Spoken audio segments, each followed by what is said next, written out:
YouTube stream. YouTube, welcome. Good morning. Good morning, everyone. I hope everyone's doing well today. Lots to do, lots to get on with today. Actually nothing crazy. I worked on a few projects over the weekend. Not over the weekend, over Wednesday. But I mostly hung out with family and took a little bit of time off yesterday, so I didn't make a ton of progress. So nothing really insane coming out of me over the weekend, unfortunately. Wow, this congratulations on being first. Holy schmoly, congrats. Welcome, welcome, welcome, welcome.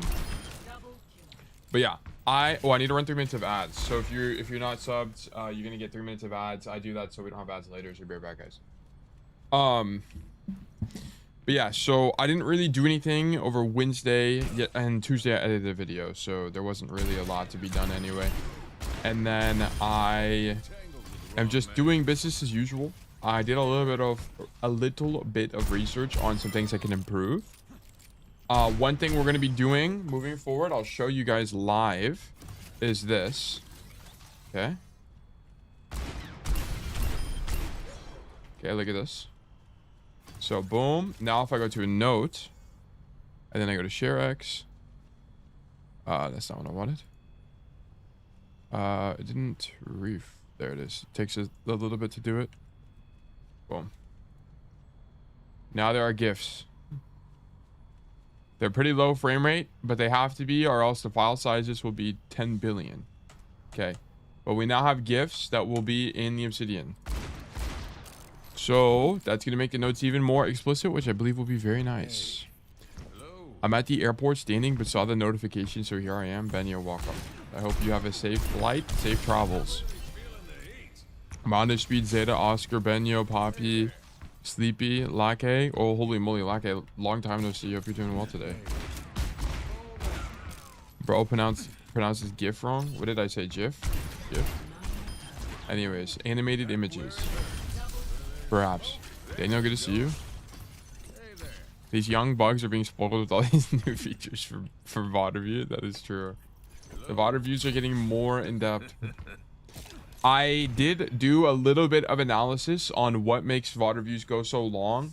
And it's not one thing in particular. I actually think my normal VOD time is the same duration. About 40 minutes. But it literally is just the fact that I show it in game. We get off topic. And I do notes that takes it longer. Like double the length. So yeah, it's literally just reps thing. I wanted to make sure that was the case. Like I didn't know if there was something else just missing about the process change, but no, it's just because we've added 2 more layers to the coaching itself. But yeah, it's a soft G, not a hard G. Okay, well, GIFs. TV Demon, hello. Good morning, good morning. Plan for today is Saizu, good to see you as well. Welcome. Welcome.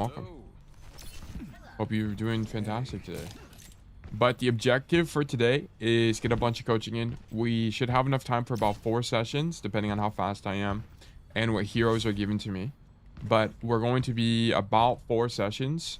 And I want to, today, work on the same things as Tuesday. So I'm going to be working on not referring to abilities as the key, but referring to them as their name or something akin to that. So I can call combat roll. I can call flashbang hinder, like stuff like that is fine. But what I don't want to do is, this is particularly a problem on Anran. I keep calling E instead of calling it Dancing Blaze. I need to just call it Dancing Blaze. And the reason is, I mean, I talked about this before, but the reason that I need to do this is because it makes it a more consistent viewing experience for both platforms, or all platforms. I don't like that new players are pointing toward the practice range. The bot headshot hitboxes don't provide an accurate damage estimate for a lot of abilities. Yeah, I would agree, but I feel like, yes, I agree.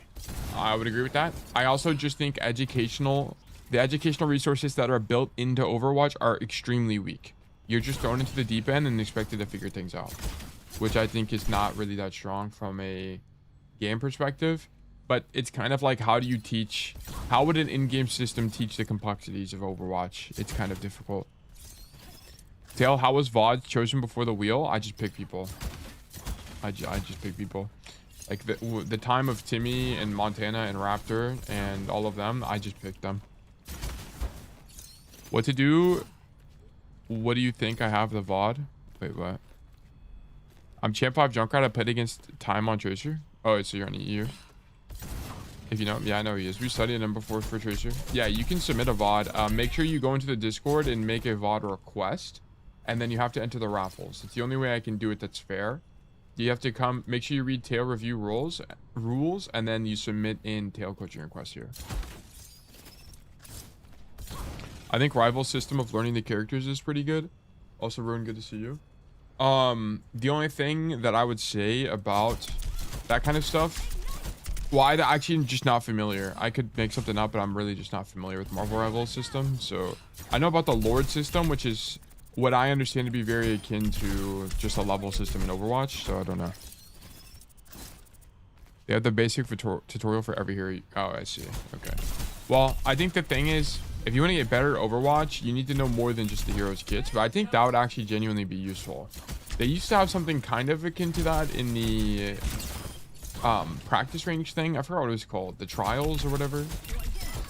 That taught you the kits to some regard, but not explicitly. I don't think so. But yeah, I hit the Rialto roll tech one and now I can't hit it again. It's relatively difficult. It's not impossible, but it is relatively difficult. Hero mastery, that's what the trial chambers and hero mastery. Yeah, that helped a little bit, but not a ton.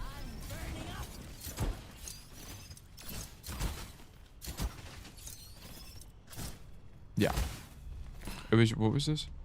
It was just so few of us that I think Tail just randomly chose one. Yeah, I did. Yeah, that's what it was. Most people here are from after I started uploading YouTube. There's only like 5 guys that were here before that. There wasn't very many of you guys. But yeah. Okay, with that being said, I'm gonna open up a new raffle. We're just gonna get the raffles on the road here. New raffle for 300 seconds, aka 5 minutes. If you're here and you'd like to get coaching for me, please do exclamation, holy moly, exclamation mark enter to enter the raffle. You can also do exclamation mark claim to claim a ticket to be more likely to win in the future. If you're unsure which command to run, please do exclamation mark coaching. Exclamation mark coaching will tell you what to do. Okay, so just keep that in mind. There's also a diagram on exclamation mark coaching. But yeah. Too much pressure? Yeah, plan for today is to do a bunch of coaching. I want to use the new GIFs or GIFs, whatever. I'm just gonna call them GIFs. I want to use the new GIFs feature that I put together, and then I want to. One problem that I'm having right now is that the Worm National Library is actually too big. It's actually getting to the point where it's too large, not because of the files, but because of the images. So I had to actually spend like an hour and a half yesterday compressing every single image in the directory. Like you can see, this is a supreme drop of quality here. I mean, this is like 4 colors now.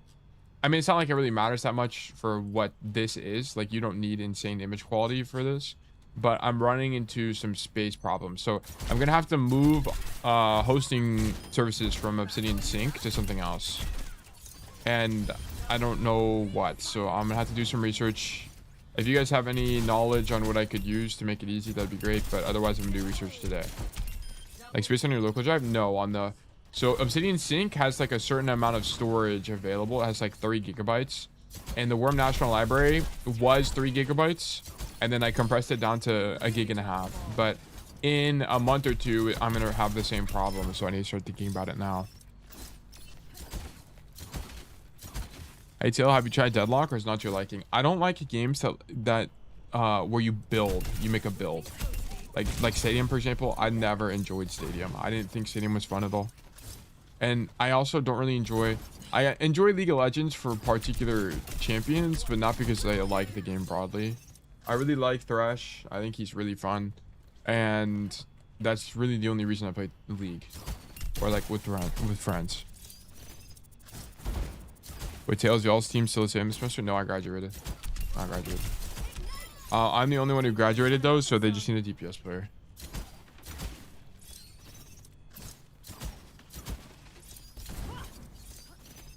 But yeah, I never really liked Deadlock. I don't even remember the heroes I played.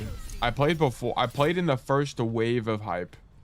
So I think a lot of the really popular heroes weren't even in the game yet, like Silver and Rem, and I don't even remember the other people.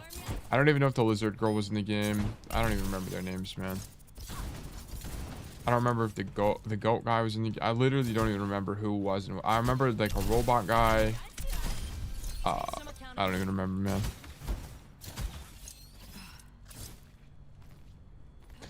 Chiliasu with the 10 billion stream streak. Protein Poppy with the 70 quadrillion. Holy moly. Zeta with the 30 bajillion. Some of you guys are dropping tactical nukes now. That's amazing. Thank you guys for watching streams. I appreciate it. But yeah, the plan, let's get some coaching done. Ideally, my objective, by the way, is, okay, so what I want to do is I updated the stream schedule last week, like Monday or something like that. So the objective is that I want to be able to get 4 VODs done in, wait, 1, 2, 3, 4, 5. I want to be able to get 4 VODs done across 5 hours. That way there's an extra hour at the end of streams to either bring back variety or to do pro analysis. Because there are some points where I coach heroes and I just don't know enough. Like Diva, for example, is a really good example of this. I just don't know enough about Diva, so it'd be very beneficial to do pro analysis on Diva itself. Singe main in league, ball main and cap main. When I put rivals, do you think I have a type? Is that it? Don't they all just run around basically, right? A classic. Bug Nation is my live tail. I have nothing else. Well, welcome, Poppy. But yeah. 30 seconds left in the raffle. If you haven't done exclamation mark enter or exclamation mark claim, now is your time. If you're a lurker and you're just hanging out, I highly recommend you do exclamation mark claim. Because one day in the future, you might want to get coaching and then you'll be more likely to win. Okay? Oh, damn, there's a raffle graphic now? There is. Courtesy of Ponzo, aka Simon. Thank you for putting that together. Greatly appreciate it. I was watching a lot of your videos. Went from Diamond 4 to Diamond 1. Brody, let's go, bro. Congratulations, Brody. This is fantastic news. Now, we must be masters. We must make it to the broccoli rank. How do I post on request page? The VOD request? So you go to the Discord, you go down here to tail review rules, read these, then you come to this tail coaching request, and up here at the top, you type it, you follow the format here, like all these people, all these kind individuals have, and then you write down the information. You write down the notes. Okay, Nitsuga, if you're here, make sure that you write the hero. I know it's Cassidy in a Cassidy request, but make sure you're following the format. Okay. How much knowledge do you have on Ana? I'm kind of done of DPS for the last few weeks. None, like very little. Very little. We'll have to learn. Ana, I think, is relatively intuitive though. I don't think... Ana is not going to be a hero that requires immense thinking. I think the heroes that I have to study are the heroes that have relatively unique gameplay loops. Ana is not so much like that. Ana is a lot about finding good nades and understanding the matchup well enough to know if you can go for an aggressive nade or if you can't go for an aggressive nade. And then there's some advanced concepts, like, interestingly, there will be moments where you actually flip the map on Ana, like you'll walk past them and flip the map. It's relatively unique, but if you watch people like Shu, they used to do it all the time. So there is a little bit of nuance to it, but I feel like Ana's gameplay loop is simple enough where I would be able to explain it normally, and then if there were some weird situations, we'd have to look up things. Bunny said I'm the same rank with Ana and play her once in a while. Maybe I'm just a support player at heart. I think if you're DPS, okay, there's a lot of... this is gonna be my position on this. I don't want to talk about it a lot, but DPS is the hardest role in the game, okay, in my opinion, and here's why. It's not because... Is tank more inconvenient? Yes. Is there more CC you have to deal with? Yes. Does tank have more responsibility? Yes. But the problem with DPS is there's only one way to get value, and it's killing people. It's like fighting for space and killing people. It's only proactive value. That's it. That's the only way. You on tank and support, that's not the same idea. Support especially, you don't have to get proactive value half the time. Okay. it's good still to do things like on Mizuki shift in and go for chains and whatever, but half the time just denying space is good enough because you have to outvalue other support heroes in the roster, and half of these support heroes don't have a lot of proactivity in their kit, like Juno. Like Juno can do stuff, right?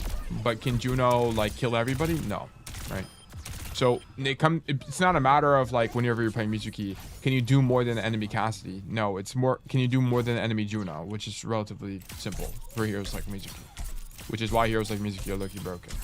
But anyway, like I can't remember. Oh yeah, but if you're a DPS player, your rank on tank and support will be relatively similar, if not higher than your main role. Because you just understand more about the game. Like whenever you're playing support, you don't have to learn stuff like you don't have to know to the same extent the importance of taking angles and how to take duels and stuff like that. Right? There's nothing wrong with the role. I just think it's a little bit more. Okay, actually, let me take a step back. I don't think DPS is harder. I would say that DPS is more complex. And whenever you move from the complexity of the DPS gameplay loop to the support in parts. Okay, this is why I didn't want to talk about this. My thoughts aren't coherent enough of how I want to explain it. Essentially, let me just cut to the point. Essentially, because I personally think DPS is a harder role, you're going to, in one way or another, I don't know the exact science to it, you're going to be higher rank on every other role. As DPS, you have to squeeze all the value you can by putting up only damage. On supports, you have way more tools to work with. It's not about the kits. It's about how Overwatch works. Okay, by the way, guys. It's not about kits. Holy smokes, I just flashbanged you guys. Here's what it's about. So whenever you're playing Overwatch, right, there's the tank, there's 2 DPS, and these are represented by the shapes, right? Triangles, squares, circles, right? In Overwatch, you're playing against a team of a specific composition, right? There's 2 supports, 2 DPS, and 1 tank. So whenever you're playing the game, your idea should not be to outvalue everybody in the lobby. So if I'm support, you're not outvaluing everybody in the lobby like this. This is not how the game works. You need to think about outvaluing the people within your role. Okay? So the only thing you have to think about is, can I do more than the other supports on average? And that will be enough to climb. Because the reason that this is the case is because there's different ladders. There's 3 different ranked ladders in Overwatch. There's the tank ranked ladder, the DPS ranked ladder, and the support ranked ladder. Okay? So inherently, your skill level, like a 3,000 support is not going to be equal to a 3,000 DPS because there's 2 different ranked ladders with 2 different player bases. So that you're not playing, it's not equivalent, right? It's as close as it's probably relatively close in actual genuine skill, but it's not going to be the same. Okay? So because you need to think about competing with the people that are on your ranked ladder, and as a result, proactivity is something that's a lot more rewarded on supports, because like half the support roster can't even be proactive anyway. Or one thing as well is because half of the support roster can't be proactive, like Mercy in Lifeweaver, right? You can just outvalue these guys. Like the DPS, like the mentality you have to have on DPS transfers extremely well to support. Okay. I don't want to say tank is easy. Like I wish I didn't approach this conversation like this. I actually regret opening it up with saying DPS is the hardest. I shouldn't have said that. What I want to say is just the skill sets that you learn as a DPS player set you up for immense success as a support player. Okay. Because proactivity is disproportionately rewarded on this role, right? Support, not healer, right? So if you understand principles like space control and stuff like that, you're going to have a lot of success, which is why a lot of DPS players have really high support ranking, and it's not vice versa. And it's because you can think of the skill set you need as a DPS as being essentially a superset of support. But support, because support is a subset, it's harder to transfer the skills to DPS. It's not impossible, it's just harder. Yeah. I've heard it said that high-level DPS and tank mains can reach the same rank on support, but for high-level support mains, their DPS tend to be... Yes, that's for what I mentioned earlier. Like, you learn more about the game as DPS and tank than you do as support, because there's times on support where you can get value by not taking risk. On DPS and tank, you always have to take a risk to get value. And that's kind of the key difference. Is that why Masters for 1 support and Dim and 1 DPS? Yes. Yes.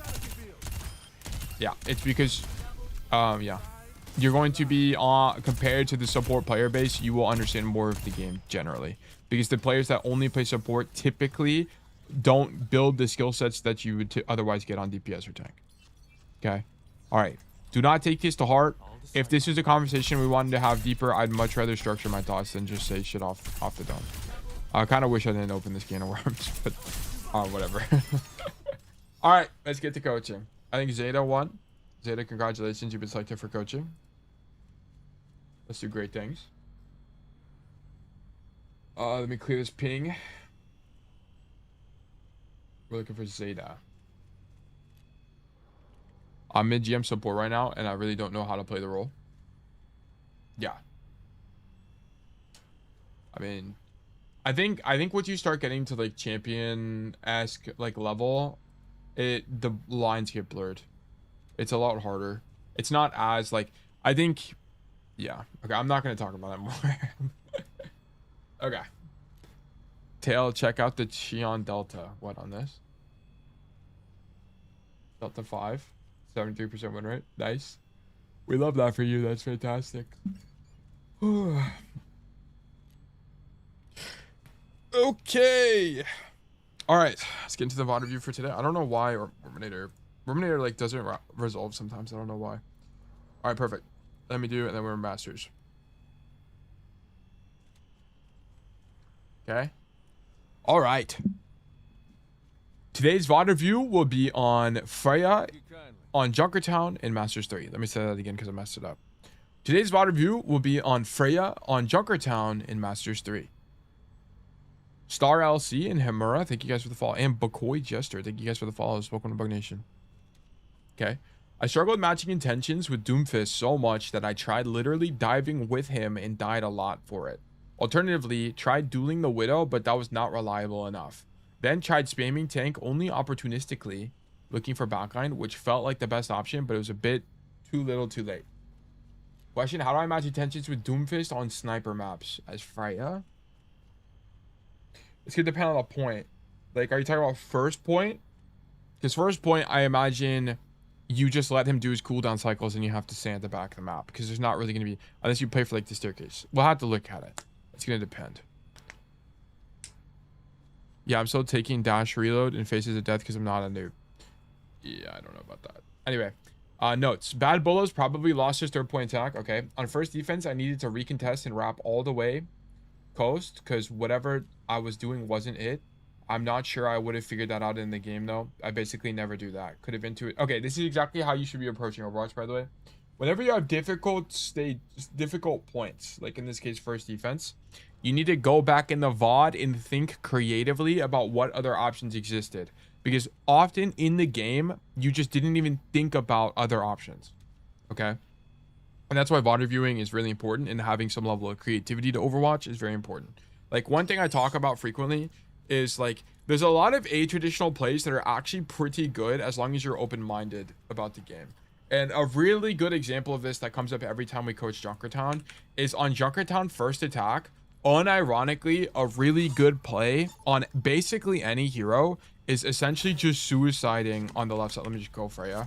It's essentially just suiciding on the left side of the map.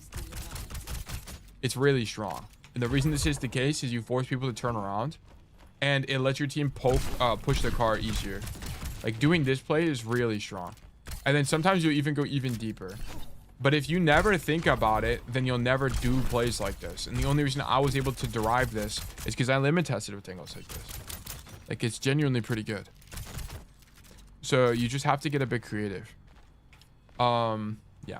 On third defense, I staggered to begin it and gave them extra car progress. Okay. I also dropped from a height later in the point to not double up with my Bastion, but I play on the floor and die because of it, because it was short. It's probably a situation where you had to double up. Like, there are situations, guys, where the idea is prefer not to double up. Okay, one thing I'm trying to fix with my coaching is I used to speak in absolutes a little bit too much. You should prefer is the general term, right? prefer not doubling up on DPS because it limits your space control. But there will be situations where it might be appropriate. Okay. So a situation where it might be appropriate is, for example, if we were playing, I don't even know. If we were playing, like, I don't even know, man. I can't think of an example here. But yeah, just understand that it's preferred, not you have to not do it ever. Okay. And you just need to know why it's weak. Okay, let's take a spreadsheet. We're playing with relative consistency. Cass, is this your alt or is this your main account? Which one are we on? We're on your main account. Do you track them both on the same account or what? Alt sheet. Yeah, but this is your main though. It says Zeta. So why are you giving me the alt sheet?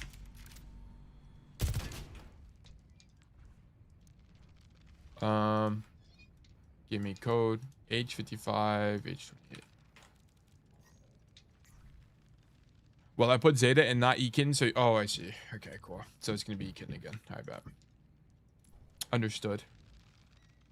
Is that a generated sheet based on site data? Exclamation mark spreadsheet. There you go. Yeah.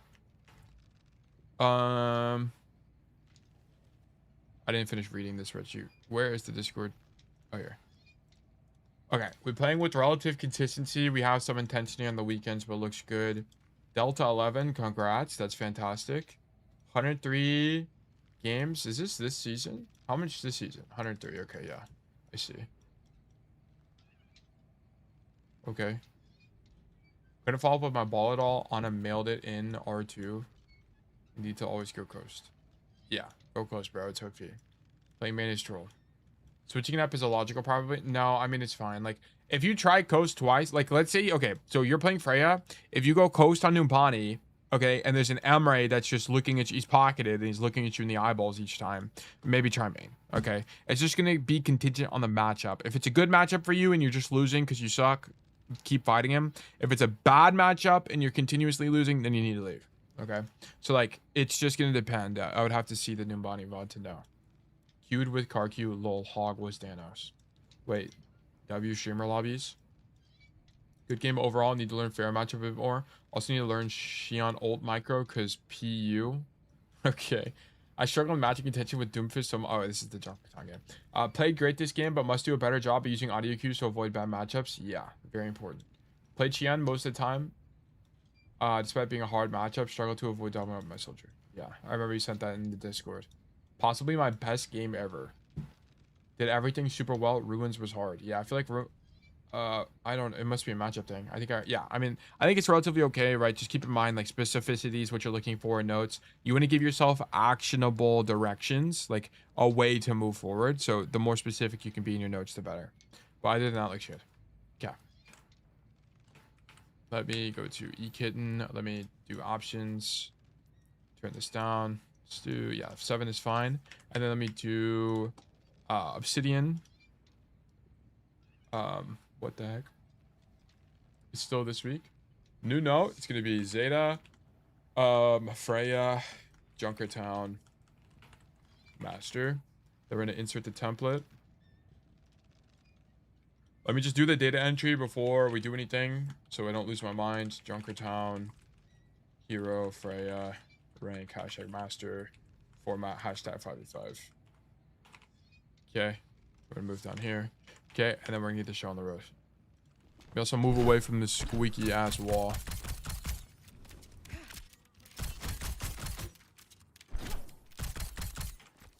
Taylor, I only put Zeta because I'm here enough. You know my account name. I'd put eKitten if I was new.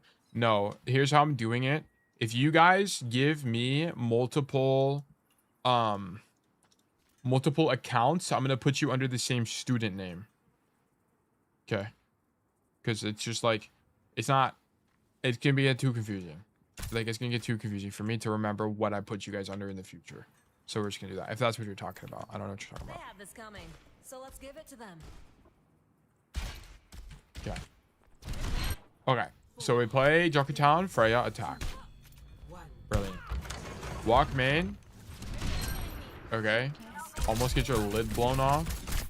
You might want to choose a different rollout to prevent this from happening, by the way. Like, why incur risk? Why accidentally die here?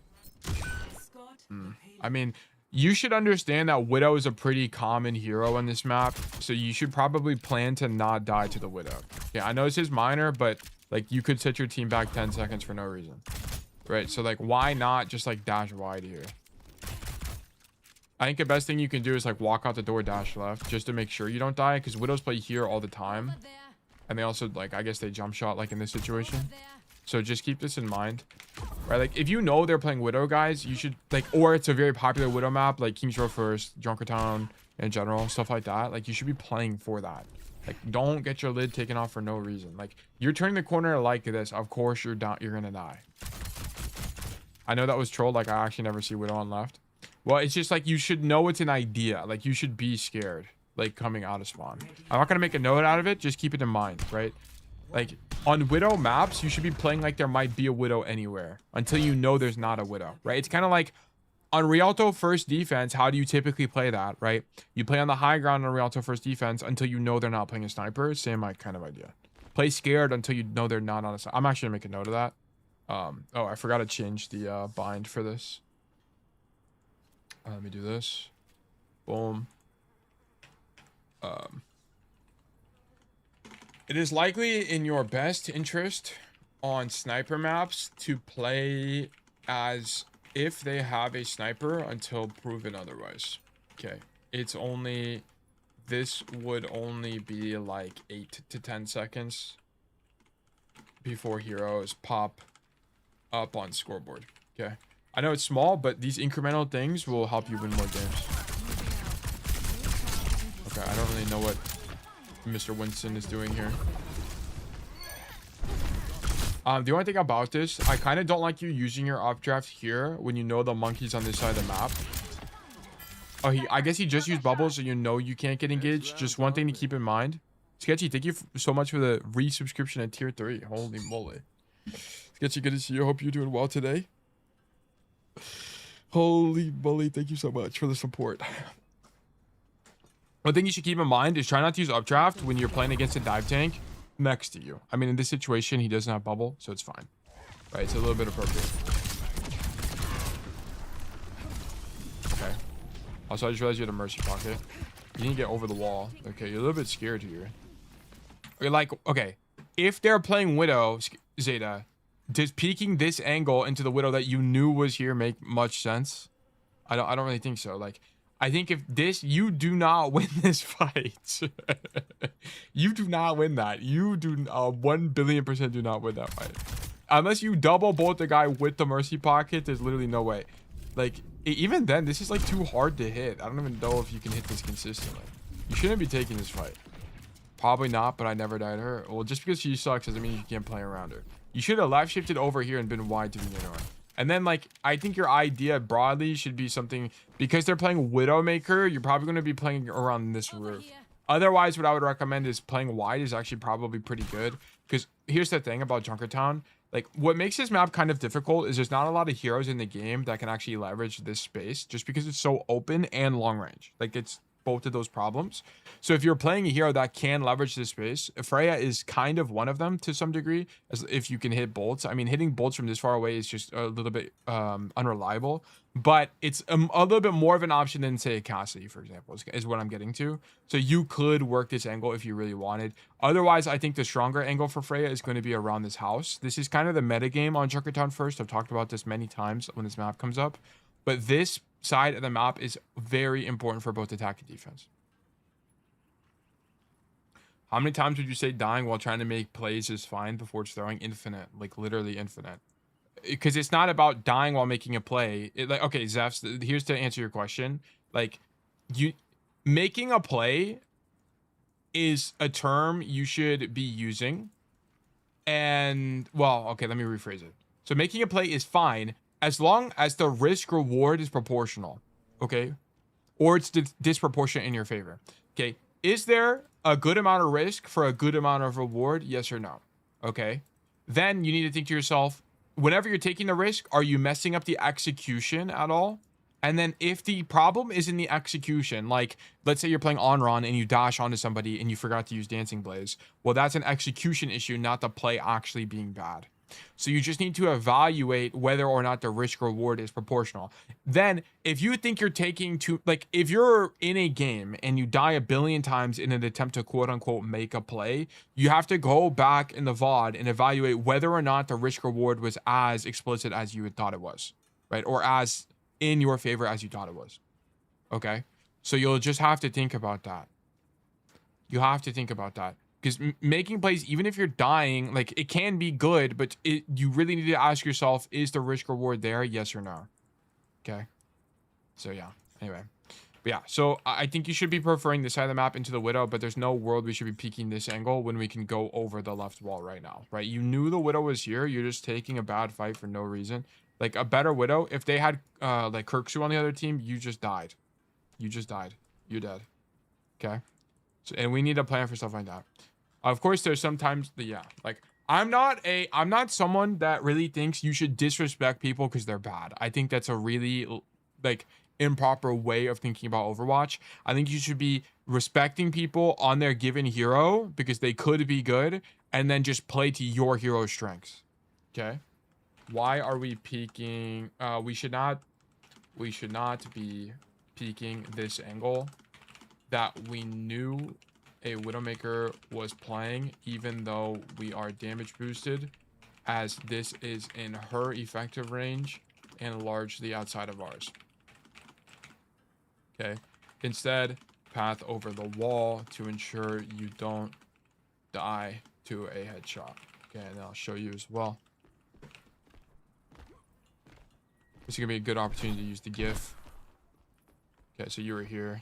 Just do this. So how do I want to do this? It's gonna be like this. Screen share this. Boom.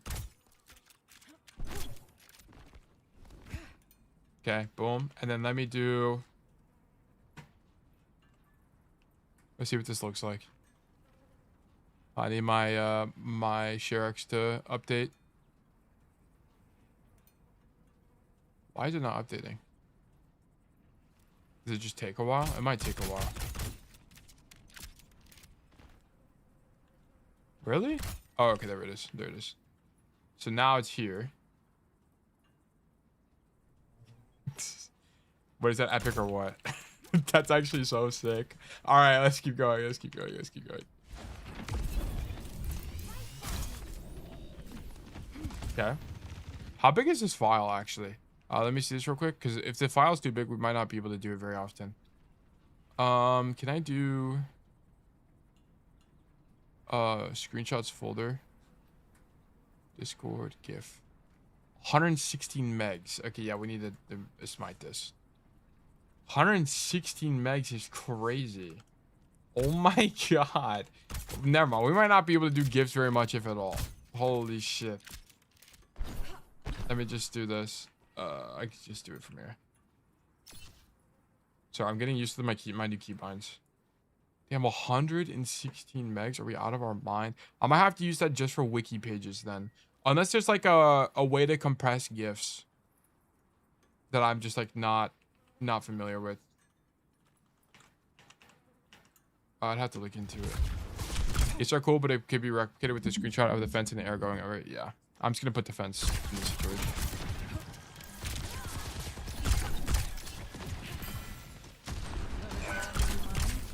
Yeah, you're on the wrong side of the map.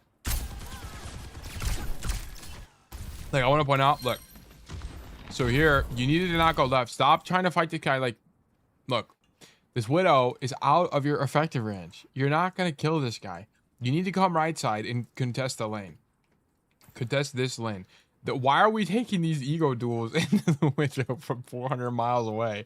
You need to be here. You need to be doing this. Like, contest this lane is way more important in for the macro of the game. Okay. Ugh. So I need to do this. Well, actually, I'll do this as an X. Boom. And I'll switch colors, and I'll do this as a...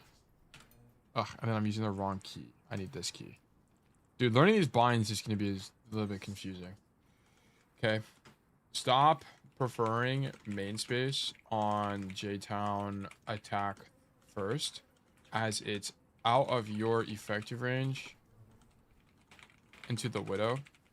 Just play right side. Widow is uniquely in my effective range because she's too toppable and stand still basically, but I get your point. Lane control would have been better. Yeah, like, okay. Yeah, but here's, yeah, like exactly. On paper, it's a good matchup, but do we kill this guy? Okay, no. No, Widow is still alive. Widow is still alive. Widow is still alive. Is Widow still alive? Widow is still alive. Like, you're not killing. Okay, he dies here. You kill him here. Nice. Okay, let's see what happens. Okay, but you kill him not because of some two-tap from across the map, but it's because it also, your Doomfist also dove this guy. Okay? Like, that's the thing. Like, is it a good matchup on paper? Yes, but it's kind of like you need to, even though it's a good matchup like that, you still have to play the map.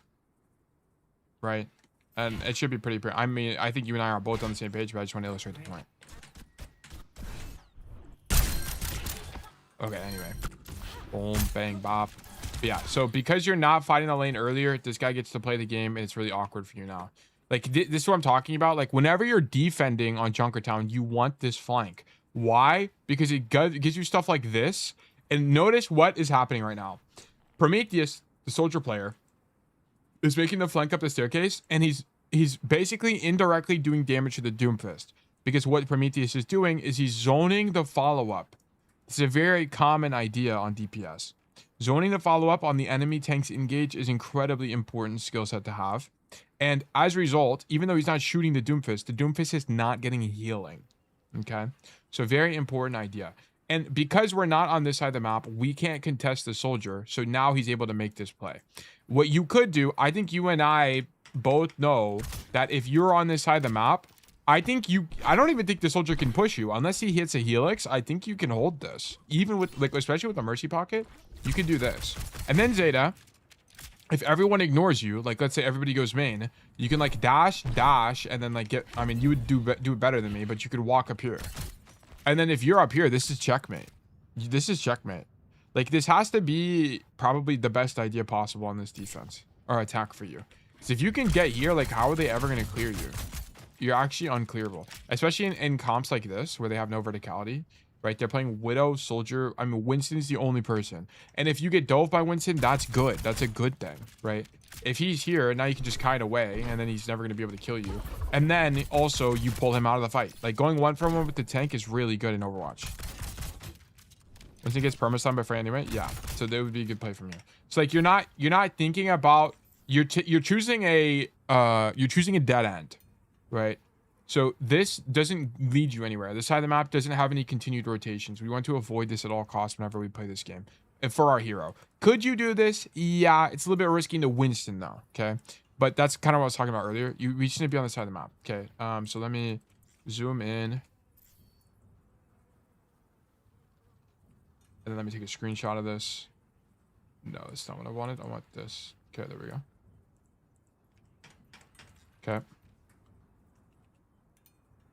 As it prevents the enemy team from using this space, and it gives you a continued rotation should you want it. Okay, and let me illustrate the continued rotation, which would be like stand here, rotate into the window, and then we take a screen. I think screenshot is this one. Yep. Okay, and then we do rotation. Okay, and then let me do notes on this. Soldier is able to make this rotation with Kiriko, which is a good fight for him. And now you can't push the angle at all.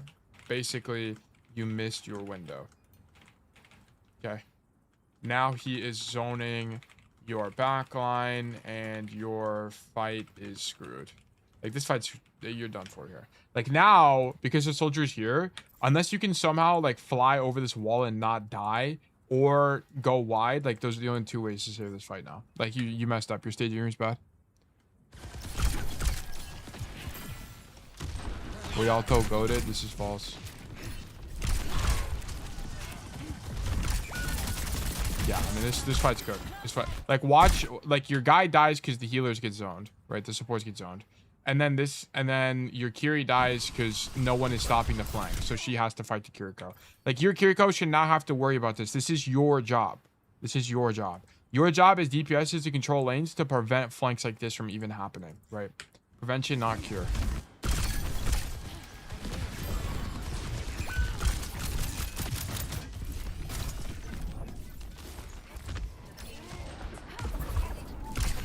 I don't care about this at all. Like, why are we here? Like, go do something else. I just don't care. Like, this, you're gonna do 5 damage to this guy. He's gonna back up. Okay, well, he's backed up anyway. So what's the point of poking him? Unless, like, building ulti is what you're being conscious of here. But how much ulti did you get? Wow, we got 2%. Like, it didn't do anything. Okay, let me leave the arrow on the screen. So here's the problem. Like, there's just no benefit of being on this. Like, the staging is bad here. We need to be on the, we're once again playing for the wrong side of the map. You're like chasing candy here. You're like, ooh, a piece of candy. Shoot the Winston. Stop chasing the Winston for free damage. Just stage on the side of the map that gives you the most options given the cart position. Okay. I would be okay with this if this was first fight. I would be okay with this if this is first fight. Why? Why would I be okay with this if this is first fight? It's because if the cart is here, right, you're not going to be using this space in the map. Like, that's just not like a thing, because you need to push forward on the cart first, and typically you just take space like this. So on first fight, I'm okay with you playing the left side and then crossing to the right side once the cart is in positions like this. So you have to choose your position based on where the card is, because typically where the card is, that informs where fights are going to be. Okay. So yeah, so that's the only thing I mentioned.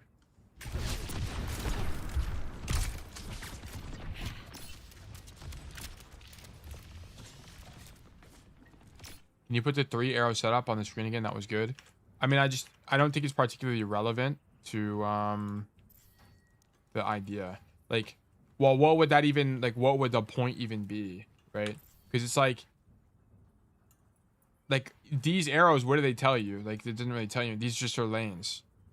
So I'm not really sure, like, what the advantage of this is to know.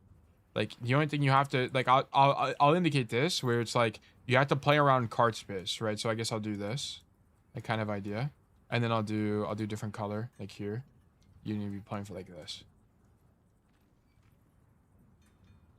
right? Like, you have to think of the map in stages, essentially, is what I'll indicate. Like,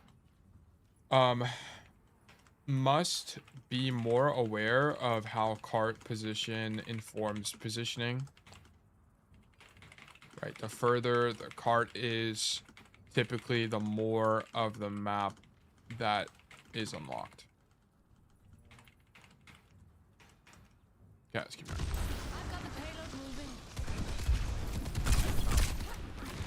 Yo, finally hit master. Dude, Jiro, congratulations. Let's go. Let's fucking go, Jiro.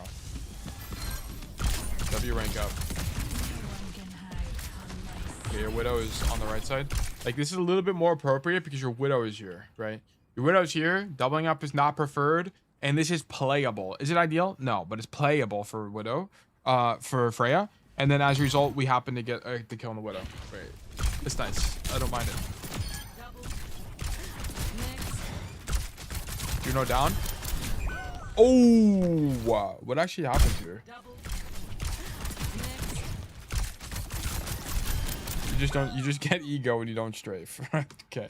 I don't even think you're moving on this guy's screen. What does this even look like? This guy's healing the Winston bubble. Okay, well, I don't know why Kiriko players have aim like that. They just, like, flick their camera. They just, like... Come on, man. Anyway. We're so back. Yeah, Kiriko players have aimbot. Like, TF, what's I gonna do? That's what I'm saying. The kunai are magnetic. I think this is not the answer. Like, you don't want this space. Like, I just don't really think you want this space. Do you, Freja? I can't really imagine it's that good. Like, I don't think you should be pathing this way. Even if you know there's a soldier there, I think you should be pathing this way. Because you know it's a Widow matchup, right? Where the Widows play. They, like, always play on the high ground. So, you're knowingly pathing into a bad matchup here by coming main space. If you just come left, you also have a continued rotation anyway, which is this door. And this door, the metagame on Junkertown second is this space.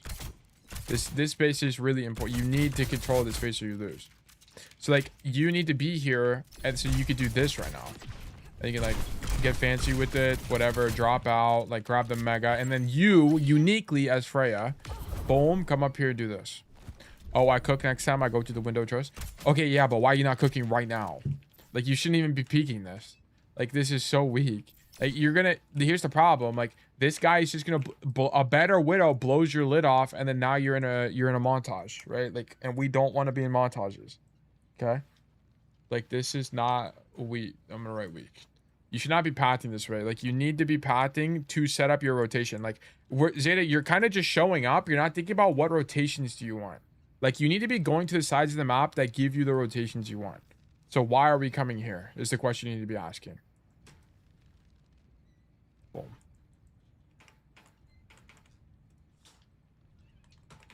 Boom. Stop going into main space just to show up. Think about the sides of the map you want to be on that give you the rotations your hero wants/needs.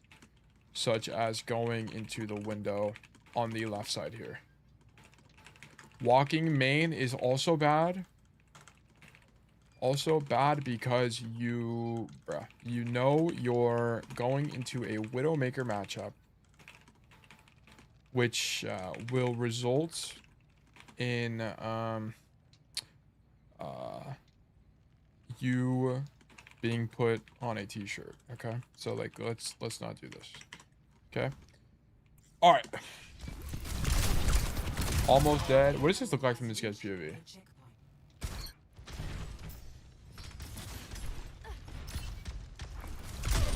He just body shot bandaged you. All right, whatever. What if I want to be in a montage? That's not the answer. And then you updraft here to get an angle on the Widow. Like, I think poking at the Widow can be good, but like this whole time we could have been doing something else. Like, you could have been, like, now this guy's here. How did this guy get here? You could have been here baiting the Winston engage, which would have been nice. Because if you baited the Winston engage, then your Doomfist would be able to play the game for longer. And then also you could have prevented this soldier from being here. So, yeah. Error. Let your Mercy ride cart. Don't ride the cart. Vertigo noob? No, I think you're tunnel visioning on the Widow matchup. Is Freja probably good in the Widow? Yes. I don't know enough about the matchup specifically, but let's just say yes. But you're thinking about it too much. Like, in Overwatch, you have to play the map and then you do what's convenient to you. Okay? Like, convenient for you from the map itself. Symmetry with the 15 billion stream streak. Holy moly. Welcome back. And hello, fellow. Thank you for the follow. Welcome to my nation. I love these bullets, by the way. I think these bullets are OP. I think they're actually so broken. But what is this guy ever going to do? He's just dead. You just kill him. He's never living this. Unless he gets a helix and 5 headshots, you just always kill this guy. To be honest, you probably didn't need to bullet him after hitting the first stick, but you don't have any dashes, so it kind of made sense. Yeah, you have no. If you had one more dash, you could have just dashed and killed him, but you don't have any, so like it's kind of appropriate. It's just like a free win button, so I don't really have a problem with that. Okay, yeah, but it's like you need to do this way earlier, so whatever. Keep going. Oh no, where's your team at? Hold on. Yeah, I did that when Doom was dead. Oh, was he dead? I didn't even realize. Hold on, let me see.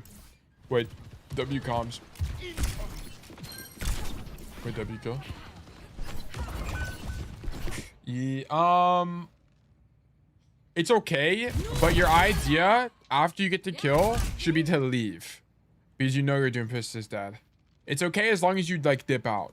But the problem is you commit, right? Like this Winston is engaging on you, and now you're for sure dead. Like it's just a matter of time.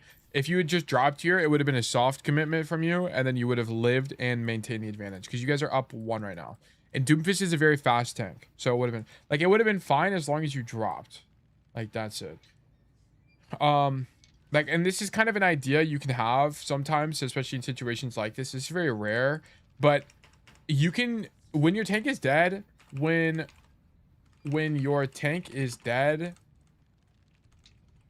and is on some kind of fast tank like Ball, Doom, what else? Winston, Diva, you can get away with being a bit greedier as long as you aren't hard committing to the engagement.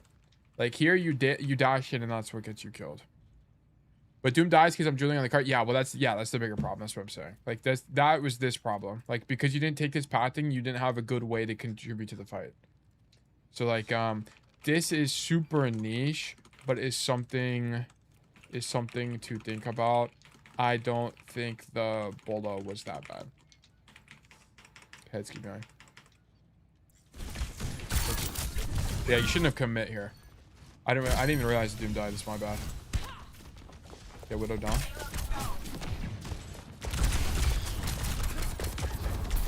Okay, I think you're dead. 40 health. I think you get your mercy killed though. No, Vommy lives. W Vommy. This is a primal rage if I've ever seen one. Yep. The least obvious primal. You actually do 10 trillion damage to tanks. That's actually insane. Like I cannot play the game. Okay.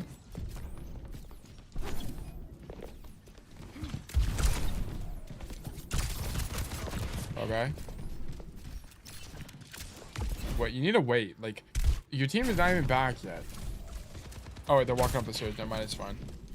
Now you pop E here. Boom. Dash through.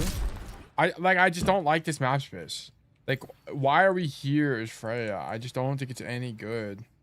I really don't think it's any good. Is there any play? Like, I think if the tank was something like a Sigma, maybe you could, like, spam him out. Like, I just don't think you want to be here. Like, what is there to do here? That's Freya. I don't know. Demon, thank you for the follow. Should I play for top window again? Yeah, I just don't think it's like, yeah, I think you should only play for top window pretty much. Because, like, you're the only person on your team that can take that space. Like, because here's the problem. You're coming main space. Where does your Widow want to play? Like, you're also not thinking about your team. Like, your Widow wants this angle, right? And if you play on the right side of the map, you're stacking. Like, you need, yeah, like, you're not thinking about your ally DPS here as well. Like, she prefers this side of the map. Let her play this side of the map. You go do this. You go work this space. Like, it should be the idea. And also, like, you guys have to understand, on this point, this space is the metagame. This is the metagame. The team that has this space wins. I promise you guys. This space is extremely strong. But the reason you don't see a lot of fighting there is because a lot of the roster can't even get up top. Right? Because you're, like, you need to be thinking about your ally DPS's hero. What do they want to do? If your hero can do the opposite, then do the opposite. Right? Widowmaker wants to play large open space. Let her do that. If you also play this space, you're stacking and giving up map control.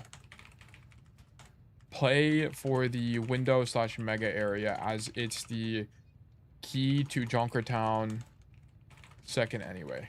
You guys have to understand this. In this space, whoops, okay, that bullet, that koala just caught us straight on accident, but whatever. Like, you have to understand that this is the answer. On attack and defense, this space is so unbelievably strong.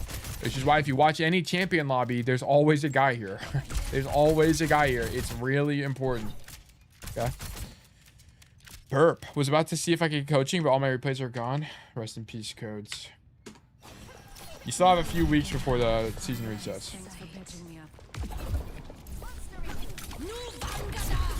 Elbola. L bola. Hate these bolas. Stop doing these bolas, bro. Stop doing these bolas. I don't think they're any good at all. Does this kill the brig? It didn't even kill her.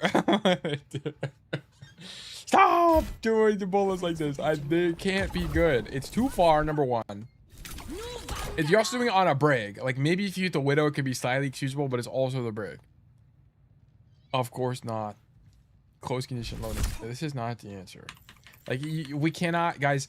I don't think bullets like this on Freya are any good. The bullets that I like are like CQB bolas. Okay, like CQB on this guy, for example. Or like down a hallway. Like a bullet that I think would be really appropriate is like, imagine, okay, well, I'll just show you. Like if we're here and there's people on this side of the map, like bowling down a hallway is good because it's unavoidable. Okay. Otherwise, like typically what I want to see, like what I would have liked to see from Zeta is like if he wanted to go for this bola on the break. Okay, like let's just say it's a good play. The better approach to this is to get closer, get closer, get closer, get here, boom, and then pop the bola. Bowling from downtown is so weak. It's so bad. You see pros do it, but I don't think it's any good. I really don't think it is. There's like, cause you can, it's not that hard to set up for a better bowler. It's kind of that thing. Gone with the 60 billion consecutive game streak. Holy moly. Yeah, bad ball. I'm gonna take a picture of this. Like this can't be a thing. This doesn't get a kill. Just tail. Just you wait tail. I've got some more 3-pointers. Brother, what? Why? This is pain and suffering. Okay.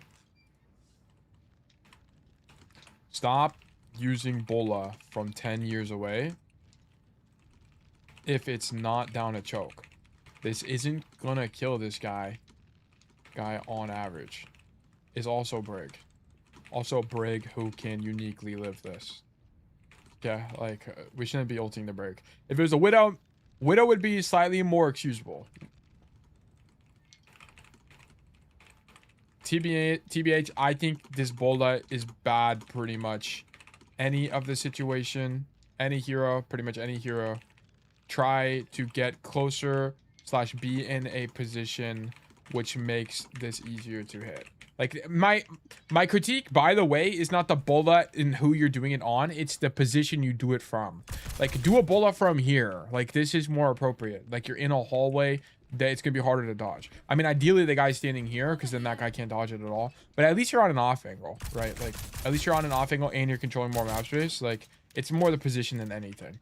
Like lobbing it down main is so weak, so weak because you also can't just shoot your gun. Anyway, we don't kill the break.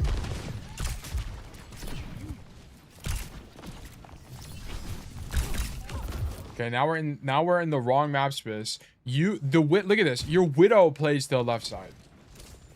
Like this should never happen. Like you're screwing your widow over. Like because I don't know if she does this consciously because she wants like a short off angle with walls uniquely, or if it's because you're in main space. I can't tell. But you keep playing main space and it's really weak. Like you need to be playing for that left wing.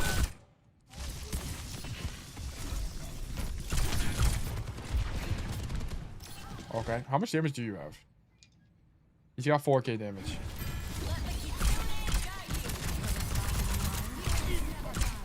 Your Doomfist is low-key doing everything, by the way. How much damage does he have? He's 7 and 3, damn. Like, I want to point out that not a single time have I mentioned matching intentions. And it's not, you literally can't even match intentions because you're not playing for good match space. Scale on Doom? What, Thanos? This is true. Okay, that guy actually got obliterated. Alright, whatever. Got one Earth on sword? Yeah, because you're like playing main. Like, how do you match intentions against the Widow? Like, you can't do anything. And it's because you're playing main against this Widow. Like, we're still not playing the good space. Like, I just don't think this makes any sense. Like, come here. Like, it's in Winston matchup, you can just dash away and you're probably living. Like, how is he going to get on you? Okay. The matchups you literally can't play this space against is Diva. Okay. If they're playing Diva, okay, don't come here. Sure. Go main. But against Winston, you can definitely get away with this. Like, in DPS, like, the two things that matter the most to inform you how you can play the game as DPS are these. Okay. Ugh, I needed to open up. Okay, here.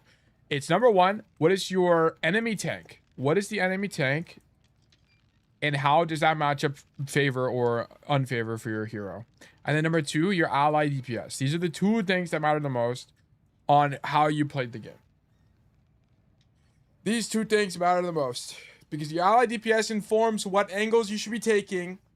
The enemy tank kind of informs how aggressive you can play based on the matchup and like what vulnerabilities they have and stuff like that. And then there's also stuff like the map, right? The map is easily the most important, but all those 2 factors matter a lot in the matchups. Okay. Like, you don't need to memorize the support matchups. You don't need to memorize the ally tank synergies. You just need to know the enemy tank and the ally DPS. That's it. Only 2 things that matter.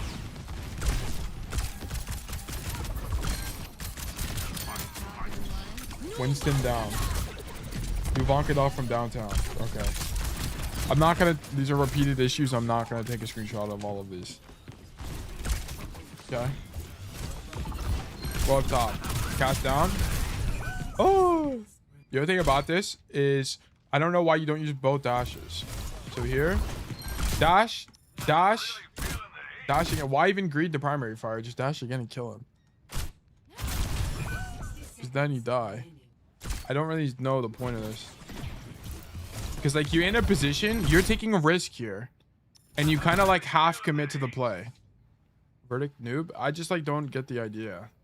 You can't half commit to this idea. You have to full commit and like leave, right? Like you commit for the cast kill. This is fine as long as you commit to the kill. Why do we not use all of our CDs to kill this guy? Okay, it's like if you're gonna roll in as Cassidy, you're gonna use. This is like rolling in as Cassidy and not using flashbang. Like it doesn't make any. It doesn't really make that much sense. Like you gotta fight him with everything you got. I should have upbeat again. Yeah, you should just use any mobility. Like I just don't. We have CDs. Why are we not using them? Like, like you just get bonked and die. Okay. All right, you're res. Cool. Okay, Widow down. I actually think that's fine. Then we shoot this Winston. Okay, walking forward on the Winston with limited cooldowns. Holy shit, you do 1 billion damage. It's actually insane how much damage you do. Oh my god. Okay. I actually think starting on the floor here is fine. Because you have both you have the updraft, so it's actually okay. Oh, you actually bonked your head on the wall. Okay, why are we scared? Just updraft up here. Draft up here. Are you scared of getting jumped? But then you'd be like, you shouldn't really be that scared about getting jumped by the Winston because you can see him. Like if the Winston is about to jump you, you would be able to see him from this position. So I think you should be playing a little bit more aggressively. So you would be matching intentions by being here right now. And this is the better angle to be in because now you'd be wide relative to your Doomfist, right? But now, like, think about it from the enemy team's POV. You and the Doomfist are occupying like the same line, so you can get zoned on the same side of the map. Like the enemy team could avoid both of you by this pathing. But if you're here, that's way harder to do. Like you need to be updrafting, boom, stand here, shoot your gun, and you can see the Winston. Would be the idea. And the way you can derive this is that you let me write it down. Let me write that down. Okay. You should be playing aggressive here on the angle by updrafting up top and playing the corner. You can rationalize this as you have, well, you will have both dashes, and if the Winston did dive you, you would see him the whole time and would have more time yourself to react to the dive and live. Okay. Being on this specific angle lets you be on an off angle relative to your Doomfist, giving your team more map control plus pressure. Okay. Yeah. Let me also illustrate this. So pull out the pen. Where is red? Okay. Same side. And let me put green. No, it's not what I want. Having 12 buttons on my mouse is actually so overbearing sometimes. Okay. And let me do this. Boom, bang, pop, boom. Bang. There you go. All right. Should be clear as day. Well, you bonked your head on this thing twice now.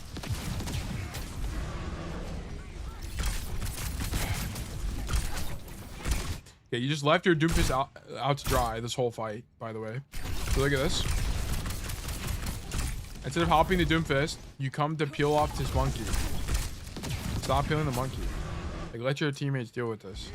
Like, whenever you see monkeys inting their brain off, you should be like, oh, this is the most obvious primal I've ever seen in my life. This guy's about to use his primal. Like, especially if you haven't seen it in a while, you should just ignore him. Unless you're gonna bullet this guy, I think you just leave and go help the Doomfist. Like, go trade back. This is a trade backlines opportunity. Like, Mercy Kiriko is a team comp that could actually live the dive for quite a while, right? They can live for at least a little bit and buy you time to go do something here. And I want to point out that notice how you're peeling the Winston. This play would be basically impossible to do because it's just so expensive if you were in this position. Like, if you were in this position, you'd be able to help your Doomfist and trade out backlines. I saw Doom had Meteor Strike, so I thought he'd be fine for a bit longer. But it's more of like... You guys... I mean, maybe. I think he's too passive. I think you gotta go trade backlines. I think peeling here is really weak. I'm not a big peeler, you know? No potatoes. I'm more of a help your Doomfist. I would prefer you play to trade backline. I think it gives you more individual player agency. Have you guys seen the TikTok guy where he's like, here it seems that we have an individual feline character in a morose position, considering his life choices. What is it? What's that guy's name? That guy's goated. Hold on, wait, let me pull it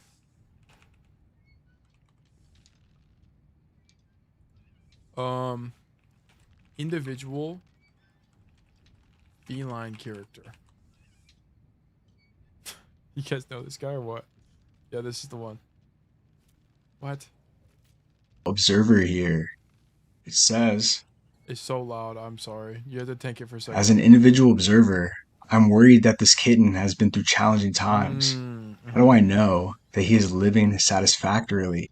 That's the question I've been asked. Came out the gutter, the mud, the the trenches. Mm-hmm. And we do have an individual feline character here. An individual. Oh yeah. If you guys know, you know. That scared me. I'm sorry. It was really loud. Okay, there it is. My apologies. All right, I turned it down. Well, consider I'm not disagreeing with you. I'm only saying that why I turned. Oh no. I understand what you're saying. I understand what you're saying.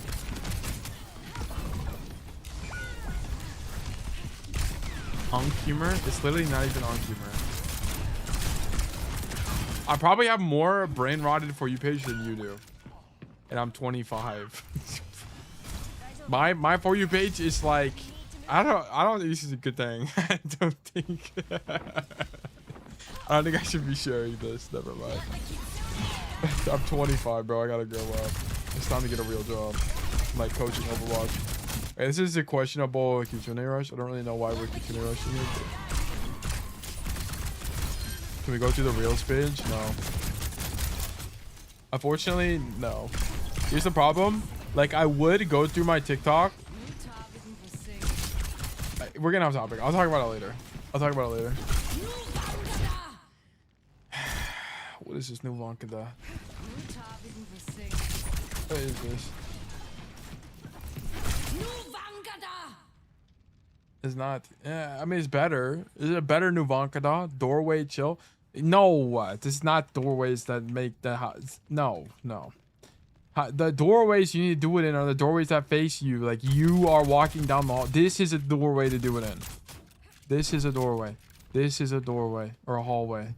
Like, these are what we need.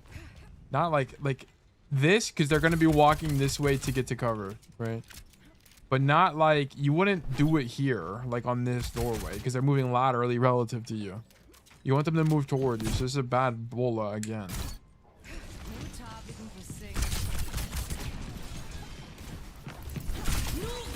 Okay. Go up top, please. Please go up top, please. You are allergic to this space. Like, I don't really know why. Oh, your cast is up here. Never mind. I see why. Never mind. I lied. I see why you don't go up there. Finally. Finally, I've been vindicated. You get your head blown off. Finally.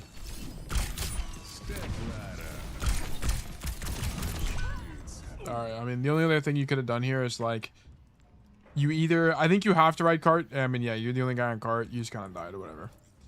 Whatever, life goes on. Watch it from my POV. Kitsune bubble obscure my vision of her? No, it's fine. I don't really care. Even if it didn't and you still died to her, it would have been okay because you're the only guy on card anyway. So it's like, it doesn't even matter. Your Kiri should be the guy on card, not you. I don't really know what your Kiri's doing. Alright, break down.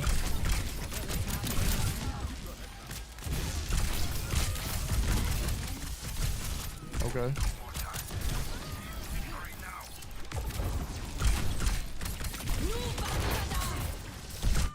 Okay, Nuvankada from downtown. Like, they have so much time to react to these. You gotta stop using your ult like this. I'd prefer you ulti the Winston, actually. Like, look. Like, he has enough time to react. Like, you need to be... If you're gonna bullet this guy, it has to be way closer. Alright, like, Nuvankadas from downtown are not the answer.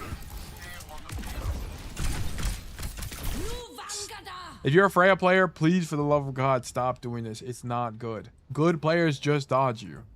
Okay. If you're in gold, maybe it works. But here, absolutely not.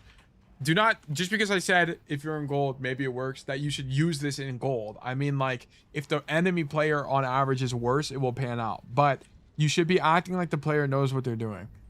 This bola is not good. Do not bola from downtown, from far away. I'll just be a little bit professional. Just shoot this guy and rotate to a position where a bola is easier to hit. Slash leverages a hallway. Okay. Not a fan. Low-key just bola the Winton. I think it's okay. I don't think it's the greatest. It's alright though. Like, you would bola him now because he was about to jump out. You get the idea. Like, you would use it as a hinder on Cass. Just go top right.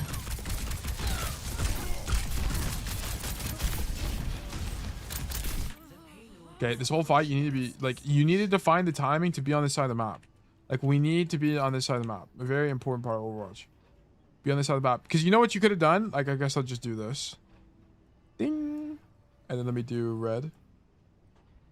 Or... You guys know the Domer meme or no? Yes, what you guys know about Domer?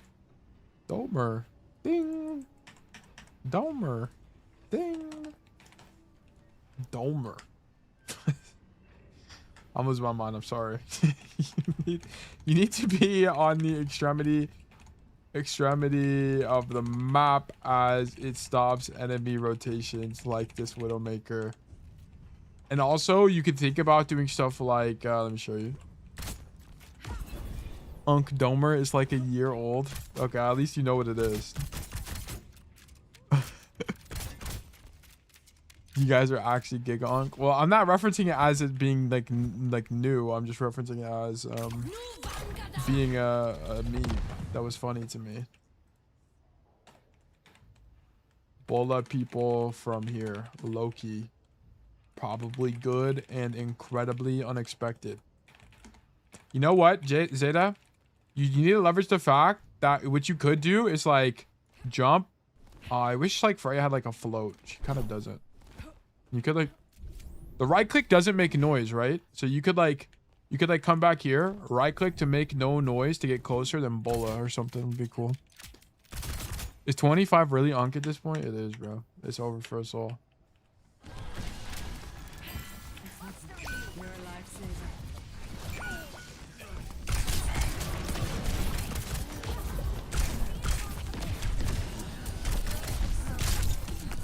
Winston. What is going on? How do we even end up here? So you get booped in and then what? Also, you need to lay out this Widowmaker player. You needed to just like ego this guy. Surely a good play on Freya is to just like double dash into the guy, no Mario Kart. You know what I'm saying? Like we need to be hitting this. Like, oops, boom, bang, bop, super hot fire. Surely.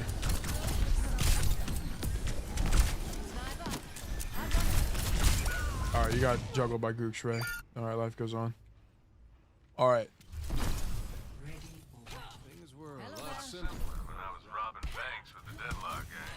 All right. First defense. We're on the Freya position. And they say. Got a target in mind. Do you ever kill anybody here, by the way, Zeta, or no? Or is it just like, do you kill people? Or is this like a spot for the love of the game? I do, yes. Okay. Then sure. We just do this position. Sounds good to me. Oh, and then you have that. Oh, that's very creative. I actually like that a lot. That's really cool. Let me see that.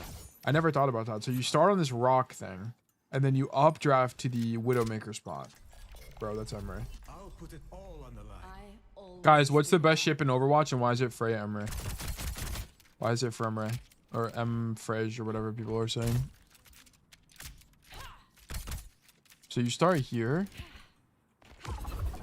Where are you standing? Are you standing on this rock? Oh, Anran, that one's good. Juno Woo, that's a good one too. There's a lot of good ones. Oh my god, I'm gonna die. Let me up. All right, nice. I gotta wait for my cooldowns again. Me and Widow. Everyone knows about the JLo Ren 11 and Widow ship. That's one for the books, surely. Oh, okay. You gotta like know it though. Oh wait, you can't sit on that. It's this, isn't it? It's these lights. Hold on, I gotta go back up.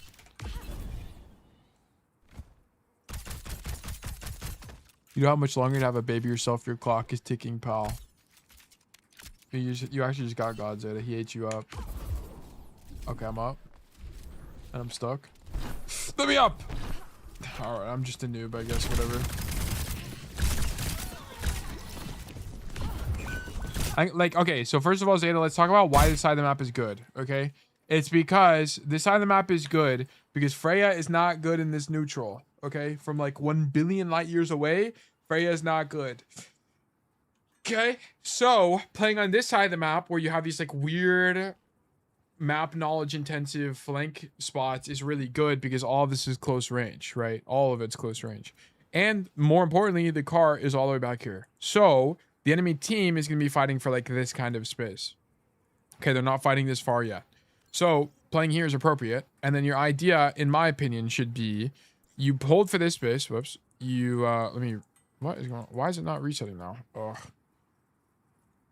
Okay, so you hold here, you back up, and then your idea should be at some point, especially when the cart's like in this space, you need to be here. You need to be on this side of the map.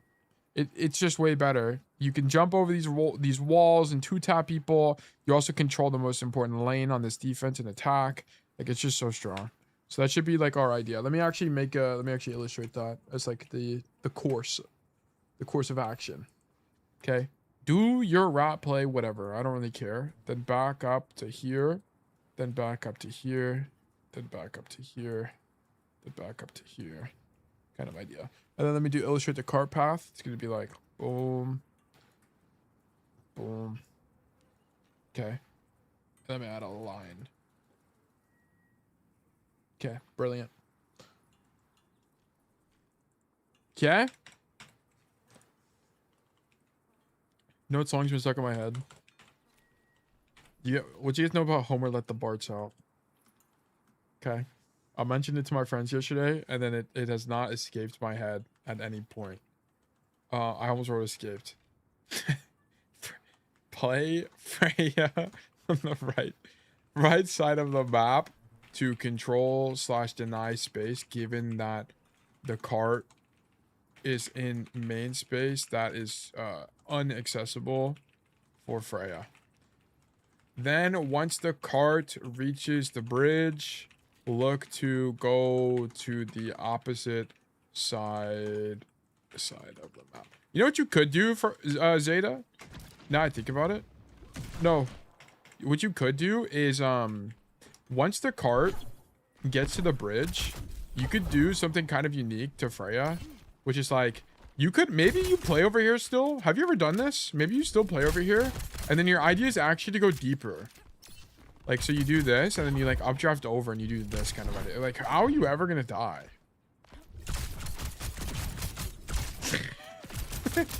Unk is inebriated this morning talking about some Homer let the Barts out. You guys don't know what that is? What do you know about Mars gift Elisa's? There's a button. There's a button. How have you guys... Maybe I'm just too... I don't even know, man. maybe I'm losing my marbles. Maybe it's over for me. Alright, wait. You actually got gapped.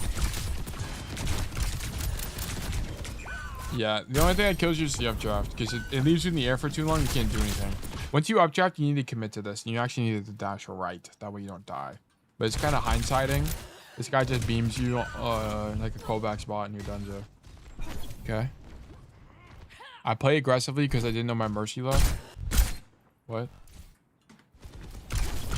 Are you duoed with this guy or no?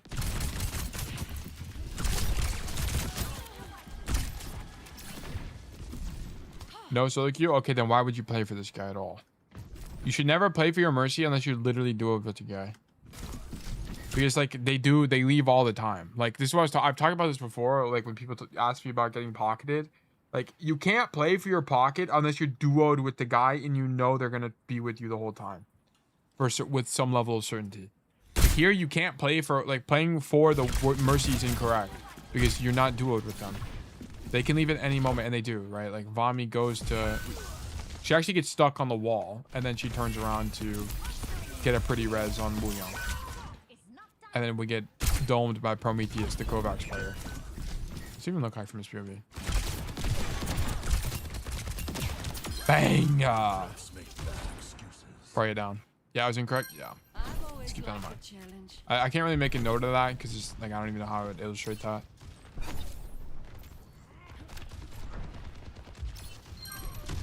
Okay. We're out. Okay, I don't like the dash direction, but sure. I don't even think you should be walking yet, to be honest. Because your Wu Yang is dead? I guess Wu Yang is the only guy that's dead. You're actually even here. If you go wide, you get jumped by monkey. So playing this space is actually the best thing you can do. Okay.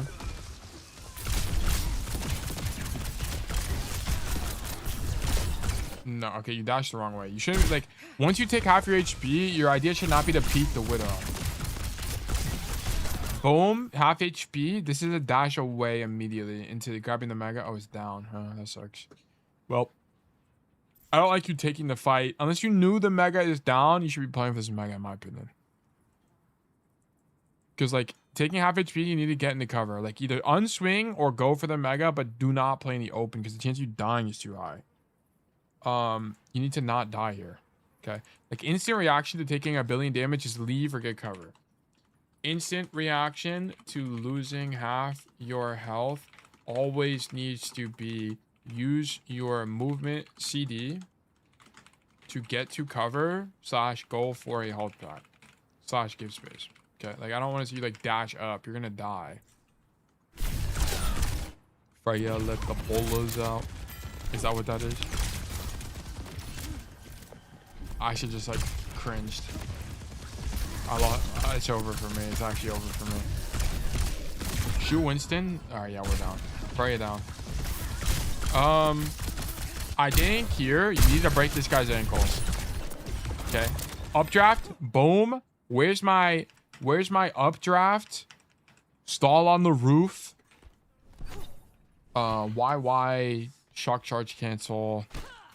Like, where's my swag? All right. Like, let's get this going. Hit the E. Bang. Go up top here. Bang. One of these. Dash up. Hit the reset. Boom. Okay, because you're undiveable up here. Do you have Bola? No, you don't have Bola. But where's my, like, roof stall? Like, you're in a weird spot anyway. So you might as well. 2000s vibes during this. The way you say that make it sounds like 2000s was 26 years ago. Okay? Like, that... You're making me feel old, man. Where is my roof stall swag? Question mark, question mark, question mark. Especially against heroes like Winston, they can't even dive you here. Dive you here. So you are basically immortal. Okay. Alright. Like, you're on... And it gives you more options anyway. Not such a bad thing, of course. With age comes wisdom, especially in Overwatch. Alright. What am I? Master Shifu to your Dragon Warrior? Alright, you're done. You're done.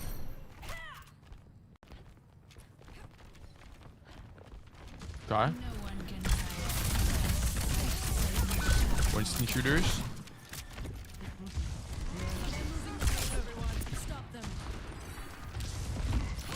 Okay, where's my creativity, bro? Where's my... You get to the angle first because your Widow died, right? Your Widow is dead. She's walking back from spawn. If you're a Widowmaker, how do you want to play the game?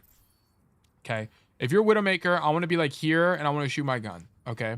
So as the Freya player, it is your responsibility to identify that and go to a wider angle. Okay. I don't really think this wider angle is that good, but you need to do something. So we need to go right side and we need to like get active on the Freya hero. Okay. Like you need to be thinking about, this is your biggest problem right now, Zeta, is like, you're not really thinking about how your ally DPS wants to play the game, particularly Widow. This is like the caricature of this. Like we need to be thinking about how our ally DPS wants to play the game. Okay. This Widow wants to prefer main space with long sight lines. If you can avoid that as Freya, you should. Like the only reason I would see stacking on this window being any good is if your idea is to do this. Like maybe then it makes sense, but you're getting stuffed by the Winston, so maybe you just lost on this timeline. So I don't know. Like it's the only thing I keep in mind. This would only make sense if your rotation was this. Okay. Otherwise, this is likely better. Which is going to be to path this way and then do something like this in the mid fight. Pop out here, maybe. Kind of idea. Brother. I gotta redraw it again. Bang. Bang. Bang. Okay, sorry, I gotta get used to my mouse buttons on my Razer Naga V2 Hyperspeed. Okay. Shout out Razer for the sponsorship of the mouse that I purchased with my own money from Best Buy. Hello, Tail. Currently watching you from the office. I'm a new follower and I really like your content. My GF too. Dude, W Lars and WGF. Lars GF. Glad you joined the content. I'm glad I can be your podcast during work hours. This is brilliant. Yeah, I said that in the notes. Wait, W reflection from Zeta. Let me investigate. On first defense, I need to recontest ramp all the way coast because whatever TF I was doing wasn't it. Yeah, W awareness. Yeah, you're right. 100 billion% right. I agree. Who says I actually work? The only work we're doing is putting it. We're putting in.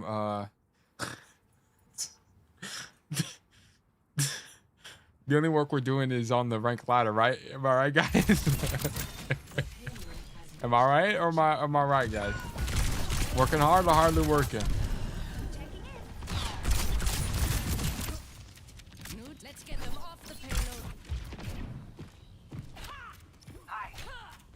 Keep up the grind. We'll do, Lars. We'll do. Okay, I think you gotta fight for the main mega room. Let your Widow play the main space. Oh, what the hell? You can do this? I think part of my memory knew you could do this. Let me see. Bruh. Can you... I guess... Let me see. So you have to like what, updraft from here? You do like this and dash backwards. Where's the window? Nice. Interesting. Okay. I'm gonna be honest, this spot sucks balls. You should never use this. The only time you should use this is when you have Bola. Otherwise, I just like, or you know there's a Widow on top main. I just don't really think there's a point in doing this. Because like everything you get from being up there, you just get from the window. Like just being in the window. Tried to follow up quickly once I saw Doomfist in. Yeah, but Zeta, you're not like your staging is bad. That's why you're never following up with his Doomfist. Like, why are we in main space? Like stop being here. Like, you need to be rolling out to this side of the map, control this space. Is it ideal to be in a small room as Freya? No, but you have to play the map. Like, the map requires people to be here, or you just lose, or you just win, right? On attack, you win. On defense, you lose if you don't have people here, right? So you need to be playing your staging incorrectly. I don't think playing this main space is good in this situation. Like, you need to be preferring this side of the map as it gives you additional space control relative to your Widowmaker. Like, your Widowmaker wants this space. So because you and the Widow both stack here, that means you don't have people defending the mega room, so you just lose. Okay? This is like the core problem. And this is why following up with the Doomfist is hard, is because you're choosing main space that gets you contested by the Winston. If you would path to the right side of the map, you'd be avoiding him off rip. So it'd be like way more friendly to you. Okay. Same issue as before, not considering Widow ally DPS. We should be preferring playing for the mega room / high, even though it is a bit awkward for our hero. We don't prefer confined spaces, as it will give our team additional map control and coincidentally make it easier to follow up with the ally Doomfist. Okay, let's keep rocking. How did we never go over this in any other VOD? No shade to all the other reviews, obviously, but this one felt the most insightful because I don't think you ever played with a Widow.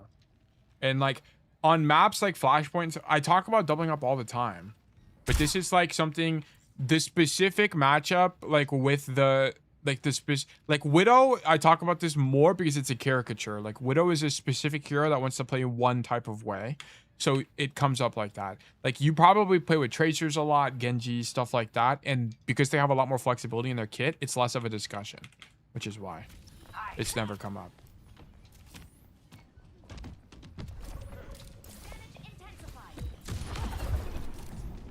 Also, if you guys haven't noticed, like, my coaching has seasons. Like, there's some seasons where I talk about one specific option, one specific idea more, and one specific idea less. Like, one thing I don't really talk about very often anymore is, like, especially on Cassidy reviews, is like rolling forward. Like, I just like don't talk about it anymore. Like, using your like movement cooldowns like that, it kind of like phased out for me. And it's not because it's not important, it's just like it hasn't been on my mind as a coach. Like, I'm not infallible. Like, there's things I get wrong all the time too. Which was the best season, like coaching season or Overwatch season? Like, I mean, like, quote unquote season, like not literally like fall, summer, like stuff like that. What season are we in now? The lane control season. Like, I am so obsessed with coaching lane control because it's just so important. Okay, like I don't think, like, we gotta stop bullying from downtown. This guy gets, I mean, it's a little bit different because he gets lamped here, but even this I don't think is good. Like, you have to get closer. You need to get closer. Just make it more consistent for yourself. I think it's going to be way more consistent. Like, I know this guy doesn't have any movement CDs, so maybe it's a little bit more forgivable. But even this and then just dash out, I think it's going to be more consistent for you.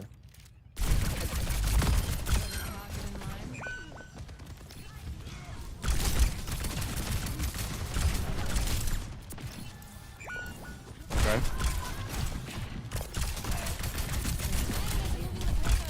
Fury TP? Wait, so you think he needs to be in his face? The Widow? No. You don't have to be point blank. Like, you just need to make it easier. My common critique with Freya's is they do bullets like this. And the problem with bullets like this is not only is there a chance to miss, but you're also giving them more time to react to you. And Overwatch is a game where seconds matter, so you need to get in a position where you can do this from closer. Like, do it from here. And then you can just dash out. I feel like that was medium range. You want to do it from way closer. If you're going to do it from range, you want to do it in the hallways, right? You want to be bullying down a hallway like this. Like, it's way more acceptable. Because your bullet goes the whole width. So even if they have more time to react, they're not going to dodge it anyway. Like, this is a little bit more excusable because the Widow has no grapple and she's fighting someone right now. But if that's the situation, you could also just shoot her and do the same thing. So I don't know. I just don't think they're very good.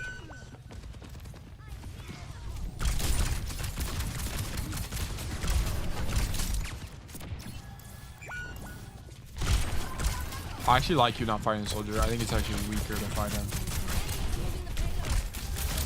The reason being is because you're in a bad position to fight him, so going main space is actually stronger in my opinion. Like, I think the soldier making that rotation is kind of checkmate. How did he even get there? If I had to guess, he rocket jumps over or something.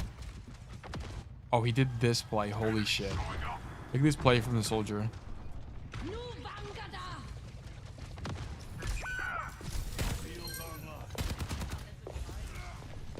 What a rotation. That's how he gets behind you guys. We need reward badges. I finished my power. Wait, I don't even know. What even is that?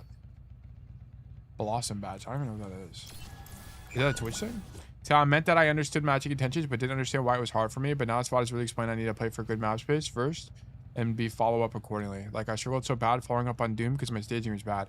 I can't play for the wrong side of the map, and I never considered me playing on the side that my high DPS was. Yeah. Yeah, I think you have a pretty obvious path forward. And this is like, I would keep in mind, this is like a little bit of a unique situation. You're playing with a Widowmaker and a Doom, like an aggressive tank and a passive DPS. So it's like, it's a little bit of a unique situation. So just keep that in mind. Yeah, I don't really care about any of this, to be honest. Okay, you get res and you're done again. Okay, cool. Okay.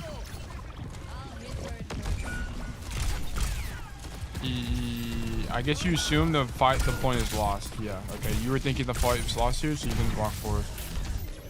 WTF, I kill BAP. I just, like, don't care. Because it's like, the fight was lost anyway to begin with. Oh, okay. Oh, you got res here? Okay.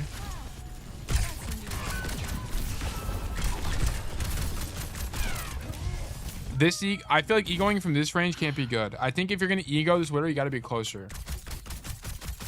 Because you need the bolts to hit faster. I think it's okay to ego Widows if it's in better range for you. This is too far. Because she has more time to react to you than you. Like, if you're gonna fight the Widow, you need to do it from here. I think it's okay to fight her, but like, do it from here. Right? Because you're more likely to convert. This is just too far. You know she's there too, so there's not really an excuse here. Like, you need to be pathing. So if you're gonna, okay, let me just illustrate this by flying away. Like, if you're gonna fight Widow, maximize your chances. Like, stand here, updraft, and then shoot her. Okay.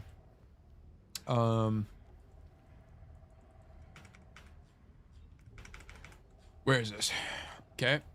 Maximize your chances of beating Widowmakers by getting closer as Freya to make it easier to hit your bolts. Being far means you are more likely to die than because she has so much time to line up shots. Plus, you take forever to get a kill. Okay, let's keep going.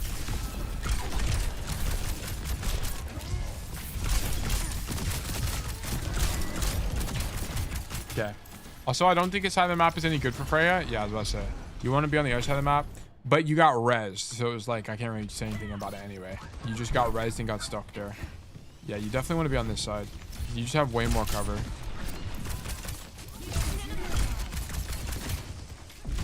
This should be a bullet idea for you, by the way. So, like, here. What does this Winston want to do right now? He wants to jump away. I guess you're maybe scared that he's going to flick his camera and dodge you. Is, like, the thing, maybe. Like, jump out. But you could just bullet him even if he has ulti. Can you primal when you're hindered? I think you can, right? Maybe not, Bola. I don't know. I don't know. I actually don't know. It's not time to dodge it? Okay, sure. I'm fine with that. I think the idea, if you did Bola him, I think it would have been an okay idea. You're probably going to kill him.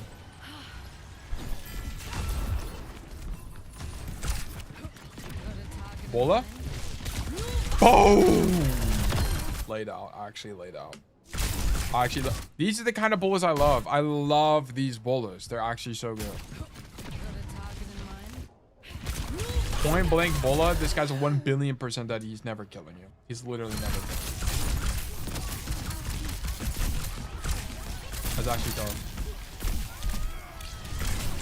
Alright, what is Wintonian doing? Damn! He doesn't die? Okay, he does die, thank God. How did he not die here? He didn't even get healing. Oh, we did get healing. The Kiri's there. I see. Did you say the bola is held for too long? Nah, I think it's fine.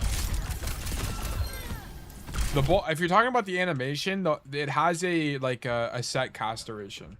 You can't cast it earlier. You're locked in it for like a second and a half.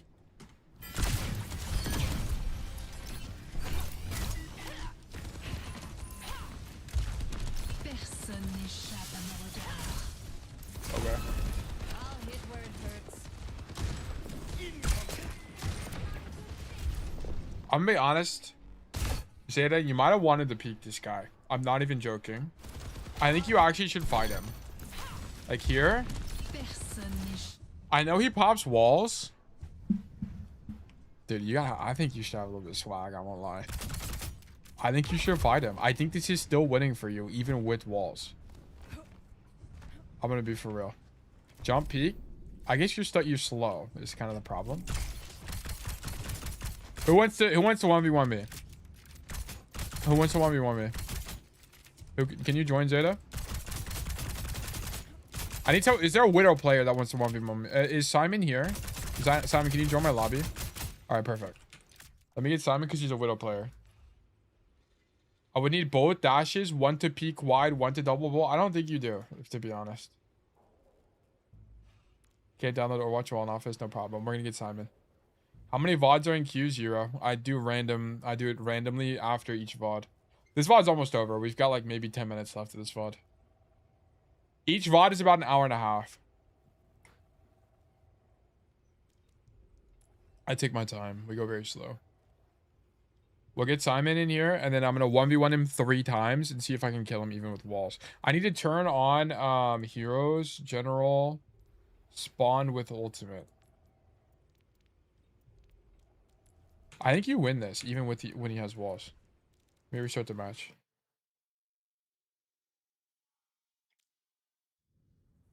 Welcome to Junkertown. Okay, I'm gonna be the defender. You be the attacking widow, and then Simon, we need to emulate the situation. Okay, so basically, what I want you to do is pop walls on the left side of the map. Pop walls, and then don't be ADS. Okay, because she's not ADS here. I don't think. Yeah, she's not. Okay, just show up on this. Like, play here. You're on ping. That's fine. That's fine. That's okay. I think even on ping it should be fine. I'm gonna be so for real. I think you still win this. Okay. So just be on this angle and then pop walls and then fight me, okay? I'll peek you after you do walls.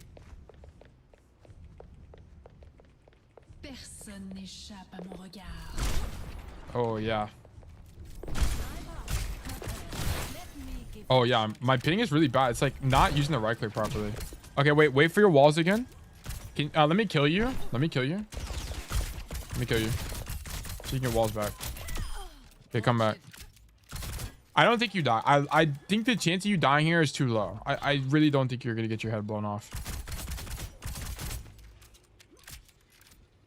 And then do the same thing again. We'll do it 3 times. I should find a VOD to send. You should. That'd be great.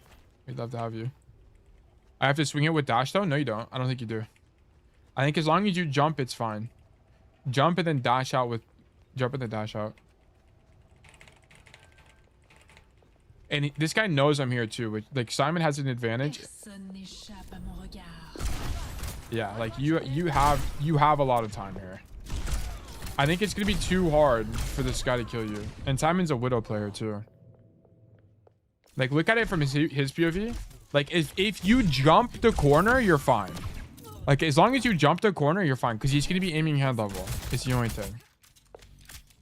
Let me kill you so you get walls again. Where are you at? Where even are you? Oh, you're in main. Okay. Like, I think the answer is whenever you're peeking walls like this, just boom, and then you're like, there's no way. Because here's the thing as well, and against Widow, she's going to be aiming head level, and if you're in your updraft like this, it's going to be a really hard flick. Also, uniquely, you can like clip your head on this thing, which would be really cool. Like, really cool Freja attack. to do that. Yeah, I think you win this. I actually think you win this. I think we're a bit too scared. I think you would only... Yeah, you hit your head once. It was annoying. Yeah, I think so. No offense to Simon, of course, but the enemy plays Widow the entire game, so we can reasonably assume he's a Widow player and the other guy's a Masters player. I don't know what this means. Personne n'échappe à mon regard. Yeah, I don't think... Yeah, I even killed him here. I think you need to take it. Like, Simon is only plat diamond. I don't think... Okay, do we have any Masters GM players here? Like, do you want to 1v1 me on Widow? Here, you put... I'll be on Widow. I'll be on Widow. Can you join this... Like, even if we put Simon on Freya, it's not going to make any difference. Like, I'll show you. I'll show you what it looks like from the Widow's POV. Simon, pick Freya. Widow's my worst hero? Okay.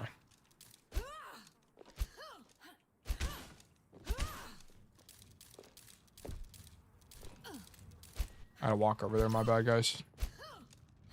I'll peek on sites. Yes.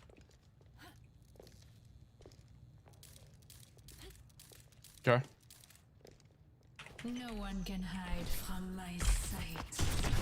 Like, even like, I think that chance of getting the headshot is too high or too low. I don't think he's getting the headshot here. Like, I see the vision, but it's not in my blood to ego swing the guy with walls. I think you gotta ego swing the guy with walls. I think it has to be part of your blood. Like, you have to have, like, on DPS, you have to have ego when you're advantaged. And I think you're actually still advantaged here. Like, and that's what I'm trying to get across to you. Like, I think this space is so good for you as Freya right now against a Widowmaker. Like, for the record, if this guy was Cassidy, I think this angle would be bad. I don't think you should, like, if somehow Cassidy had wall hacks, you should not peek a Cass. Okay, but because it's Widow and the headshot is too difficult to hit here, I think you can actually go for it. This is kind of what I was talking about earlier on the third defense. Like, if you're advantaged, you should be taking the fight. Like, you need to make it as easy as possible. Okay, we'll do it one more time. Okay. No one can hide from my sight. Okay, well, he's dashing wide. Don't dash wide. Don't dash wide, by the way. Walk wide. Walk wide. Like, I have an advantage because I know he's about to peek me too. I just don't think it's... Like, I just don't think it's gonna convert. Your CPU temp being 92. That's my GPU. Yeah, and it's getting cooked here. It's actually getting cooked. Because one of my fans are going out on my GPU. But yeah. Anyway. Yeah, I think you see the point, though. Thank you for helping me, Simon. I appreciate that. But, like, I just think it's too difficult for this guy to get the kill as long as you jump as you cross the door. If the guy kills you, whatever. But I think you should go for it.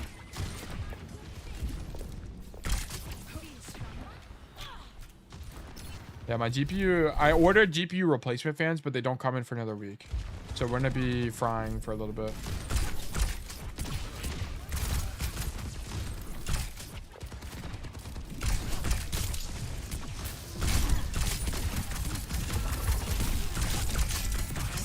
You actually do so much damage to tank with the pocket. It's diabolical.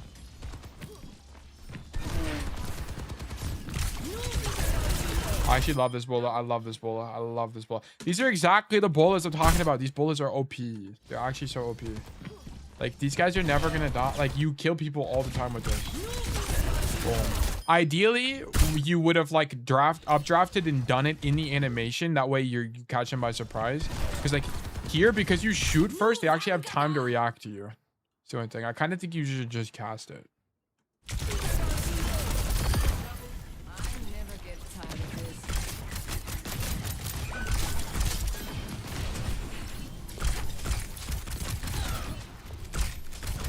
Also, like, I don't really understand the walls thing because, like, you're egoing this guy from a winning Widow range.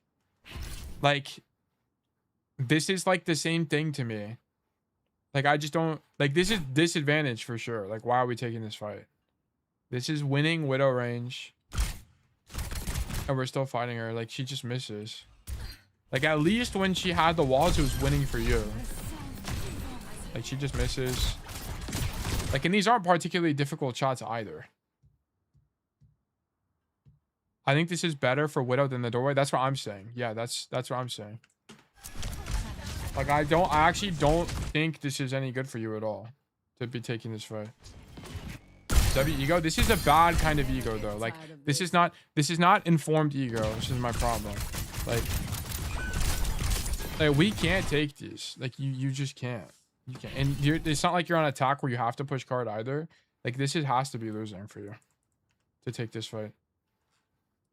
Like, we don't take fights against Widow out of our range. Like, this is a big problem. Like, if you think this guy sucks and that's why you're doing this, then why did we not peek him when he had walls?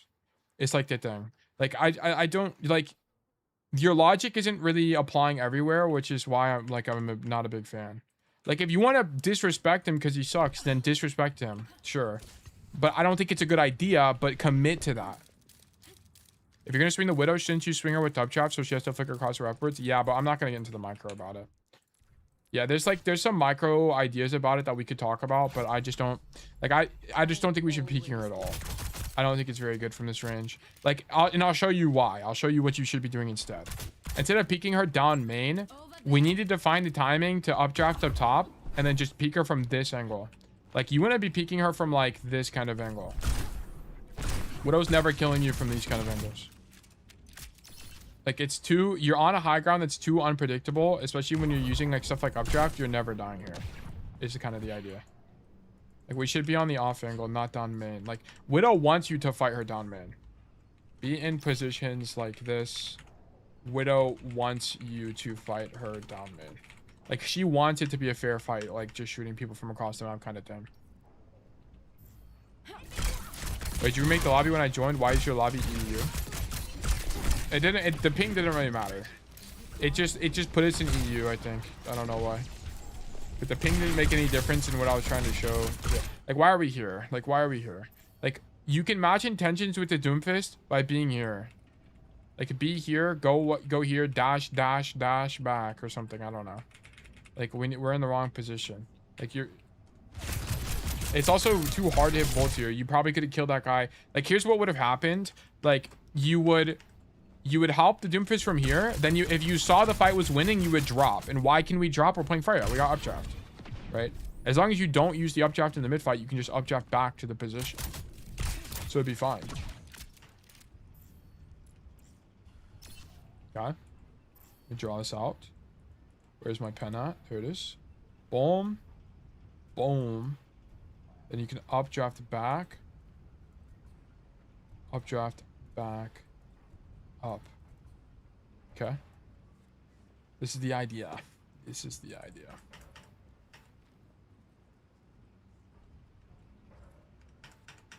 Okay, let's keep going. We're almost done with this code. Updraft up, brilliant. You should call it uppy like me. Should I be calling it uppies? I'll hit where it hurts. Should I permanently add uppy to my vernacular? Yes or no?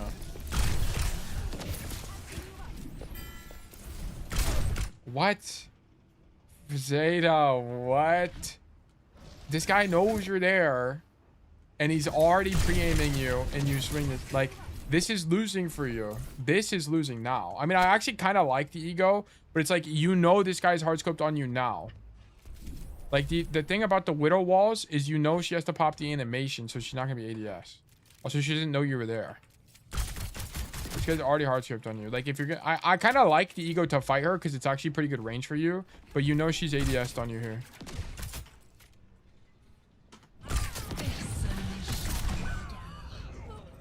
Whatever. My friend asked for uppies when they want pedal to get a high ground. Let's see. I'm not sure. Maybe I'll add a 100,000 point channel redemption to add a word to my vernacular permanently. Permanently change my verbiage. Updraft is now uppies forever.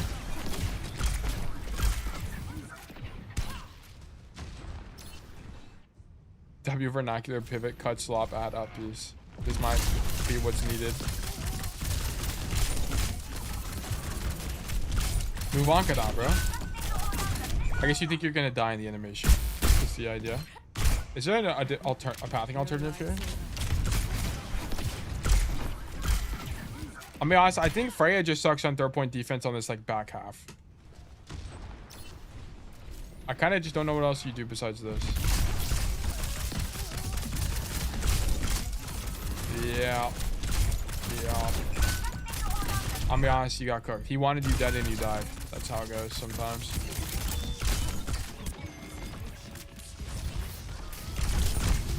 Ignoring the monkey's a little bit diabolical here. I think you have to use your ulti on this guy. Because you need to get him out. You know he has no bubble? I think you need to kill him. With the yeah, I think you need to ulti the monkey. He's also half HP. If you just ulti this guy, I'm pretty sure he dies. New, how do you spell it? New Von Keda. Is that how you, is that what she even says? What did she even say? Fuck, I erased it. I right, ult. Yeah, my bad. My bad. Just ulti this guy, bro. He has no bubble. Ulti this Winston. He has no bubble and is half HP. You kill him. Okay, I don't really know why we ignore him. Like, he doesn't have primal either, so you would 100 billion% die. You need to dash through, maybe.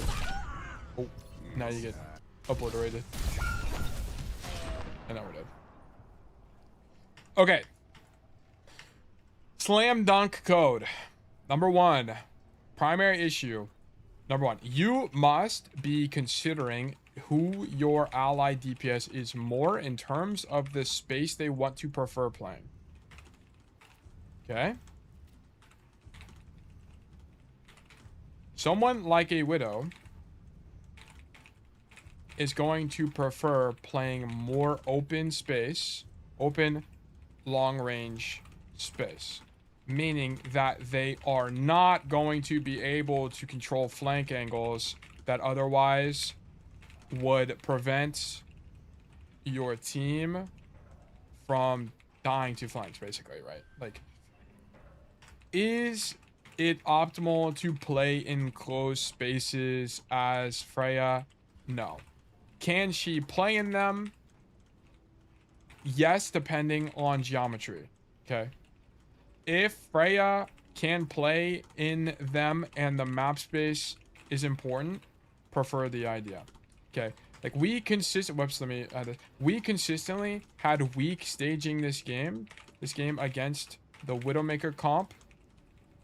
So we were unable to help the Doomfist or prevent flanking against our ally team to make everyone's lives easier. Okay. Secondary issue. Stop tossing your bola down main, get closer.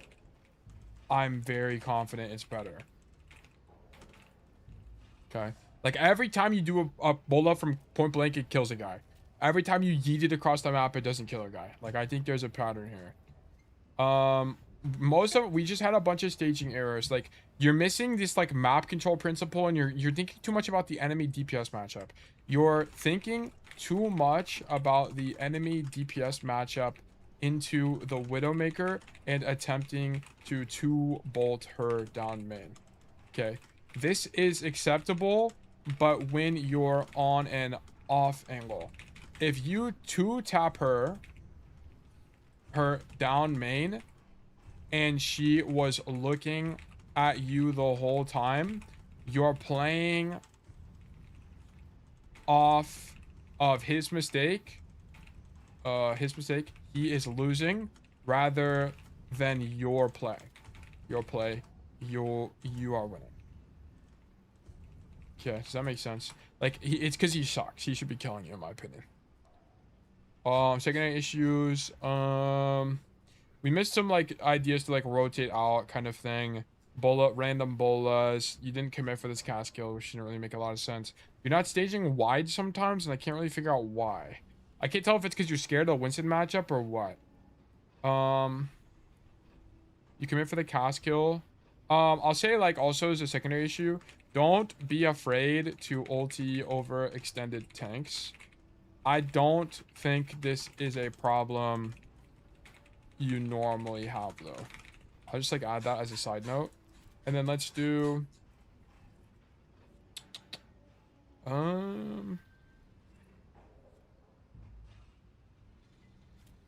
All the people on the flank. Yeah.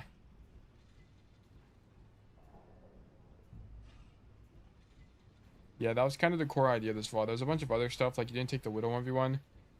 Have more ego against Widow. Have more ego against Widow in short to medium range duels. Even when she has walls, I think it's still advantaged. Okay, strengths. Grame. Generally good CD management. Good.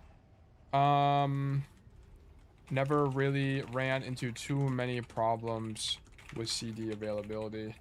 I think you generally were good there. And then good aim. No, your aim was fine. You actually like shit on this tank, the tanks like a billion times. That's what I'm gonna put. Yeah, we missed a bunch of like staging issues. We're taking bad fights. You didn't get punished this game, but yeah. Close conditions. Stop sending me bolas down main. It makes me angry. Okay? I'm not gonna have that. One strike. Down main.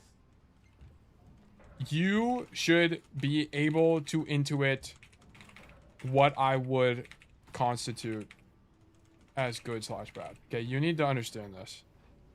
Like, stop doing this. Like, I think you and I, you should be able to look at this VOD and say, Tail probably would not approve of this bola on the brick. Tail probably would not approve of this bola on the Widow. But the bolas on the soldier, I thought were good. Okay? Like, you should be able to figure out what I mean by good and bad bolas. I think you and I have a good idea of what the expectation is. Okay? Stop sending me these bolas where you just yeet it down, man. I don't think they're good. Only time, okay, here, I'll add this.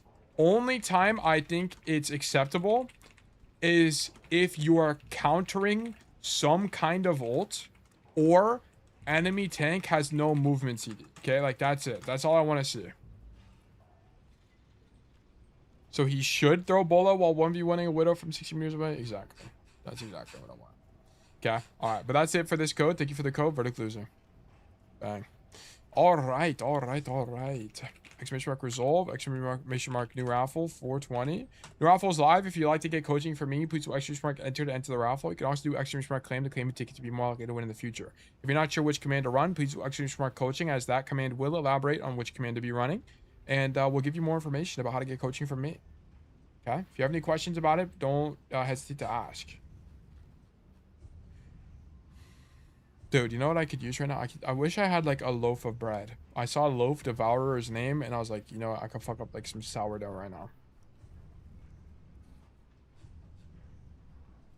What is this? Discord? I don't know what these are. Okay, I'm publishing this right now, Zeta. Give me a second.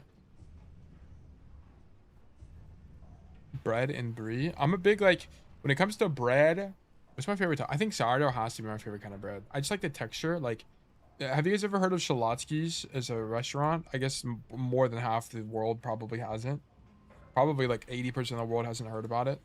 But this is like, they have sourdough bread that's really good. I'll show you guys.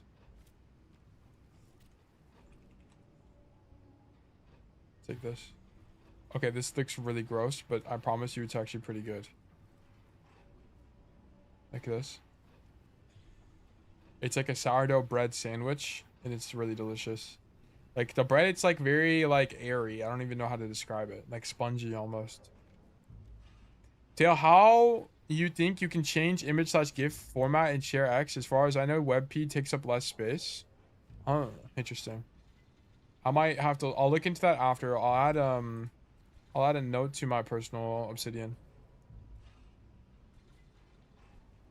Oh, I also can't even upload GIFs above 50. Okay, cool. Interesting.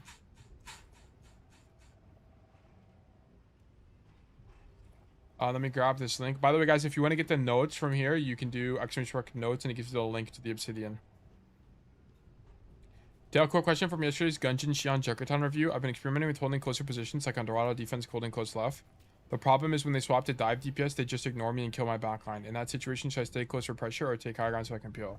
So I remember in the Junkertown VOD, it was a situation where, hold on. Can I just like delete these from here? I can't.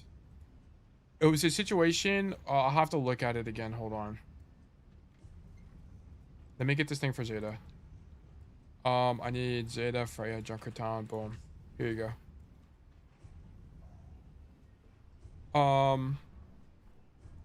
And then let me get an Obsidian. I use a plugin that turns all my images into WebP. Okay, I might need to investigate that. Here's the notes, Zeta. Okay, the Xion one, let me look at it again. Xion. No. Shambali.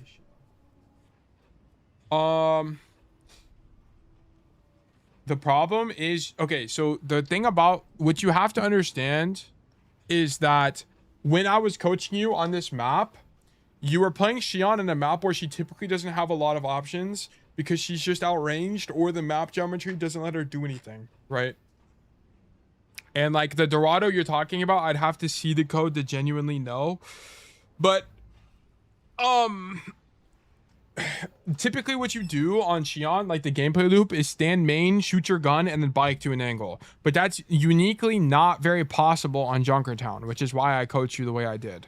Like, how are you supposed to stay main, shoot your gun, then bike to an angle against Freja? Which is why I told you to stage on the angle, because you can't shoot your gun. Like, it's kind of hard to explain. You'd have to send me a code. I really don't know how to explain it otherwise. Like, there's some maps like let me pull up Dorado, the one you're talking about here.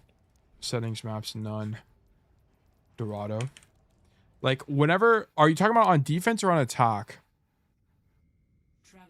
Also, I'm gonna run 3 minutes of ads. That way there's limited ads during coaching. Bear back.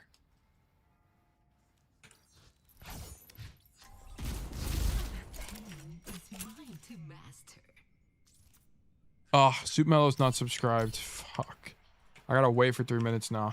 Okay, I might as well use this time to go do something else. On defense, okay. Keep in mind, claim and enter only work on Twitch, just by the way. I went for close left and they just ignore us and kill the backline. Okay, so what you have to do is you play here. You play here and then shoot your gun. And then you rotate back this way. And then you would like bike from this angle or something. It's like the idea. Are you talking about you're playing like coast side? Is what you're doing? Coast side, they're just gonna ignore you. Yeah, because they can just use all that map space if you're playing here. You don't play here on any DPS for that reason. You just get ignored. So this is actually this isn't anything to do with Xion specifically. It's just a bad position. Because what's gonna happen is they'll identify you being here, and especially if they play tanks or DPS with verticality like Genji, they can just get up to this high ground and you can't do anything about it. Yeah, you don't normally stage here on any DPS really. Also, because like here's the problem, Soup Mellow, you need to identify that playing here is bad because your rotation out from here is bad. Like if you get pushed from this position, you can either walk into mini room, which puts them in their space, as you can see, or it puts you down this rotation this way, where you can just get chased and die. Yeah, they just played Genji and Tom. Yeah, so they just ignored you. Yeah, like you don't normally stand over there. You stage here, and then maybe you go fight people in this space. Like you bike and then you fight them here. Is the idea. Tail on Nepal Sanctum, is left side or elephant side better on cast dependent, or does it depend? Elephant side or the other side? It's gonna depend on the matchup. You don't really want to be playing on statue side if you're outranged. Let me just boot it up. The Paul. And then which one is Sanctum? Or Shrine? Let's do community coaching. Shrine is second point. Get modes, control. Valid control, 1 second.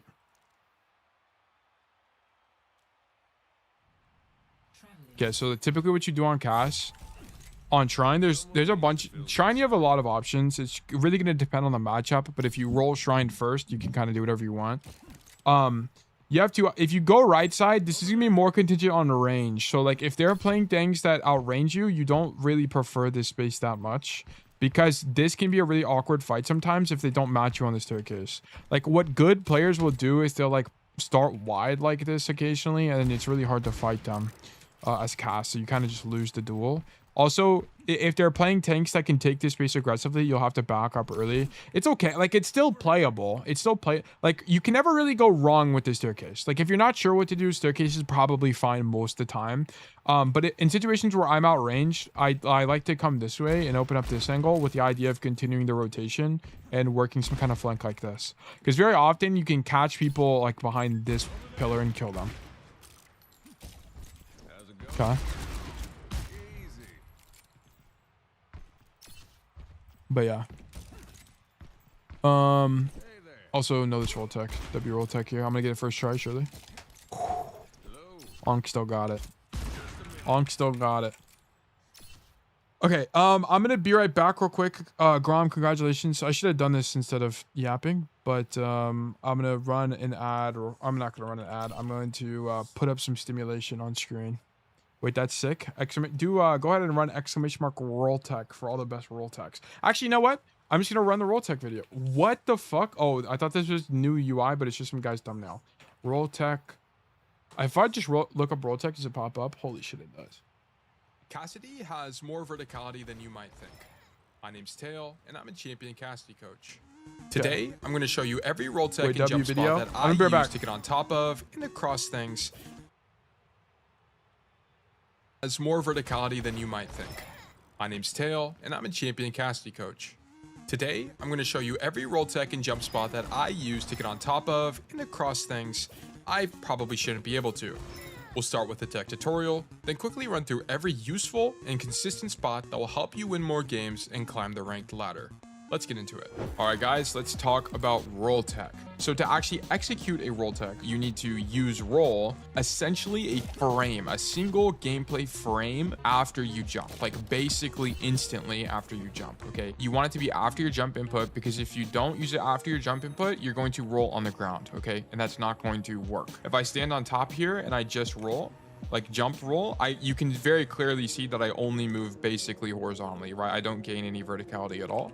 So that's how you roll tech. So another concept you need to understand, it's not a super precise tech. So there are some spots that exist where you have to have a specific orientation, or you have to have a specific directional input, but most of the time that's not required. Like here, I just look kind of in this vicinity, and then I execute the timing on the inputs, and it's good enough. What's more important about roll techs is not where you're looking, but the timing of your inputs, okay? There's another concept called a late tech. It's basically a roll tech, but rather than you rolling immediately after you jump, you roll at some arbitrary time after you hit jump. And the reason it's arbitrary is because there's different props throughout the maps that require different timings for you to be able to actually roll off of them successfully. Starting with Nepal Sanctum, if you ever find yourself in this room off of point, you can roll tech off of the dresser to get back to the mega high ground.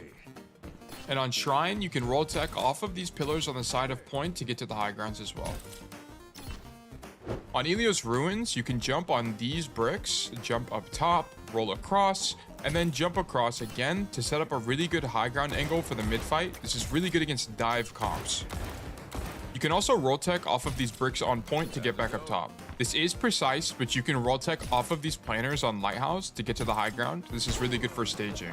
On Ilios Well, you can break defenses to roll tech off of this one indestructible post. This works on either side, and it'll put you on the coast side high ground, which is insane for ratting and flanking in general.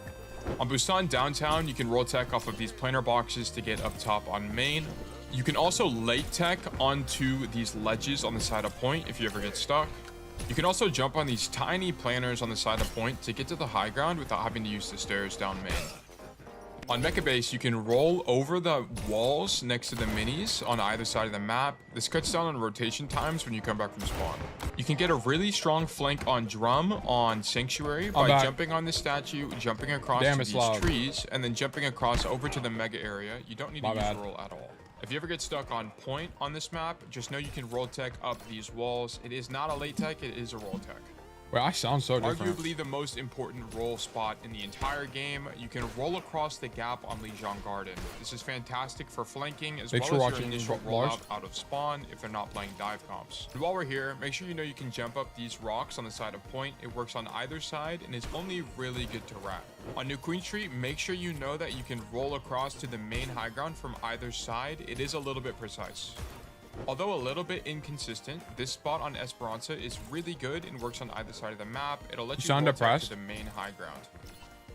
I'm pretty sure I record the voiceover at 3 a.m. which is why I sound like that. Also know How hard are these techs?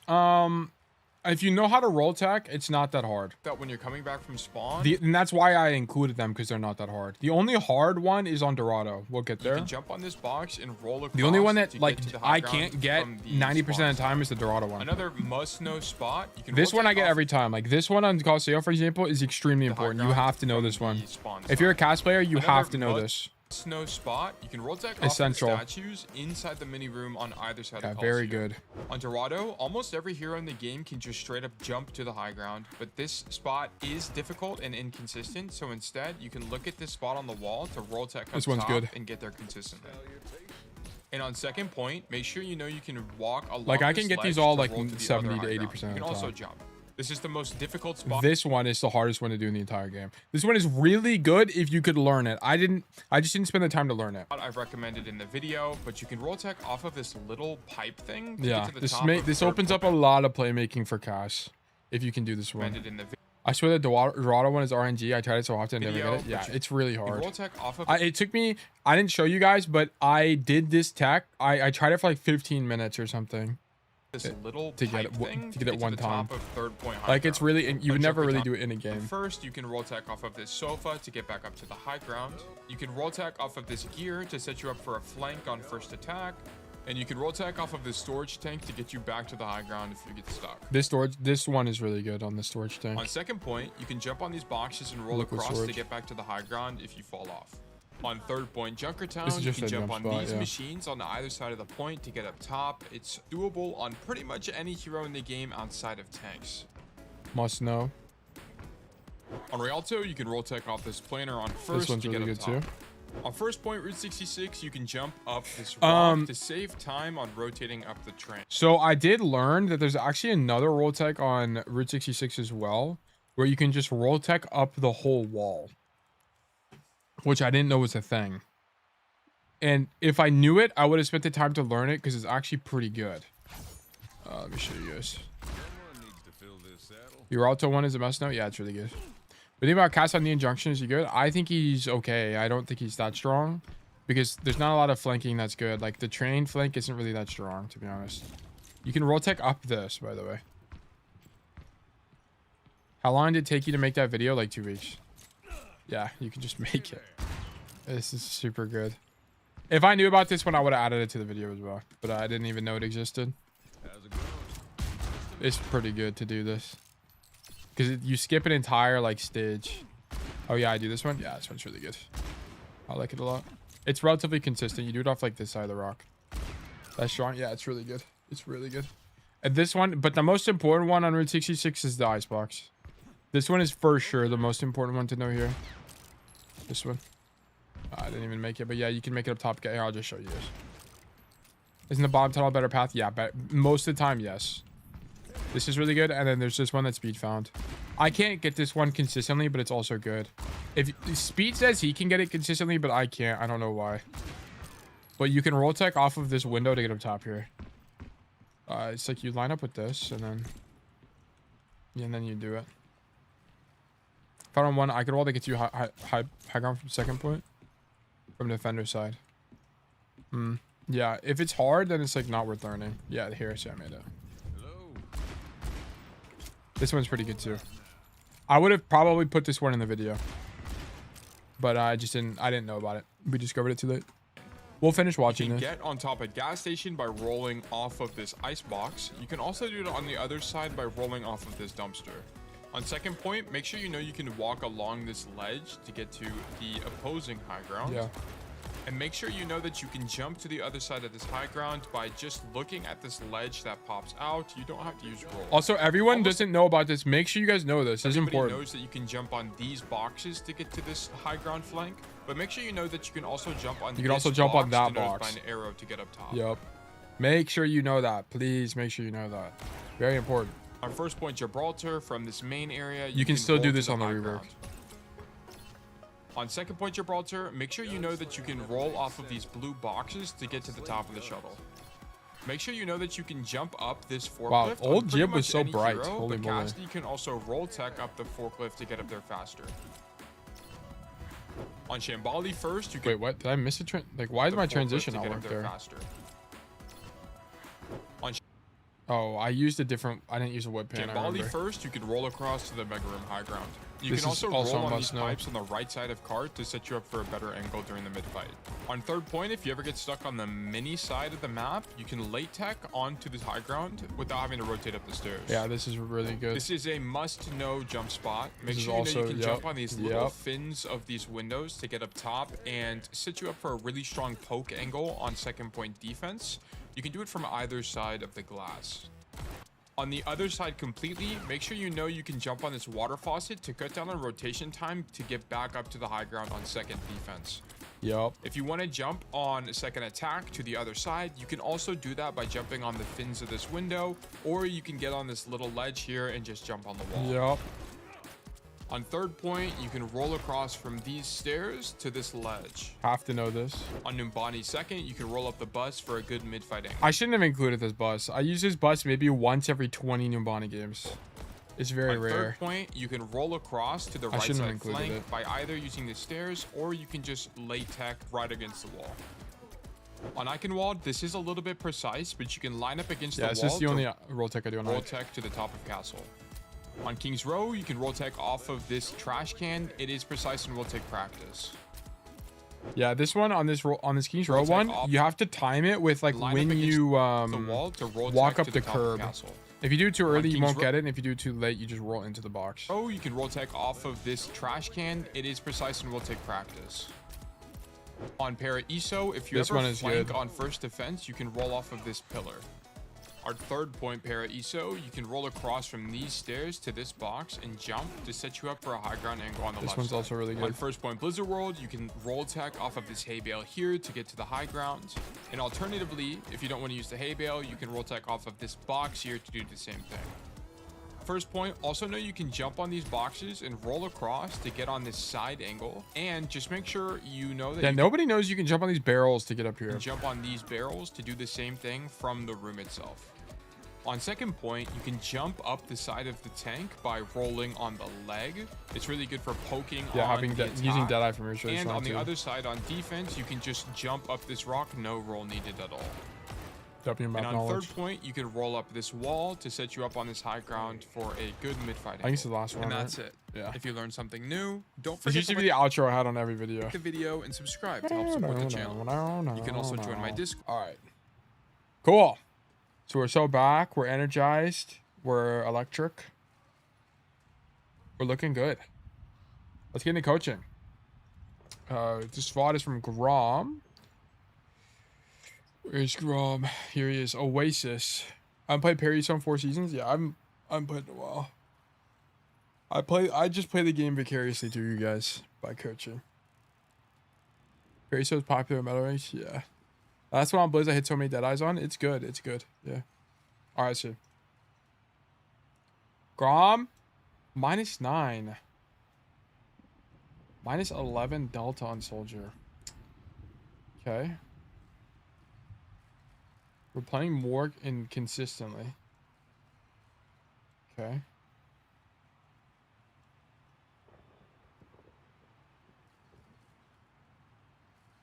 I made a mistake with my first ult. Ow, my eyeball. It was a close game that we definitely could have won. Things became much harder when their highest ranked player swapped to Cass. He consistently won the range duels. Games actually felt much easier when our other DPS was constantly taking fights and drawing the enemy's attention. It was a difficult game to win because their tank kept going AFK. I think I spent too much attention reacting to enemy dive heroes. They pulled me into their playing their game. I was playing against Diva, Mercy, Farah, so there was just a lot of airborne targets. And I'd say I'd probably spend more time. Okay. If I'd killed Ana on the last map close to overtime, we probably would have won. Okay. Against a comp, how should soldier position both? Okay. If our tank plays very aggressively after winning, okay, sure. Notes like okay. Questions are good. These are really productive. I actually like this a lot from you. I like this perspective from you, and I like the consistency. I mean, I think your system looks good. And I like that we're one tricking now.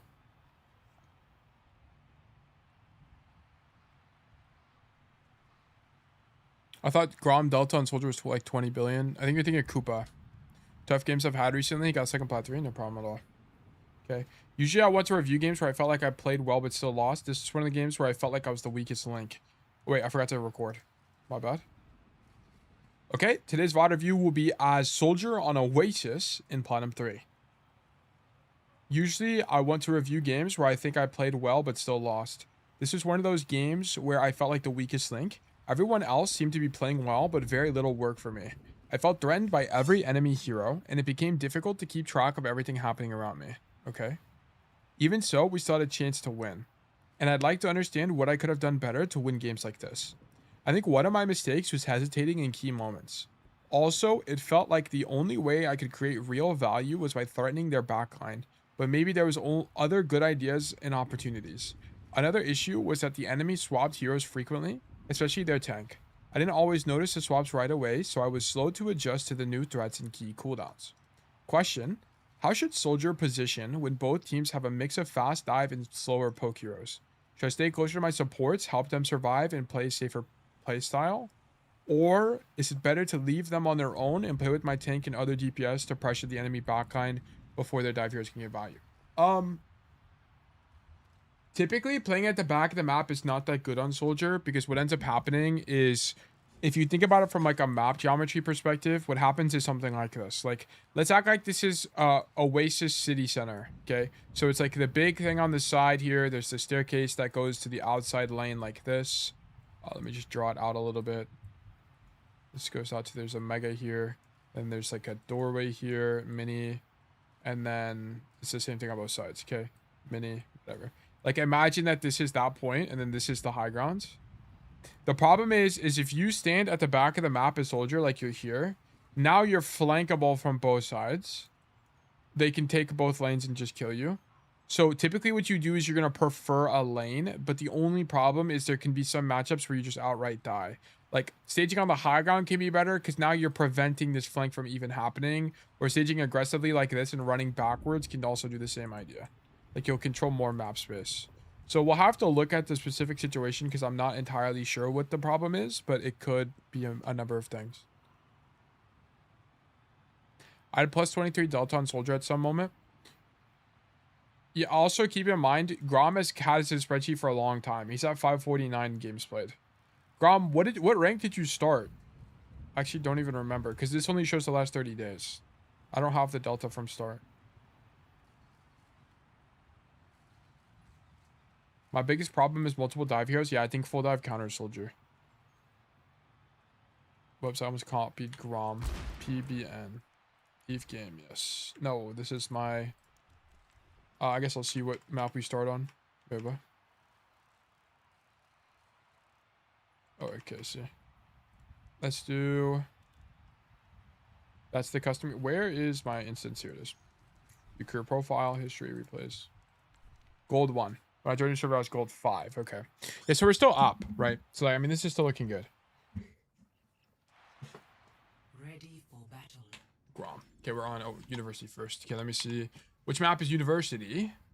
Coach resources. University is map 3. Zeta, how did you make this graphic, by the way? Did you use it in... did you make it in... Notion or what? Because what would be nice is if the text was bigger so that I can like read it from this and not have to click on it every time. Would be kind of nice. University is state number 3. Maps none. Oasis. Modes control. It's an HTML file I opened in browser. Oh, I see. Welcome to full dive farm soldier, at least on cast, you can go for the 1v1. Yeah, exactly. Like, you can't even really 1v1 people, which makes it kind of awkward. Like, unless you... It kind of becomes a Kovac scenario. If you can hit the Helix and then track head, then it's good. Like, the Tracer matchup just comes down to forcing a recall through Helix. Like, you just Helix the guy in the body, then force the recall with that, because he can't... He's gonna die otherwise. So, yeah. Okay, here, I know you're on Soldier, but you should very heavily consider teleporting your Sigma out. Okay? Just as an idea. Soldier, staging early is important, but because Sprint makes you one of the fastest, like, run-back heroes in the entire game, it's actually not that bad to just TP your guy out. More importantly, because getting Sigma on the map earlier is very important. So just our general rule of thumb is that if your tank is playing something slow and you're playing a relatively fast hero, like heroes you wouldn't teleport your team out on are like Hanzo. Like if you're Hanzo, most of the time on cast, you wouldn't TP your team out as well. If you're playing Mei, right? These heroes are just too slow. But if you're playing something like a Soldier, I think it could occasionally be good on control and flashpoint maps. Okay. Just keep that in mind. So we're going to take a picture of this. Well, let me just make sure you don't do it. Okay, I'll try to do my best in my next games. Well, just only on certain maps. Like, on control maps and on flashpoint maps are generally where it's the most important. There's some control maps where it's less important, but just as a rule of thumb, if you can, you generally should, as long as your tank is slow. Okay. New notes. It's going to be Grom, Soldier, 76 on Oasis in Platinum. And then let me insert the templates. Student notes template. Let me do this. Also, before I do anything, actually, let me look up Grom's notes. The last one was this one. Map specific on the last planet map. Okay. When you're flanking, please be more confident. I would honestly prefer you limit test more. Okay. In these games where you're hard flanking the entire time, I need you to body view them. Okay. No close conditions. Okay. Low-key, the visors were mostly good. Okay, see. I see. Okay. If you are playing on control plus flashpoint and your ally tank is slow and your hero is fast, so you're on Soldier, ally on Sigma, heavily consider teleporting your tank out as it gets them on the map faster and you lose marginal amounts of space as a fast hero. Okay, so just something to keep in mind. Is going to be kind of an idea. Let me also write down this stuff. Grom. Okay, this map is going to be Oasis. Oh, Oasis? What am I doing? Soldier 76. Rank is hashtag platinum. Format is hashtag 5v5. Hashtag 5v5. Dude, sometimes I wish I had like lo-fi playing, like some music. What do you guys think? Oh, actually, I'm gonna run a poll. I know I've done this before, but I'm gonna ask again. Manage poll. Okay, I don't really care, but it would be kind of, yeah, I don't really care. Music during lo-fi music during coaching? Question mark? Yes. No, I don't care. Okay. Duration, we'll do it for 5 minutes. Okay, let me know your thoughts. Let me know your thoughts. Okay, let's keep going. Okay, Taylor sent a new version of Discord DM. Huge. Let's mobilize. As long as the audio from the stream doesn't get muted, I don't see why not. Yeah, I would have it on a second channel, so that way the VOD maintains. But I know some of you guys listen to music during coaching, like your own music, so it would conflict. Okay, wait, what? So you run left side? You need to commit to your idea here. You come to the left side. If your idea is to come to the left side, go to the left side. Unless you just know your Hanzo's doubled up with you. Greetings. Why did you come back to the right side here? Oh, sorry. Thank you. Sketchy. Much appreciated. On them.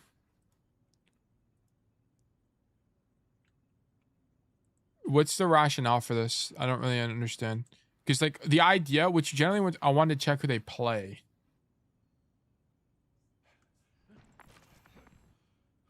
That's not really how you should be thinking about it, in my opinion. I think, especially on the first point of control, you should kind of just be showing up to good map geometry and hoping it's a good matchup for you. The main idea was to play high ground. Okay, but if that's your main idea, I need you to path for that. Like, you should be pathing for main high ground here.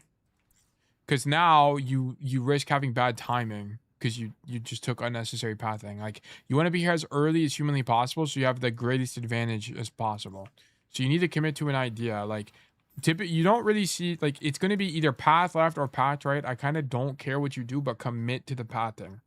Like, you need to commit to your idea here. Like, I don't like this walk left and then change your mind. Because you make this extra distance of rotation that's unneeded. It's just my 2 cents. But I think on Soldier, you can't play for height first because you just fall over into dive. And without knowledge of their comp, you got to play way more scared. Something Tail played a previous part. Yeah, I think you should. Personally, I think playing for the high ground is worse, but that's kind of besides the point here. It's more of like, even if you're going to pick an idea, you have to commit to the idea. You can't like do this like path and then go this way. In my opinion, I don't think it's stronger. I think you have to commit to going to the high ground. Because on a map, sometimes you'll do stuff like this. Like you can count this as quote unquote scouting, but you have to understand this is the first fight of the game. Okay. So you know all space is empty. So scouting is not as important. So you should be taking as much space as possible while this is the case, right? In the first fight of the game, it's incredibly important to just take empty space and fight for it once you get there. I would rather you commit to an idea and make the rotation as quickly as possible than to cancel and do something else, because you will resultantly have bad timing most of the time. Okay. This rotation is okay if your justification was not doubling up with Hanzo. Okay. Like if your idea is, I don't want to double up with the Hanzo, then sure. But if your idea is, I just want to play for the high ground, then you shouldn't have path left. Yeah, I want to know if it would be dangerous to play high ground. If not, I would play there more. I think generally the idea is going to be on Soldier is to like play this mini room and then rotate this way. Let's just look up a VOD of somebody. Let's look up, let's look up. Who is our Soldier guy? It's Blaster, right? Blaster. Blaster Overwatch. What's his username on Twitch? Do we ever review Blaster's cast VOD? Nah, he didn't show up to stream. So we never. Blaster FPS is his name. Okay, videos. Committing to improving. C3P Soldier. Cassidy. Placing on all to avoid queue times. Okay, can we get an Oasis? Rialto, Saravasa. Saravasa, Para-Iso. What is this? Have you gotten a stutter? No, not. Kings Row. Actually. I don't want to jinx it, but like I mean, I haven't been in Team VC, so like maybe. New Junk City. Circuit Royale. Eichenwald. Okay. Is this Cass? Is this still Cass? We might not be able to find any.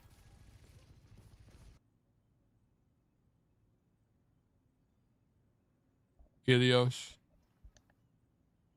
Kings Row.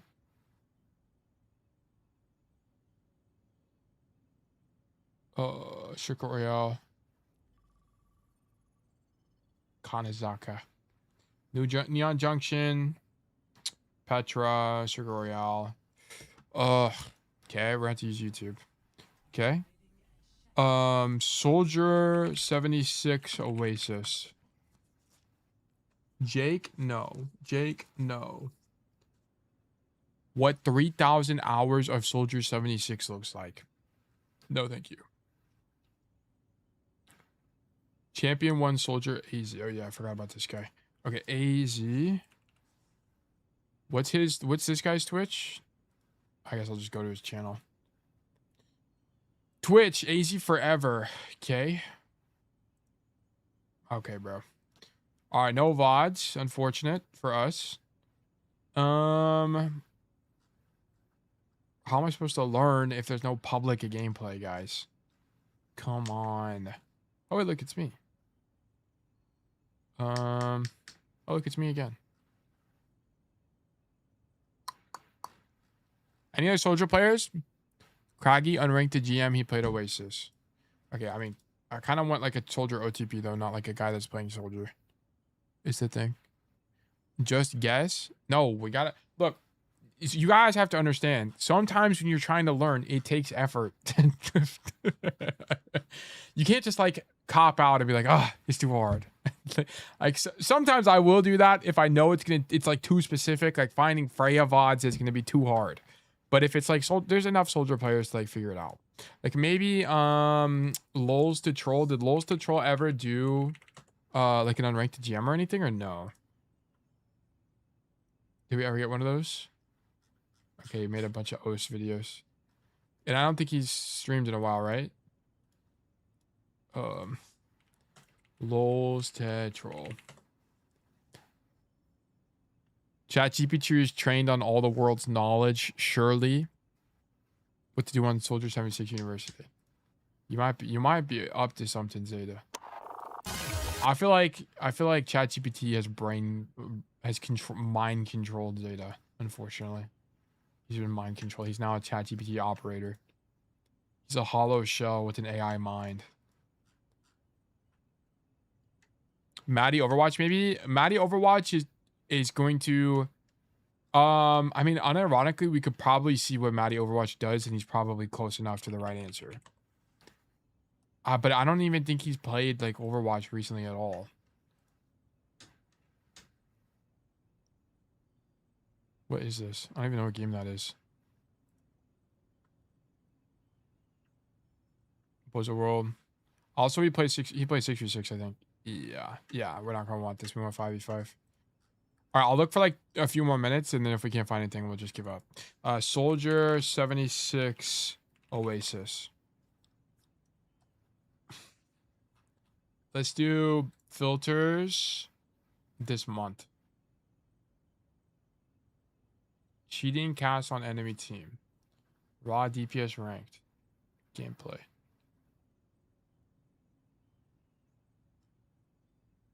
Flop.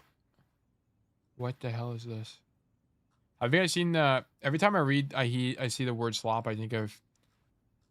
I'm not slop. And that's based. Oh, fuck. What is it? There's the triple T meme. Hold on. We're getting derailed. Triple T, I'm not slop. What is it? You guys know what I'm talking about? If we did a triple T, we popped the AI bubble. No, that's not the one, though. There's another one. It's the Wreck-It Ralph one when he's, like, falling from the sky. Wreck-It Ralph. You guys know what I'm talking about? No, I'm not slop, and that's peak. That's what he says. Hold on. I have to show you guys now. Hold on. We're getting derailed. It's this. It's literally this. But it's not this. This is a remake. Oh my god. Fucking never mind. We're not going to find that. Just know you're missing out on peak. Just know that. All right. We're not finding it. I give up. All right. So if you wanted to find the right answer, you would find a Soldier One Trick and you would find him playing on Oasis. 26, by the way. First of all, I'm 25. First of all. Get it right. Second of all, stop being a hater. All right, too much hating happening. All right, so we show up to the angle. So I want to point out, if you had not done this rotation, okay, this rotation, let me see how long this takes you. Let's do the mathematics on this. You're here now. Boom. Okay, you would have been here by now. So 22. 1, 2. It takes you about 2 seconds. Let's just say 2 seconds, okay? So now you get here. You would have been here at... So you get here now to shoot him. You would have gotten here at 19. So let's just see what 19 would look like. You would be here now. You would be shooting the Doomfist. You would have forced the Doomfist to block early or punch early. You would be half HP and you would just have control of this space. So that's why it's important. Like, you would have been here now and he wouldn't be able to walk forward. Like, this is why I beat you guys up for stuff like this, because it actually genuinely matters. Like, the dynamic of how you would have fought for this space would have been entirely different if you were just 2 seconds earlier. Okay? This code is Soldier76 on Oasis hard carry low key if you want to look at it Grom. Okay, I mean you can reference Koopa because he's higher rank, but it's like ideally we're getting like nothing against you Koopa, but like whenever we're trying to study people, you typically want to study people that are like champ 3 and above. Ideally.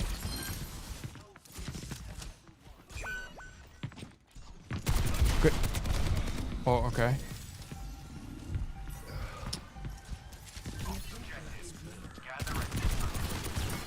Yeah, I just don't think this can be a good fight for Soldier. Like, Soldier, you don't want these, like, point-blank, medium-range fights. I really don't think this is the answer. I don't think you ever win this, to be honest. Actually, you know what we're going to do? We're going to pull up Koopa's VOD. I can almost guarantee you that Koopa is not playing in this space at all. Or if he is playing in this... If he comes here, it's because this space is free. Not because he, like, thinks it's better. Like, look, I'll show you. View career profile, history, replays, boom.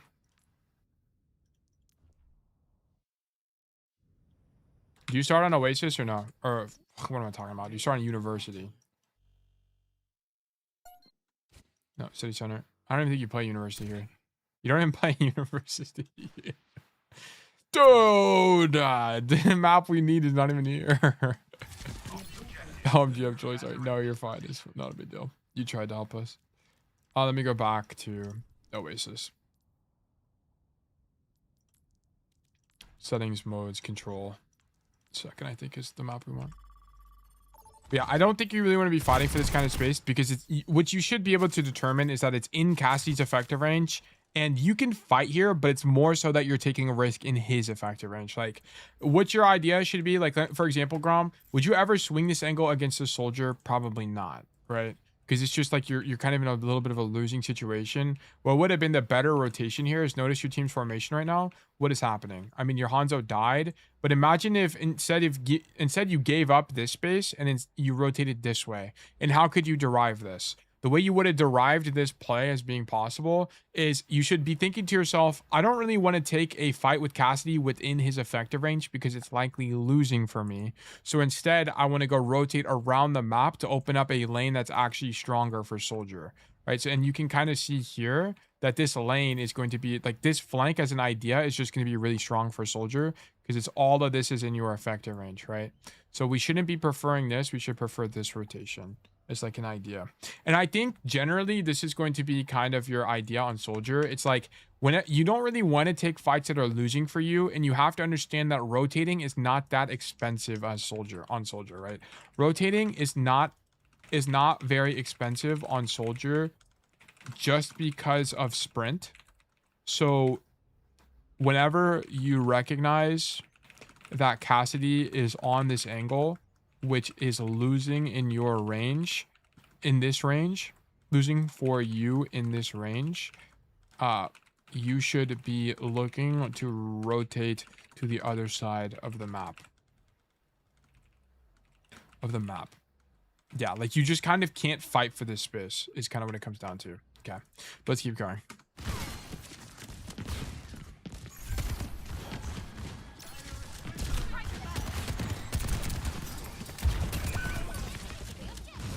Yeah, you end up doing it, but it's just a little bit too late.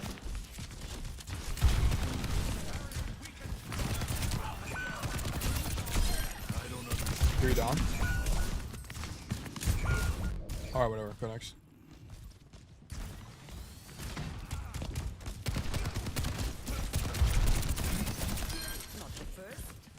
I actually think the high ground is worse, by the way, into this matchup.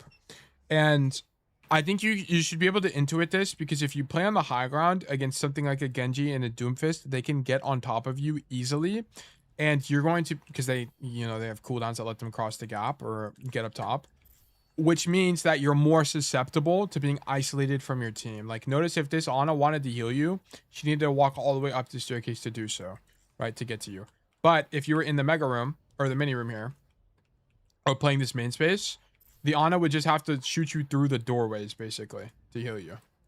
So you would be less isolated into dive heroes. Like, typically what you want to do into teams that are partially playing dive, like this, Genji Doomfist, is not play incredibly isolated because you're going to give them fights that they want. Like, they want to be diving on an isolated Soldier, right? So just keep this in mind. Like, preferring this space is going to be slightly better because it's going to be easier to get access to healing. This isn't a very common idea. In Soldier, you can play slightly more isolated because you have stuff like health pack to keep you alive. But into dive matchups, it can be a bit difficult. Whenever you are against dive matchups, it might be preferred to play main adjacent space like this mini room to ensure that even if you do get dove, you could get help. I don't really think playing on the high ground is that bad. It's just something you could consider as you play these kind of angles. I don't usually need help from supports. I can usually pick up health pack. Well, I figure as well, but it's less that you need help, and it's more that like your chance of dying is just higher. And you can get relatively equivalent value if you play on other space as well. I don't think this is that bad for the record. It's just something to think about. Okay, and the only problem with this is you're not leveraging your effective range here, right? You come to the angle, and then you play wide. You have to understand that Soldier does not have burst mobility, okay? If you're playing Cassidy, oh, I'm on the wrong map. If you play Cassidy and you show up to that angle, how do you get out of that, right? You roll away. And what is roll? It's a burst movement cooldown. What is sprint? Sprint is not the case, right? So whenever you need to leave an angle, it's too slow for you to leave angles, so you can't go wide, okay? So whenever you show up here, your idea should not have been to drop off this ledge and then shoot these guys, because now if you take damage, you have to like turn around and run away. That's not very fast, right? So what you should be doing is Soldier's a very common idea is to play tighter to corners than most DPS, because you just don't have a way to get out quickly, right? Your sprint is directional in the way you're looking. So play tight to the corner, or alternatively, you could be playing on this ledge like this. Both of these ideas would have worked. How do I join the coaching raffle? It's after each VOD review. This VOD review is going to be going for probably another hour, just for the record. I'm pretty slow nowadays. Prefer angles like this, as it is easier for Soldier to live if engaged on. Right? Keep in mind, Soldier doesn't have a burst movement CD, so you can't really afford to play as wide on angles, okay? There is some nuance to this as Soldier. There is sometimes in 1v1s, especially against like Cassidy's and stuff, where you'll purposely play wide to be more evasive, but it's not really all that common. It doesn't happen all that often, especially like this, in situations like this. You should be preferring like an angle like this. Notice I'm wide, right? I'm almost on the edge here, but I'm using this thing as cover, and I'm not committing. Like, notice your commitment here. I want to point this out. Okay, boom. Look how committed you are here, right? You need to be here right now, because then you'd be able to walk backwards, and it'd be a lot safer for you, and you could use this corner as cover. But now you have to run this way to get out, right? This would be only lateral movement. You'd be dodging him more, if that makes sense. So you kind of just you commit too much to the position. You need to be in one of these ideas, or even back here. Like, any of these ideas would have been better, as it would be less likely for you to get punished and die by people like this Cassidy. Okay. Let me go here. All viable angles green, as they let you play cover better, or start wider with a better rotation out / better chance of dodging. This current position you are in will be too difficult to leave from. Okay, so just keep this in mind. This is important micro on Soldier. Normally micro is not really that important to coach, but Soldier is actually a relatively micro heavy hero, which is why I don't really think Soldier is a good beginner hero at all. I don't really like buy the idea. Okay, so you kind of just pop Visor when they're using their ultimate. Like, you need to see... Okay, look. When you walk back from spawn, you need to be filling the gap here. So, here, your Tracer is dead. What do we see? We have point cap. The Tracer is dead. And then our team is in main space and on the left side of the map. I guess your idea is to come left side because the Tracer just died to peel for the Zen. I guess it's actually not that bad. But I would have preferred coming top right here. Because even though you come left side, you don't even... Okay, you don't even go left side, but yeah, like you could have went left side to peel for the Zen. That would have been okay. But the kind of the worst play you can make here is come main space, because now you're stacked with the Ana, and look at this. Because your team was playing main space to begin with, everyone on the enemy team is already hiding from the people that were in main. Like there's no one to shoot here. If you at least went right side, you'd be able to open up an off angle and shoot them from the side. So like you kind of had the wrong path. This is a pathing error. Like every time you come out of spawn, you need to be thinking about filling the gap, right? Either peel for Zen because it's convenient because you're walking back from spawn, or set up flank by filling the gap. Okay. Gap. Like I needed either idea from you, because you show up to the main space and there's nobody here. There's nobody like, and that's the problem with this is you must be aware of this. Okay. Fill the gap or peel for the Zen. I kind of don't care, but I need commitment to that idea as you path out of spawn. Ping you a blaster VOD on Discord. Thank you for doing that, Koopa. I greatly appreciate that. I didn't expect Genji to be as close to me as after I hit him. Well, it doesn't really matter. Like, if you had better staging here, like if you had better pathing here, you like... For example, if you went left side, you'd be in this room right now. You'd have been shooting the Zarya, and then you probably would be winning this fight. Or you'd be coming right side and opening up a flank and just killing these guys outright. Like, you probably would have killed this Genji, by the way. Like, yeah, and I just don't really like visors like this. Like, visor is not really a cooldown where you pop it and walk into a small room.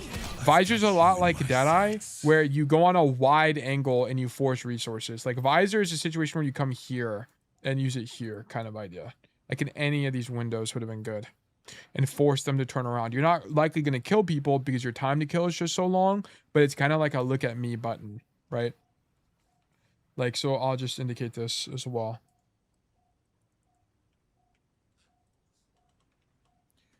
Use visor in situations more like this where you're on a wide angle and get people to look at you.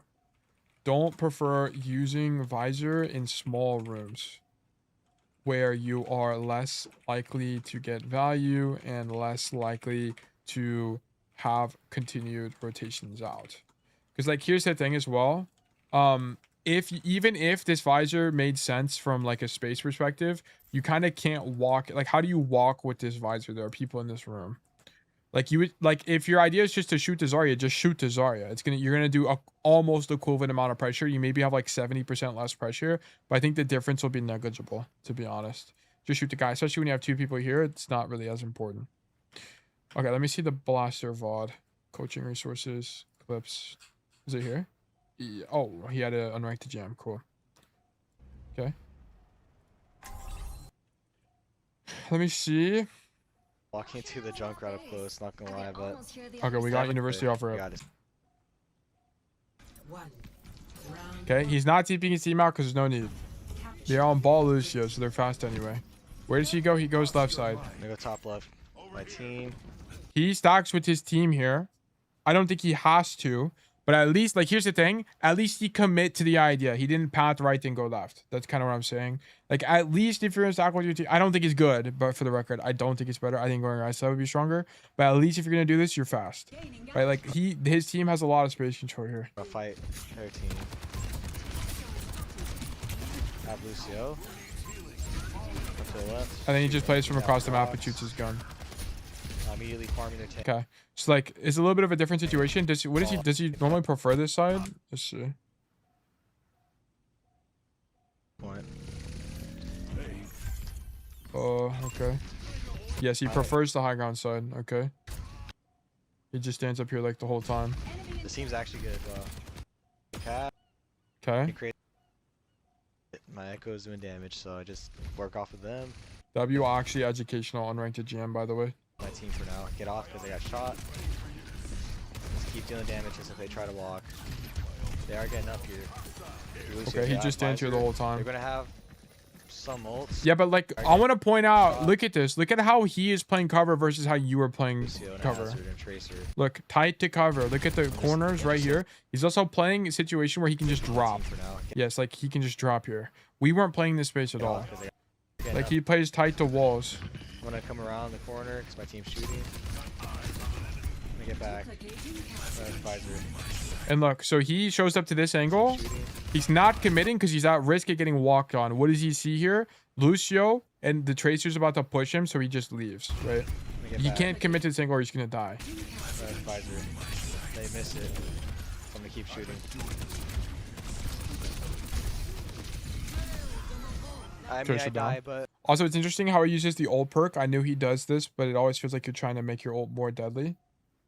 This was old. This is old. Yeah, this was 7 months ago. This is before the Helix perk was a thing. I can't remember what the other minor was, but I'm pretty sure it was like pretty bad. Let me see it. Just keep dealing damage as if they try to... Yeah, this Helix rocket ammo one was really bad. This perk is not good. I don't really think it's good. Making your ulti better, I think, is just stronger. Yeah, this perk was like really overrated on launch.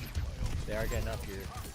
Lucio, they have Visor. They're going to have some ults. Okay. But yeah. Okay. We're not really going to be getting like the situation we want to have here, unfortunately. Okay, we're done.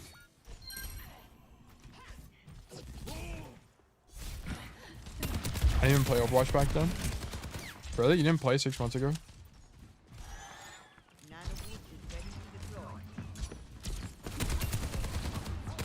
Okay.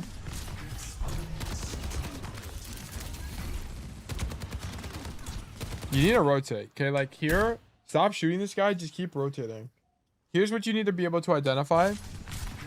The Zen gets dove and pops trance. Cool. So what does this mean? If you on your team, if your team has transcendence, what is typically going to happen? If people are low HP, they're going to back up. But your team, the fight is just starting. It's very likely your team is going to play aggressive here. Okay, so what you should do is continue to take space. Stop shooting this Genji. Keep rotating. Keep rotating. Keep rotating. Boom. Come here. Shoot this Ana. Like, this Genji is evasive and your Ocean is here anyway. Like, continue to take space while this is happening. And don't double up with this guy. Okay? Like, you need to have this intuition that as the fight's happening and there's empty space, go wider because you're not getting marked anyway. Like, this Genji's not marking you. Continue rotating. Whoops, wrong thing. Okay. Continue rotating when rotations, rotating when there is empty space, as to also not double up with the Xion. Okay? It should be a lot stronger. Because here, they just kite you and the Xion, and you can't do anything. Continue rotating. Nice. Idea of coming this way was fine. By the way, I like it.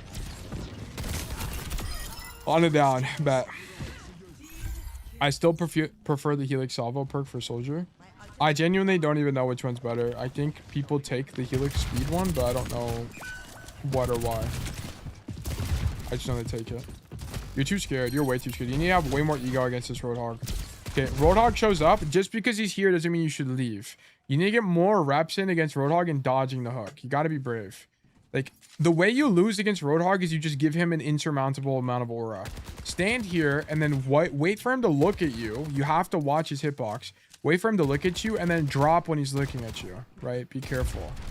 But not like how much aura you're giving this guy. Like, he's not even looking at you. Sahebi is just walking back from spawn, not doing anything. Like, you and the Ana both get aura'd away. Like, actually aura'd away. He's a little bit too scared here, in my opinion. I think you should have continued fighting him. Yeah, your Ana dying is your fault. This is your fault. This guy should have been had the force to use his heal. He should have been maybe tried to use hook on you and you dodged it. Like, something like this needed to happen. Okay. So you're way too scared of Roadhog. Okay. Take a screenshot. Bada bing, bada boom. Okay. Just because a Roadhog shows up on your screen doesn't mean you should be scared. Continue to shoot this guy until he looks at you. Then move evasively / dodge to cover when he is to avoid getting hooked. Okay. This is a must-do thing.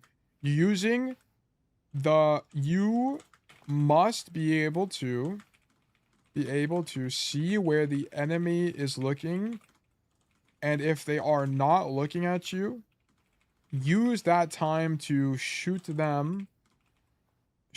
This is a common pattern in Overwatch. Like, for example, if this was a Widow, you would shoot her now, not be scared. Be scared because she isn't looking at you. Okay? Like, you're just scared because it's Hawk. He has immense aura. If this was a Widow right now, you would still be shooting her, right? Like, he's not looking at you, so just keep shooting him.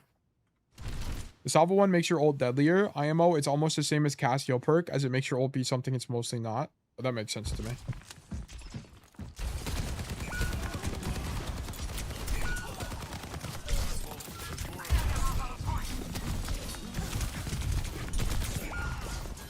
Okay.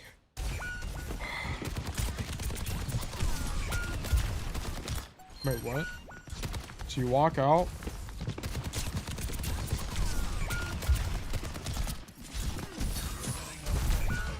They should make a perk where whenever you use your health pack, you get 15 ammo back.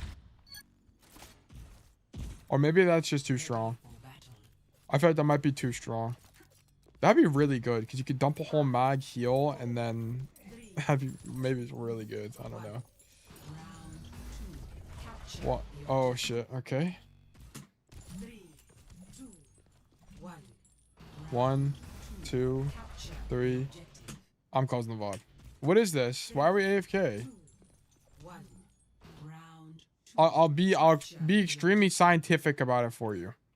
521. 1, 2, 3. Yeah, no. Why are we AFK, guys? Why are we AFK? Like, don't go AFK. I don't understand. Like, don't send me these codes. Like, I always explain to you how important it is to be on angles on time as early as possible, TP your team, be time efficient, what's good pathing. Like, going AFK just smacks me in the face. I don't remember what happened. Okay, well, it's like, I'm not going to hold it against you, but I will close this code. I'm having a zero tolerance policy for going AFK moving forward. Zero tolerance. Like, I don't want to see it. I don't think it's any good. I understand things happen in real life. I get it. Don't send me these. Okay? Don't send me these codes. I will just close your VOD. Okay? It's nothing against you, Grom, but it's in respect to my time. Like, I go on this rant every single time these codes come up, but it's like, I talk about all the time how every second matters in the game, how you need to be decisive about your rotations, how important pathing is. So when you go AFK, it's like smacking me in the face. Okay? And disregarding all of that. I understand it happens, and I get that. I have empathy for you. Don't send me these codes, okay? So this is gonna be a closed VOD. Okay, I know it's a little cutthroat, but it is what it is. Like, it's a rule for a reason. Okay? Whoops, I took a screenshot of everything, but I don't think I leaked anything anyway, so it's fine. Yeah, let me just undo it. Let me just do this. Oh, okay. All right, bro. Whatever, bro. It's fine, I guess. What's the answer here? Force close AFK. Okay. Some primary issues. Honestly, we didn't get to see enough. I'd like to see more commitment from you to your angles. Like, I don't think there's any primary issues this code. It's only secondary issues. Like, ensure that you are committing to your ideas out of spawn most of the time. The only times you don't really do this from a pathing perspective is when you know you're about to walk into a bad matchup, e.g. You get Roadhog sound cues in a small room, or someone doubles up on your angle. Okay, like, that's kind of the core thing. You lose seconds that genuinely matter in Overwatch that prevent you from holding space / totally change the dynamic of fights. Okay.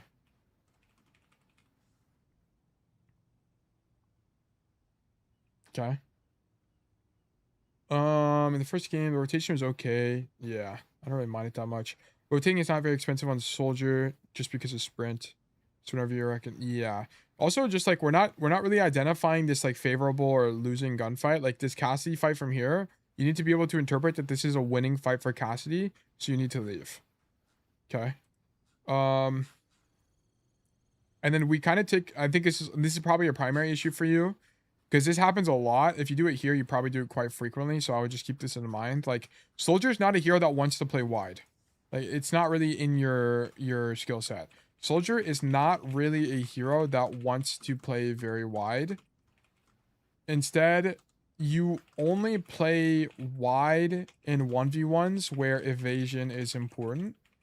Whenever you end up on a flank angle, prefer playing tight two corners. Okay. I think this has to be like really strong. Like and we can go over some extra blaster gameplay just so like we can still use this time effectively, but this is going to be something to keep in mind. And also we're just too scared of this Roadhog. Like if the Roadhog's not looking at you, fight him. Okay? If people aren't looking at you, understand that you have an advantage. Understand that you have an advantage and can likely continue shooting them. Getting scared of this Roadhog here isn't really the idea you should be looking for.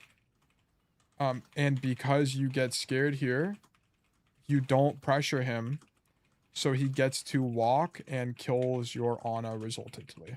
Okay? It's your job to mark him. Strengths. I'm gonna be honest, I didn't get to see enough gameplay to identify any strengths, so I'm not gonna have any. And then I don't think I had any close conditions for you on NJC, right? I did not. Yeah. Okay. So sorry I couldn't be as useful here, but I have to respect the rules. So yeah. Yeah, sometimes you don't even realize you were AFK afterwards, which was the same for me on Midtown 1. Yeah, it's nothing against you guys. Like it's just you guys have to understand that you can't go AFK in Overwatch. It's really not good. You lose seconds that matter. Every second matters in this game. Okay? Every second matters. You lose gunfights because you go AFK. What does close condition mean? It means if you send me a code that has like a certain idea or something that happens, like I just did one for Zeta. Let me pull up Zeta's code. Zeta Junkertown. So Zeta was throwing bullets down main from 10 light years away, right? And if he does that, I'm just gonna close the VOD. Yeah, it's so important that if you do this, you close. Exactly. It's kind of like the same thing with AFK. Like if you go AFK, it's so important to the game that you don't go AFK that I'm closing the VOD. That you have to fix it. You have to fix. It's like literally not worth my time coaching if we keep doing this mistake. Kind of idea. Okay. Grom. Okay, so we're going to look at some extra blaster gameplay here, but I'm not going to look at any more of the Oasis code. So I'm going to go ahead and publish this, and then we'll just do some soldier analysis. Yeah, it's vertic losing though. Thank you for the code. Boom.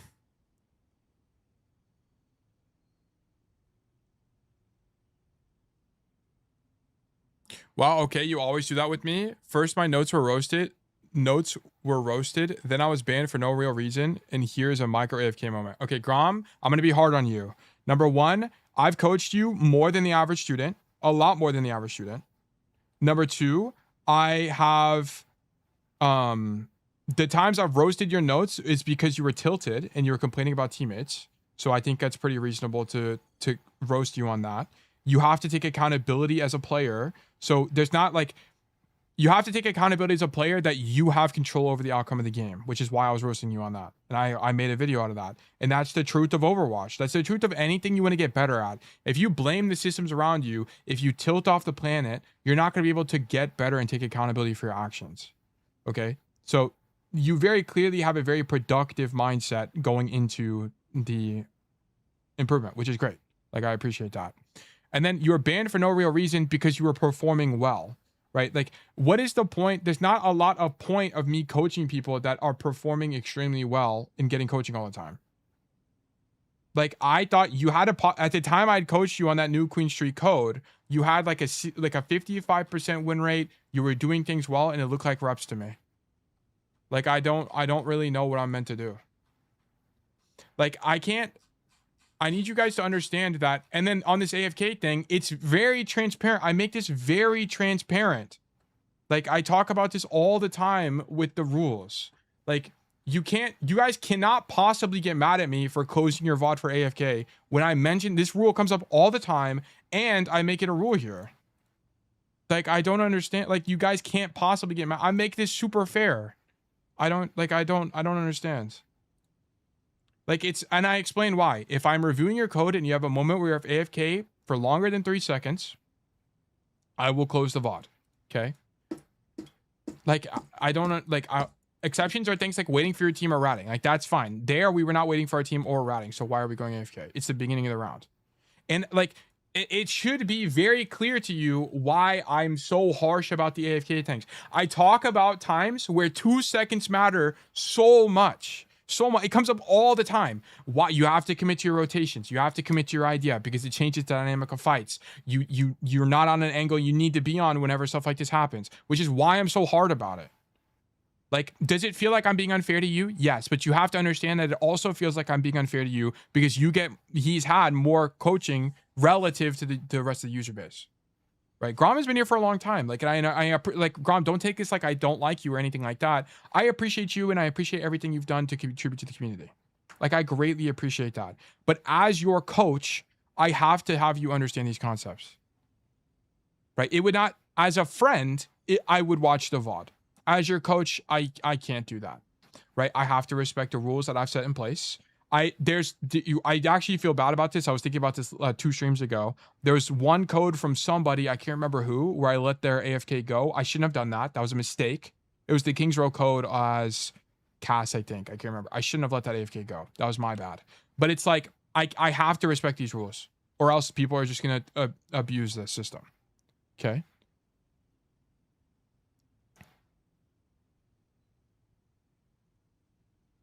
Rats for 10 seconds for Deadeye. Okay, 3 seconds in spawn. Close VOD. I'm only having fun. Guys, don't test me on this AFK stuff. Don't test me. Like, I don't mean to be mean, but you guys have to understand I do this for free. I do this for free. I'm helping you guys. Like, if you guys just send VODs in that have stuff like this, it's pointless. It's so pointless. I spent an hour and a half taking excessive... I offer my expertise for free. I spent an hour and a half coaching you guys, taking extensive notes, more than any coach in the space. Like, don't fight me on these. Like, be so for real. It's such a pet peeve of mine. It's so annoying. Anyway, like, I'm not trying to be mean. Don't put me in a position where I have to be mean. I'm a nice guy. I'm a nice guy. I don't want to be mean. Okay? Exclamation mark resolve. New raffle, 7 minutes. Feel free to enter the raffle. Exclamation mark enter. You can also do exclamation mark claim to claim a ticket to be more likely to win in the future. Okay. If you're unsure which command to do, please do exclamation mark coaching to get a better explanation as which command to run. If you're unsure, you can do exclamation mark enter to enter today. Exclamation mark claim to enter to be more likely to win in the future. Okay. So just keep that in mind. Those are the commands, and then we'll watch more of this blaster gameplay.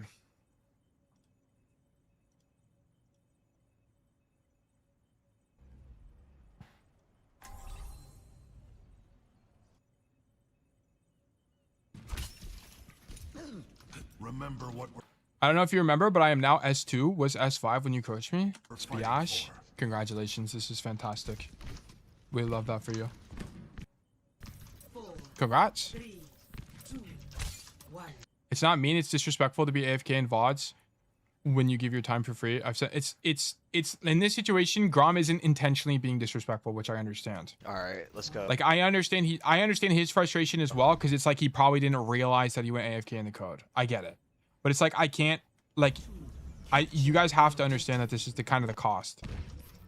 It is what it is. Okay. So, I'm not going to talk about it anymore. We're moving on.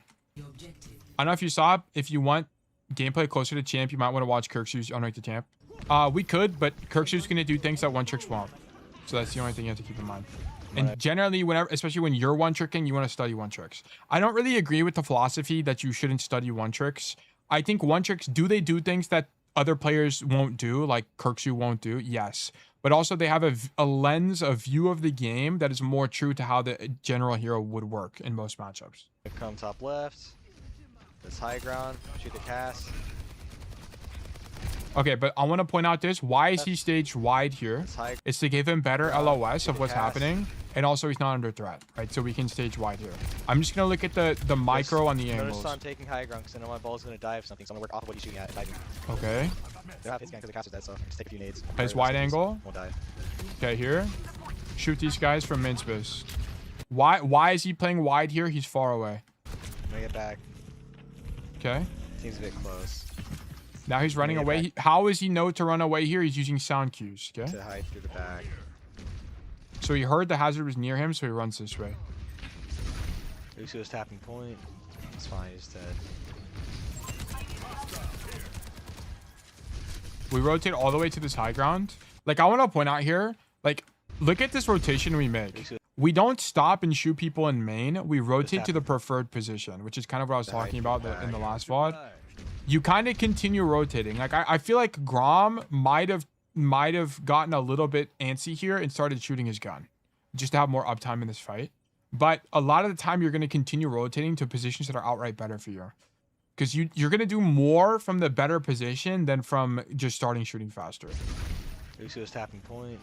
It's fine. So he comes high ground here. Boom. And then the Lucio ends up dying. So he actually ends up being late. So that's kind of the cost of making a long rotation, is occasionally stuff like this will happen where you can't contribute to the fight and potentially save your Lucio.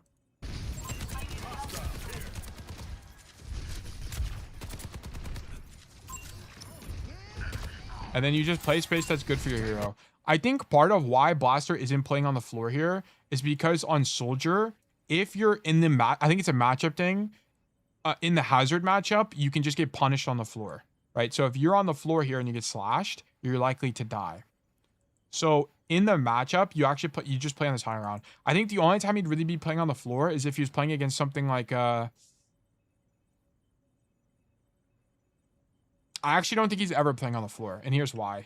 So I actually don't think he's ever playing on the floor just because your effective range is long, right? You have 30 to 50 meters effective range. You actually do pretty solid damage from this range. So you can just stand here and shoot your gun. And it's like fine.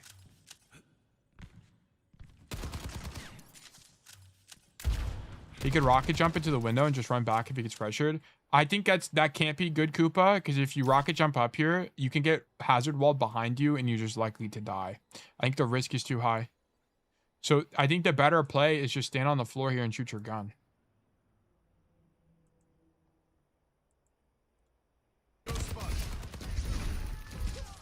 I think you opened 2 raffles in a row. Wait, what? Just claimed 2 in 2 minutes. Oh, it might be bugged. I don't think it's bugged though.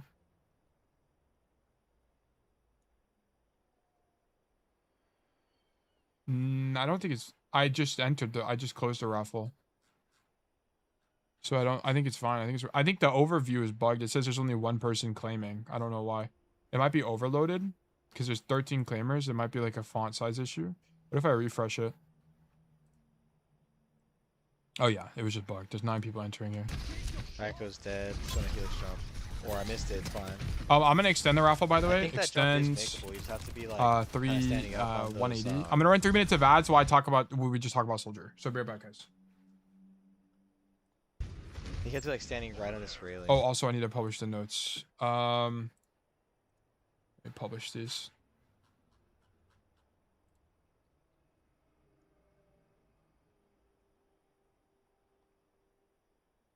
Why is it doing this? Oh, did I already publish it? I think I did. Yeah, I did. Okay, cool. So this should be in this thing.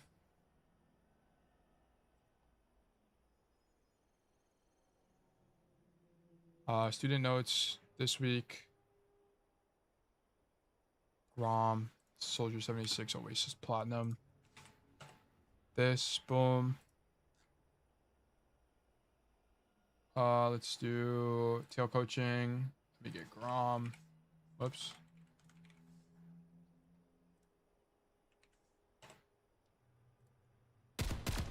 Okay. Where is the tab at?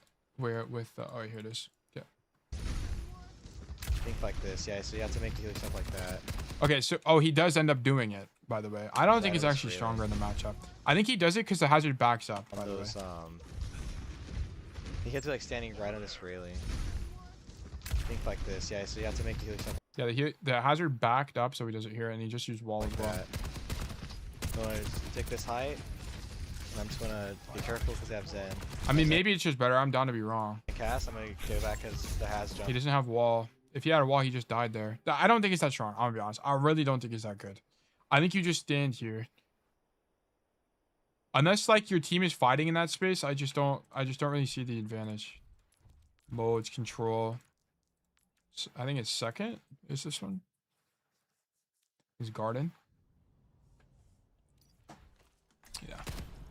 Every soldier needs a cause. So can you just make it?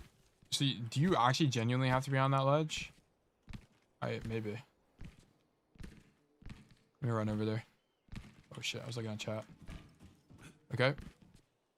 So you go up here. Come on, bro. Be so for real. Okay, let's do it again. Ooh, we made it. Okay, so like the only advantage of being up here is it gives you a deeper angle in this main space. Like I think this space, this position would be good if your team is fighting here. If your team's not fighting there, I just don't really see the advantage. You can make it without. Oh, really? Oh yeah, you can. Yeah, if your team is like if you ever your tank is standing in this position, then I think it's a little bit more appropriate. But if that's not the case, I don't think it really is that strong. It's all my soldier tech doc. Oh, you have a tech doc? Wait, W soldier tech. We love that. W1 trickery. The wall is gonna break it. Careful then. Okay, I need a different map because I want to see him use more micro here. He's like just playing at the back of the map. That's bad. Yeah. Okay, Runasapi, this is gonna be a map where you have to think about your angles a little bit more. Also, oh yeah, what was the poll result for the music? I'm actually curious. I might do this next stream. Manage view. Yes. Okay, cool. Yes, and IDC is high. Only one knower. He's charged with a turret. Also, the bitrate is like negative 10 trillion on this VOD. It's 1440 though. It's fine. Health pack and Lucio's one. Okay, let me go back here. Come left. Get Valley out of the shatter. Just kill people that shatter. Maybe my Ryan. Okay. What? Why did this... Oh, it's because it's a long... I don't know if But I didn't even that'll realize this stop card video is probably. 9 hours long.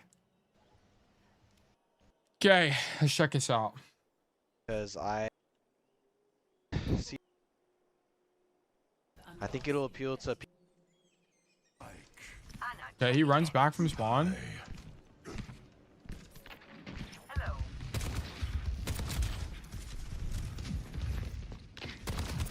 This is adventure. Like here, we play... Like, we're not even... Look how not wide we are at all. We're playing tucked to this corner. This is something you do all the time on soldiers. This angle is really far. I'm gonna play this right angle instead, especially because my team has jumped up. I keep this tracer in check. This is before you could reload and sprint. Sorry, man. And then you look, you play wide like this when you're in duels. This is kind of what I was talking about earlier. Tracer. Look, we're in a duel with the soldier or the tracer. Check. That's fine. And we're playing wide now. And it just happened to be that we get caught. I think that's a Kiri. I can't even tell because it's a bit rate. But Sorry, man. now we're playing wide. Tracer, get on my tour with me. Okay, jumped on. Just gonna run. Anyone else have some bitrate issues? I'm having bitrate issues on this playback. It's probably like the bad bitrate on Twitch and the bad bitrate of the video. I'm gonna keep shooting. I'm gonna back out though because of Doom. I'm gonna rotate because I don't want to be in the middle of that. Look at this. Tight to the corner. Tight to the corner. Not wide. Not wide. Shoot. Run leave. away. And I saw him instantly out because their entire team is there. They have And then he goes to the empty space. This is a really good rotation, Yeah. actually. This is a pretty insane rotation. I'm gonna back out because He got caught wide there because he didn't realize the Venture was so close. Because Doomfist is in the open. He's dead. There you go. Okay. I know there's a Venture there, so I'm not gonna go in that angle. Just want to take the long. Yeah, and this is okay. You know what I was talking about again with Grom on the Cassidy. He's dead. So There you go. the Cassidy was on space that the soldier generally wants, but it's not a winning fight, so you don't take that space, right? So you don't check this. You don't check this, I know there's a Venture there, so I'm not gonna go in that or so you don't fight this. angle. Tail, I just checked through the code and saw a short AFK. Is it 3 seconds? Is it 3 seconds or longer? Because if it is, guys.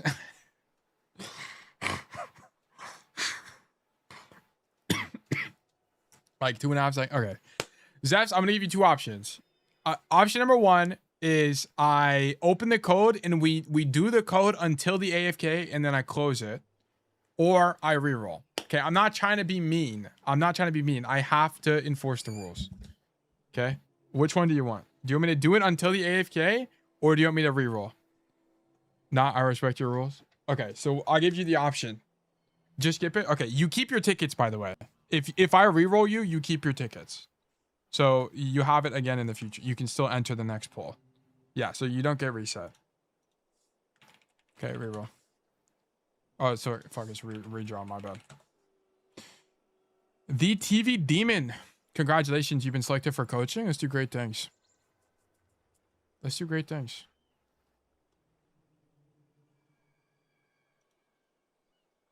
Okay. Whenever I redraw, by the way, it uses the people that were already in the raffle. So just keep that in mind. So you don't have to re-enter. TV Demon. TV Demon, first of all, welcome to Bud Nation. I think this is your first code with us. Hi, do you need the Discord username or the Overwatch name? Do you have a request in the Discord? Both are different from Twitch. I do. I need the Discord name so I can find your entry. Or you can ping me in it, either one.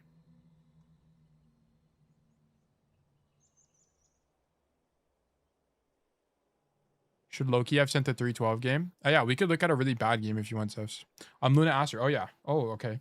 Luna Aster, congratulations on your first VOD. It's going to be a pleasure to look at this. I know you're active. I remember seeing you in the EVs community. So a pleasure to have you. Okay, let's check this out. Today's VOD review will be on Dorado as Anran and Cassidy in Bronze 2 with the username Junkertown. Okay.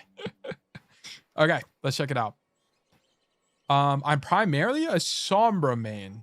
Okay, cool. But she was banned, so I tried to play Anran to be able to keep a similar play style. But I found it hard to get value flanking with her. Does Anran and Sombra translate? They kind of do. Sombra kind of counterintuitively wants to shoot tank more than Anran does. So they're kind of not. I feel like Anran is more tracer. No, but not even really. You know what? Now I think about it.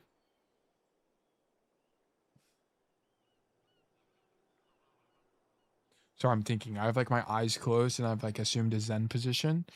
I actually don't know. I'd have to think about it. Sombra and Bronze must get so much hate. Yeah. Yeah, most definitely. Eventually, I noticed my team was backing away from the point a lot. Wait, sorry. The Reaper in particular gave me a lot of trouble. Eventually, I noticed my team was backing away from the point a lot and figured I would get more value if I could play closer to the front line. Oh, also, before I forget, I'm going to be a bit more transparent about this before I forget. Let me go to tail reviews. AFK. 0 tolerance. Okay, I want to make this transparent that there's not going to be any wiggle room here. Okay, I'm just gonna add that. I'll just end the VOD. It's literally nothing against anybody. It's just I don't want to deal with that. Okay, let me go back to this tail coaching request. Eventually, I noticed my team was backing away from the point a lot and figured I would get more value if I could play closer to the front line, so I switched to Cass. It worked a lot better, but I think I messed up my position a few times and could have used high ground more. I also think my Deadeye usage wasn't very good, and that's something I'd particularly like help with, along with other ability usage, since I think I have a hard time managing abilities on heroes that aren't my main. My Deadeye usage wasn't very good. Okay, we'll investigate. Let's check it out. Let's check it out. Let's get Dorado going. Maps none. Dorado.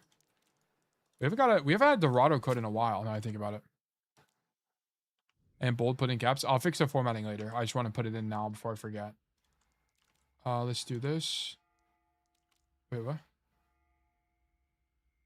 Oh, here. Okay. Leave game. Import.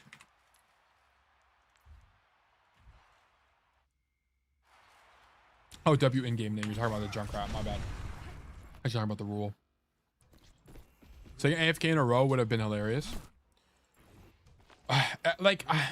Guys, it's in your best interest to not go AFK. That's the thing, by the way. It's in your best interest. I'm not gonna talk about it more. We've been a dead horse. Okay, starting here on Anran. I don't know if this is gonna be the best. Am I in the lobby? Where should you start? I feel like this space is okay, but if you're gonna do this, you should actually be... I guess you want to fight. Do you want to fight for the mega? You know what? I feel like probably Anran's one of the few heroes where you might actually get mega greedy. Maybe you do something like... let's just go through Zeph's VODs and figure out what he does. Let's just copy Zeph's. All right, Mr. Zeph's. Zeph's, do you remember the last time you played on Dorado by chance? So we can just copy you. Did you play on it this stream? We probably don't play Dorado very often, unfortunately, which is gonna be kind of bad for us. Because I want to know where you start on Dorado. You guys, I assume you just start on the high ground, but I want to see how you play it. Dorado is rare. Yeah, I think we might be looking for a while. Is the problem? Videos.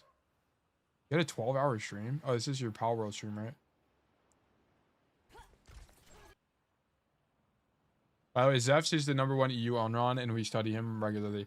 We get so much. It's crazy how many Anran codes we get. Like, we actually get so many Anran codes.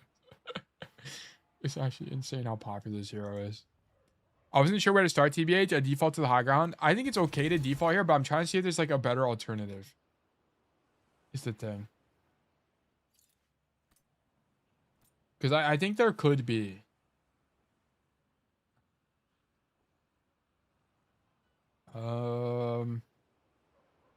Is this Dorado?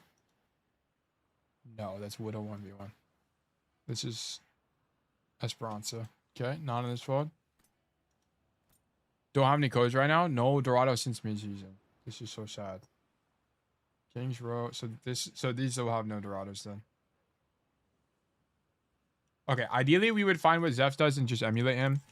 I feel like this is probably okay at best. I think there could be some other alternatives. Like you could consider like ratting here, because I think Anran is kind of uniquely good here. You can like dash combo one-shot some guy. You can also do like, I don't really think there's a world where you're playing this far away, unless there's like an idea where you would like drop and then like one-shot a guy, but I feel like that sucks. Okay, I mean, I probably am overcomplicating this. Let's just watch. Oh, I forgot to set the rank. My bad. Let me do that real quick. Bruh. Bronze. Okay. Yeah, I feel like we can probably look at more macro stuff than this. That one Anran VOD review got good views and wait, did I already read that? I don't even know. It's only Anran for a bit. I think I switched to second player. Okay.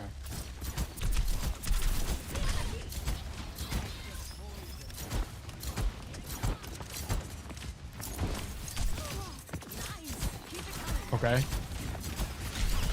I'm gonna be a little bit honest. There's like nothing to do here, because the alternative is like, I guess the only other thing you could do is like, okay, your team is playing this corner, which is a bit crazy to me, but that's fine. I guess you could do like this or this. It would probably be making the most sense right now. So like an idea you have in Overwatch is you want to play the map, but what's more important some of the time is playing with your team.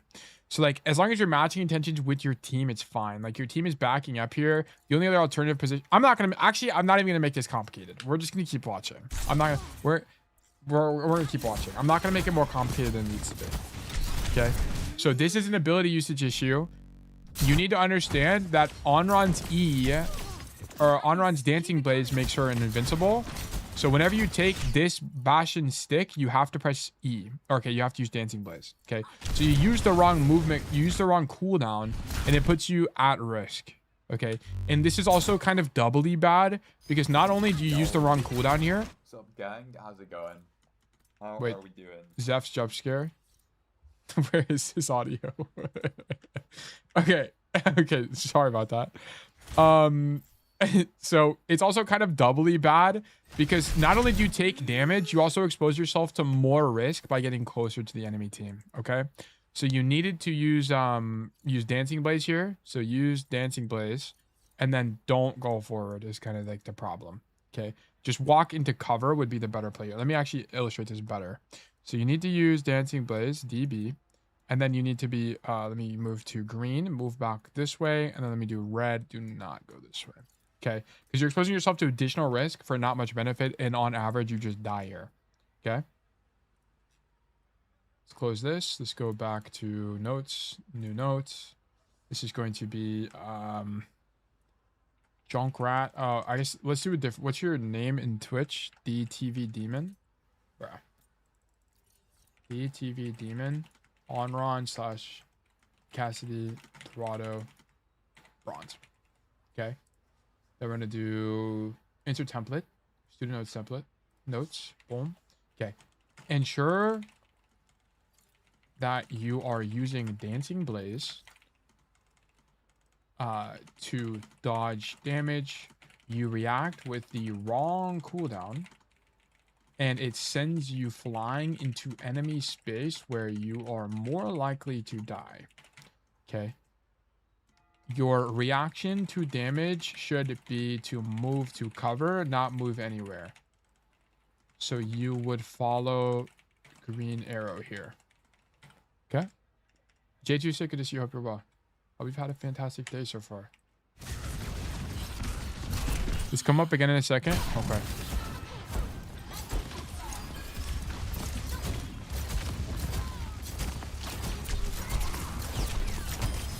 Okay. So this is the idea of angling. So everyone on your team is misplaying right now. Literally everyone is, it's kind of a crazy, but every single player is doing something wrong. So the best thing you can do is understand angles in Overwatch. Okay. So this is a very common principle which you'll hear every single coach talk about in every situation, which is the idea of off angling. Why? Why is off angling important in Overwatch? It's because it does a few different things.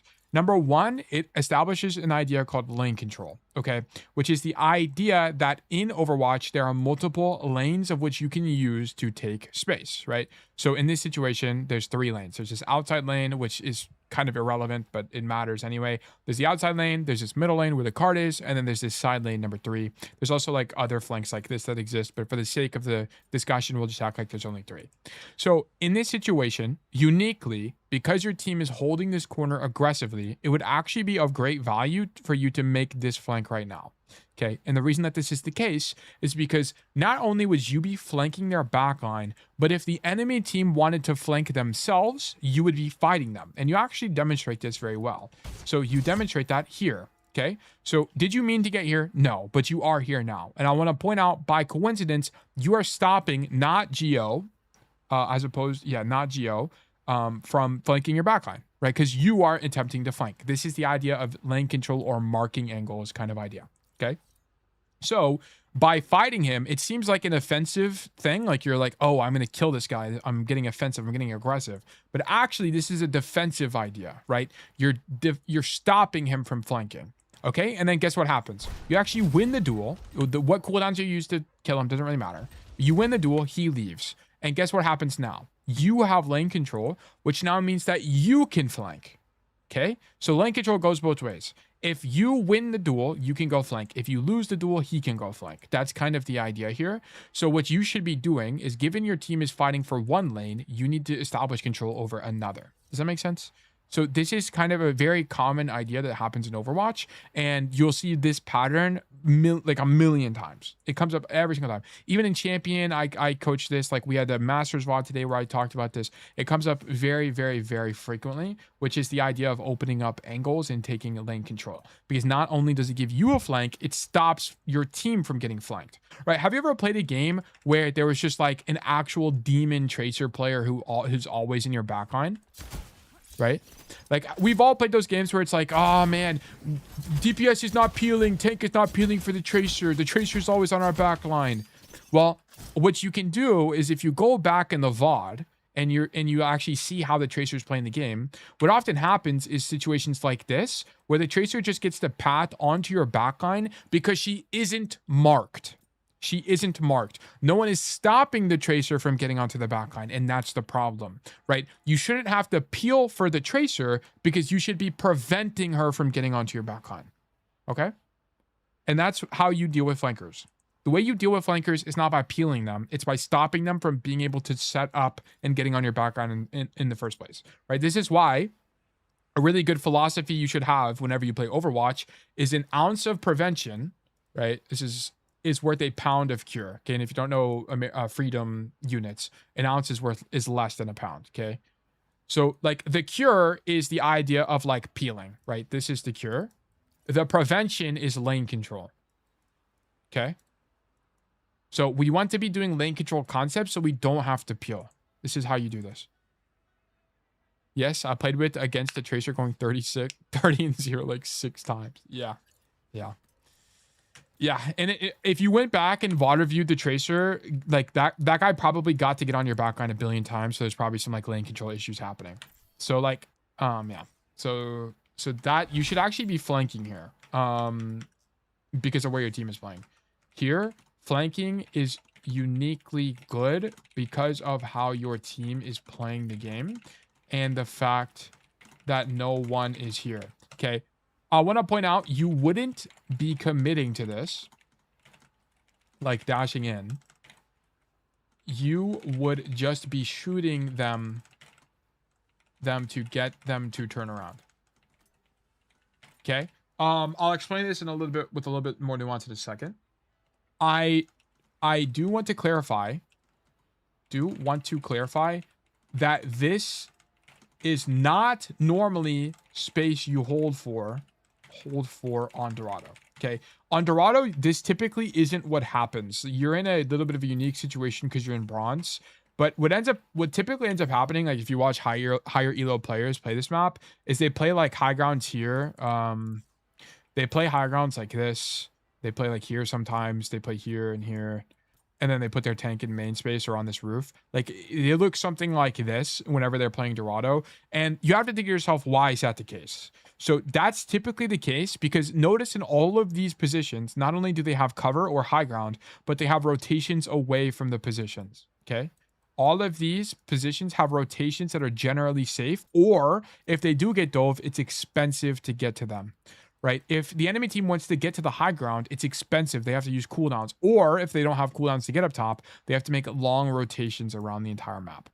Okay? So that's why they're staged in these positions typically, right? They're advantaged positions, right? So how is your team misplaying?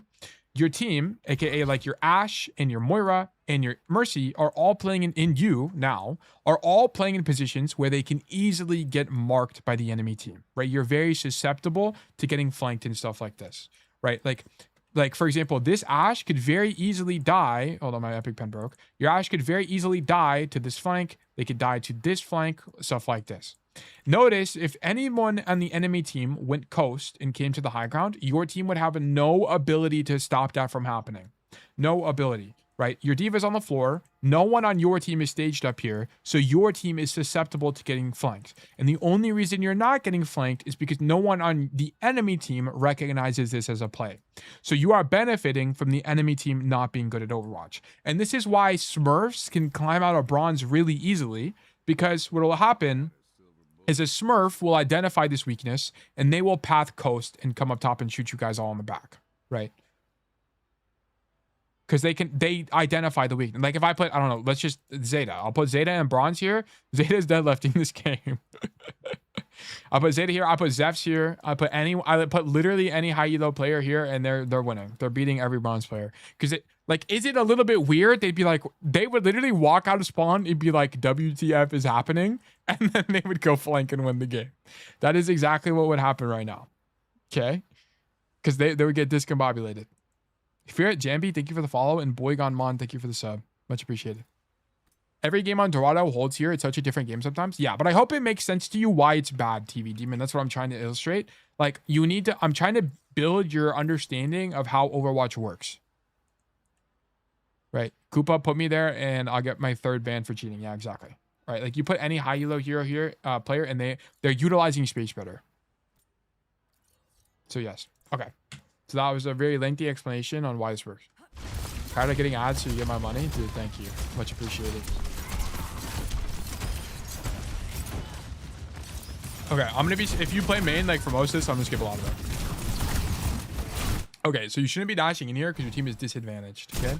So you need to be, a very common idea in Overwatch as well is understanding the fight state. So what did we just see? We're standing in main. I know there's a lot of colors happening right now, but what did we just see? The killer for real. What the hell is this guy's name? The kill... What the hell? I don't know. Anyway, your diva. Your diva is playing in main space and gets demac'd, okay? So what does this mean? What does this mean? That means we don't have a tank, basically. I mean, diva with our pistol is basically... She got a Nerf gun, all right? She doesn't do anything. So we need to understand that the fight is currently losing. So what would you rather do? What would you rather do in Overwatch, okay? Would you rather give up space, aka back up, or would you rather die, okay? The answer is give up space, okay? This should be a pretty intuitive answer. Why? Because giving up space means that you don't die. Giving up space, dying means no matter what, you're giving up space and you have to walk back from spawn. So you incur the cost of walking back from spawn. But if you just give up space, that means you're still alive, which means you can retake space once everything stabilizes. Okay, so you should be backing up here, given that your tank has been demac'd, right? You're down a tank. You need to wait for this guy to get his mech back before you can do anything. So we should be backing up right now and playing space like this. What you end up doing is dashing forward. I understand you want to stop the cart from moving forward, and that's a good idea. But you want to stop the cart from moving forward in strategic locations that are good for your team. Okay? I saw that Ryan was low and tried to go for him, but I realized that was not a great idea with both their supports alive. Yes, they will just keep him alive, right? Like, you're down a tank, even if he is 1 HP, the likelihood of you killing him is low. Yeah.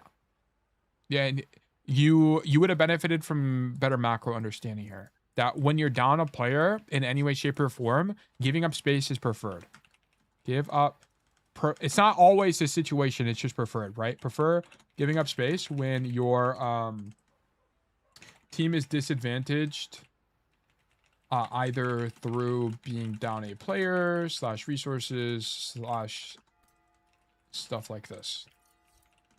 I'll just do players / resources. After our diva gets demac'd, our core idea should be to give up space here. Also, I want to point out that if you were on the angle, you were actually pretty likely to kill the Reinhardt from here. Is it better in any scenario to look for a trade if tank is dead? Yes, if you're already overextended, but it's a little bit more of a complicated conversation that I don't think TV Demon is ready for. I think we should just kind of abide by the idea that backing up makes more sense. Like, if this was a Masters player, I would talk about it more, but we're in bronze. What is this? Koopa, congratulations on getting the True Bug role in the Discord. Let me ping you and give you the role real quick. At Koopa. Boom. You get access to the True Bug channel. Do not leak the True Bug channel. Okay?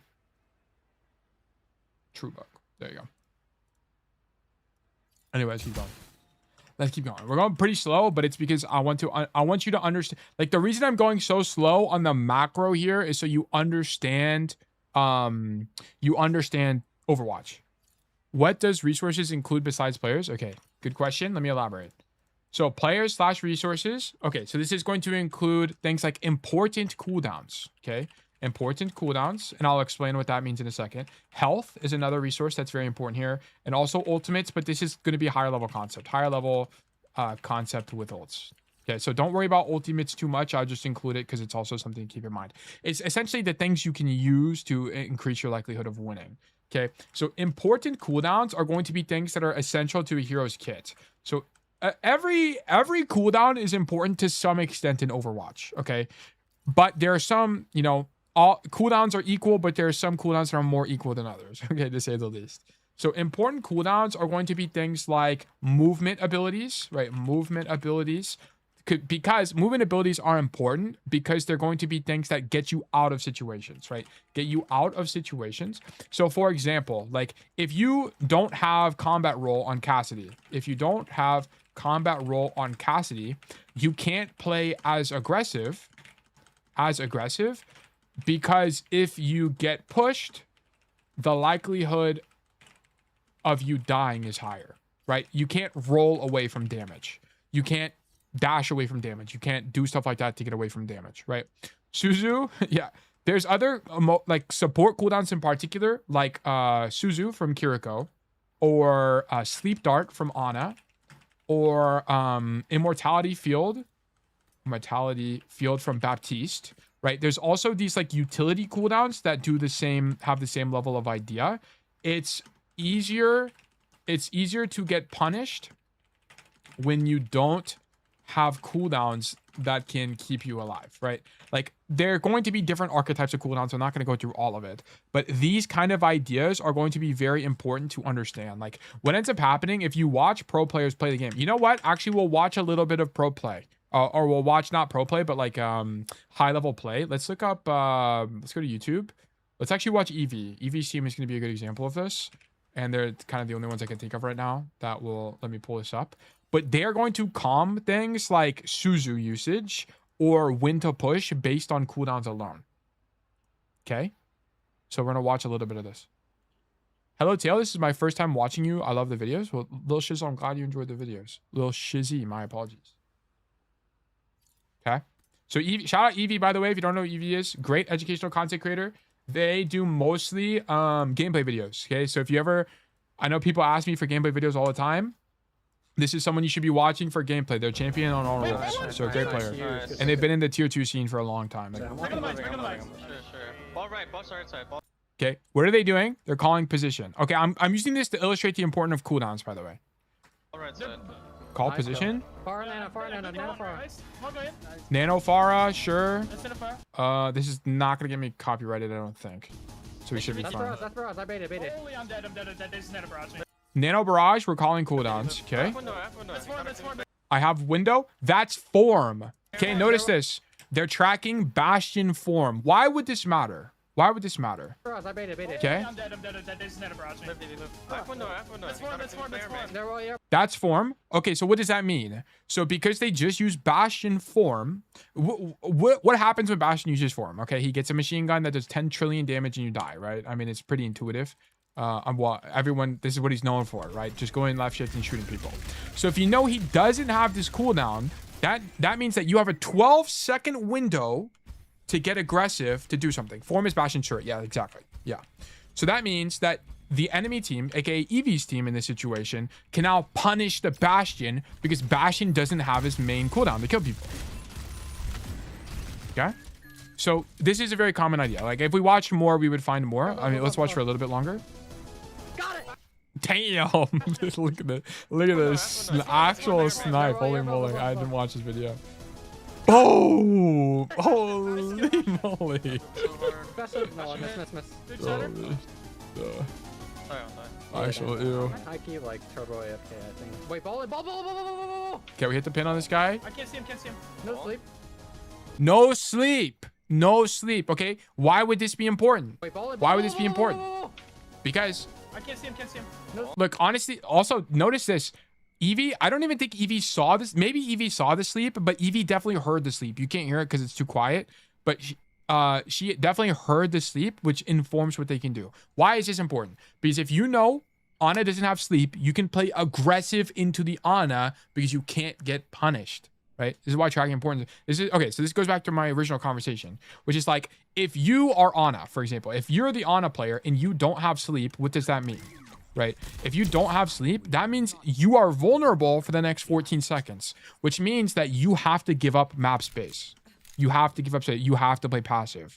That's the cost of using your cooldown, is you're more likely to get punished. You're not as strong as if you hold it, right? So if I sleep someone from across the map and now I get dove by a Winston, I'm gonna die, okay? So these are why cooldowns are very important in Overwatch, and you have to keep track of them. It's hard to do. It's difficult, but it is important. You don't have to track every cooldown. You have to track cooldowns that are relevant to your hero. I'm not going to go too much deeper on it, but that would be something to think about. I play with high-ranked players sometimes, so I've seen some of this stuff, but I have a hard time remembering everything when I'm on my own in normal ranked games. Yeah, so your idea is, we're not going to talk about it because it hasn't come up yet, But generally, the idea is you only track the cooldowns that are relevant to your hero. Okay, so you're only going to track in this situation as Anran. You're probably going to want to track Mizuki Chain or Earth Shatter and Reaper Wraith. Those are probably the 3 most important cooldowns here to track. Okay, all the other cooldowns in the game kind of don't matter that much, like, because you either avoid them or your gameplay loop avoids them anyway. Like, for example, like, you shouldn't be in a position as Anran where you're getting shot by Bastion form because you're always on a flank. Alari left shift, yeah. Alari mobility as well, sorry. Her left shift. You would be tracking all of these cooldowns, and these are the only ones that matter. Because if Alari doesn't have her dash, that means she's vulnerable to your dive. If Mizuki doesn't have his chain or his doll, you track both of his cooldowns, for example. If he didn't have his doll or his chain, you could get onto him easier and be more likely to win the duel. The Reaper duel, you can also win as long as he doesn't have Wraith, right? So these are the only cooldowns you genuinely actually be tracking, okay? But I'm not going to go, like, super in depth on it because I don't think it's particularly relevant to you. Yeah, okay. Tragic pin, but okay. Okay. This is a long game. How long has this review been so far? 30 minutes? Okay. We're going to go pretty fast through the gameplay, and I'm just going to talk about the macro. We're just going to talk about all macro, no micro. Pin hitbox? Yeah. Okay, our Deep is staggered, unfortunately. Our Moira is in. Alright, whatever to me. That's the one where I realized I was not invulnerable on dash. I see. Okay. So we're doing a little bit of learning. TV Demon, how many hours do you have? For my curiosity. Are we, I guess I'll ask, are we above 300 hours?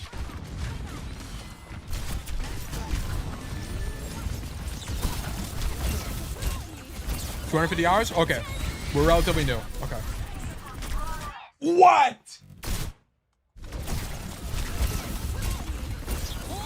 40 health. Oh my god. Let's go. Let's go. Oh my goodness. No, we're dead. Just take notes, dude. Actually true. Actually true. Okay, anyway, we're not gonna talk about that fight. Okay. Go top. Okay, no, we go on the floor. Okay. Your diva is dead, and you actually like how passive you're playing? What is his pin value? Okay, you can't do this. Okay, so this is an idea you need to understand, which is advantage and disadvantage states. Okay, the fight is currently lost. How would I identify that the fight is lost? Our diva is demeched. This is the same situation as first point. Our diva is demeched, and she's about to die. She actually ends up dying here. She dies here. So your diva is dead. Okay, and also you had another player die. Oh, you have a lever. How long do you have a lever for? Not very long. Okay, cool. Okay, so if you had a lever for very long, I would close the VOD. I'm actually gonna make that a rule moving forward. This is my fault. This is my fault. Tail review rules. AFK, rolling forward, disrespect. Codes must be add lever clause. Not Claude, not AI. My apologies. Okay. I will add that as a rule in the future. If your masters are below and there's a lever, I'm closing the VOD. Okay, that's probably what I'm gonna do. Anyway, so what you need to be doing here is a concept called FTW. It is a tool you need to use to have more awareness in Overwatch. So this is the idea. You need to remember it. It's called FTW, and it's you do 3 things every single time you walk back from spawn. Actually, I need to kind of make it OFTW now that I think about it. Or FOTW or WOTF or OFTW. What do you guys think would be the best way to do this? I want O to be objective. You need to do an objective check as well. But okay, here's something to keep in mind is FTW. You need to do 3 things as you're walking back from spawn. You're going to check the kill feed. You're going to hit tab, which means open up the scoreboard. Okay. And then you are going to look through the wall. Okay. Why? Because we need information. Overwatch is also a game about information. So we need to know what is happening in the current fight state. So you would hit tab and you'd see that no one is dead as you're walking out of spawn. Okay, cool. So you're the only guy walking out of spawn. So your team is down 1 player. But what we would be doing right now is looking through the wall to see what our team is doing. Because you need to know, are they going in? Are they backing up? Where on the map are they going? Stuff like that. You need to be looking through the wall here. And then you need to see that you also need to be looking at the kill feed. So you would be seeing your diva got demeched. Oh no, that's bad news bears. And then we'd also see she's dead. Okay. So this means that our tank is dead. This fight is now lost. And we would have gotten all of that information through FTW. Okay. So that's why it's important, and it's going to be a concept you need to be very familiar with. And after you see your diva is dead, your core idea here, even with this Bob, should be to back up, because there's no way you're winning with this Bob. The only time this Bob does anything and changes the fight state is if it kills 2 players. Okay. If the Bob killed 2 players, then by all means get aggressive. But that's not, I mean, maybe that happens in bronze. I don't know. But that's not the situation here. We need to identify this fight as lost is kind of the core problem. Okay. So let me do let me write down FTW. Let me take a note of this. And then we also had a lever here, and the lever's gone. Okay. So we're lacking a bit of awareness here. Okay. Utilize the concept of FTW to ensure that you are fully aware of what is going on as you walk back to the fight. Make it WTFO. I might. Feed. Check the kill feed. Tab. Hit tab to see the scoreboard. W is wall. Look through the wall to read the fight state. Okay. Use this information, use this information to determine whether or not you should be walking forward, as well as which way to go. Okay. Here, you should see that the diva is dead in the kill feed, and that your team is backing up through the wall. We should be playing passively as this fight is lost. So you end up dashing forward here, which is a mistake. And that's kind of the core thing. But I'm pretty sure you dash forward here because you think the Ryan is won, or you think the Ryan might die. And also because you think the fight is maybe winnable. But I need you to understand that no matter what, basically this fight's lost. Unless the Ryan is 1 HP and dies to just random left click, we shouldn't be incurring risk here. Yeah, so like everything you do here, is there some micro here you can probably improve? Yeah, but it just kind of doesn't matter because we shouldn't be in the fight anyway. I thought with the Ryan gone, I could get the backline with the Bob. I need you to have the idea that the fight's lost here. I understand the rationale, but there's going to be, this is uniquely winnable because the enemy team is bad. You're basically winning because these guys are making mistakes, not because you're playing well.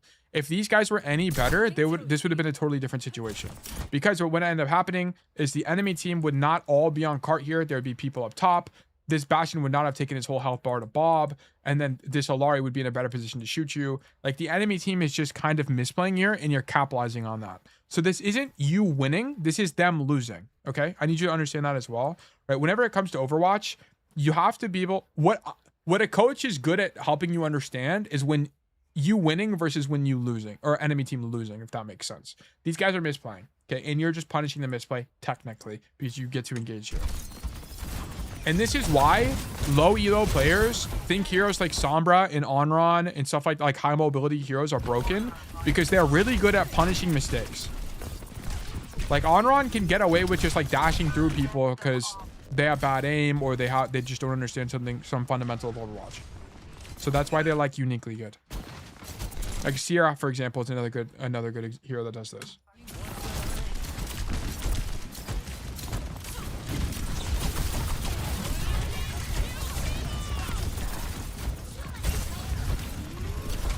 Okay, so whether or not you should be going in here kind of doesn't matter.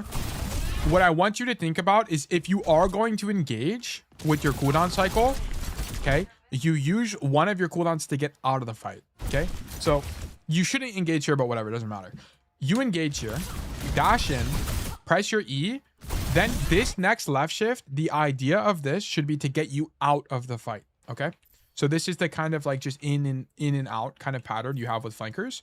Like imagine this is Genji, right? As Genji, you might dash in, get a kill, dash out. That's the idea. If you're a Tracer, dash in, use your blinks, get around, recall to get out, right? Why? Because we don't want to die, right? So the idea here is do this dash, use Dancing Blaze, sure, and then dash back out of the fight, not in. Okay, you can't dash in because you don't have cooldowns to keep you alive.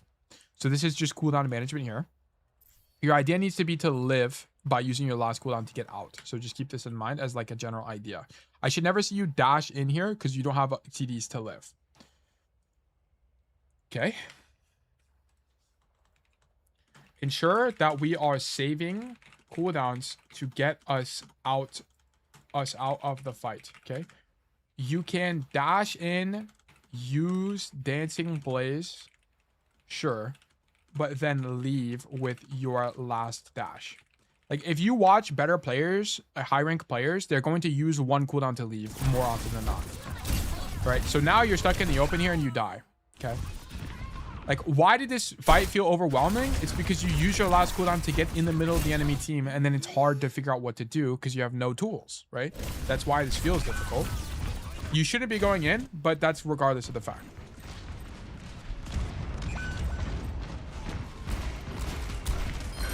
Okay, Reaper down. Yeah, and you shouldn't be walking forward here. This is the same idea. You need to use FTW. So whenever you're walking back from spawn, look through the wall, check the kill feed, and then hit tab. If hitting tab would show you that no one is dead, you were the only guy that died.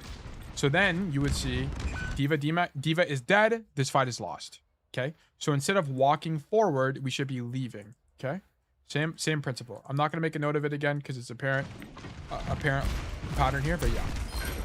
I didn't realize how unaware of the Diva I was. Yeah, you're not really playing based on your team. Like, what it looks like to me is kind of you're playing your own game.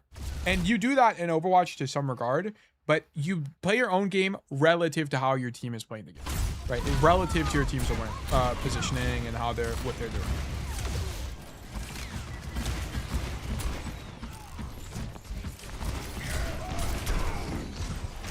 Okay. One thing I want you to know, by the way, TV Demon, is that whenever the enemy team caps the point, you should be able to identify that the enemy team is likely to cap the point here.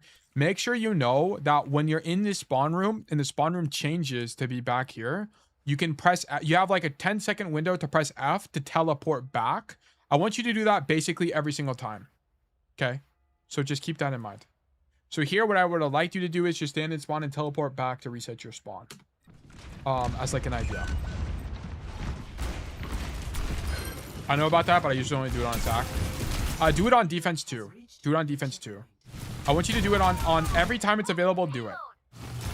I didn't realize it was helpful on defense. Yeah.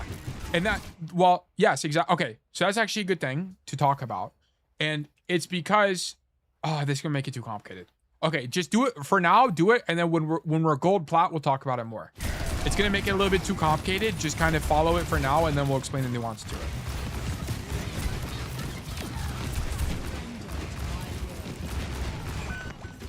Okay, we're making a bunch of mistakes here.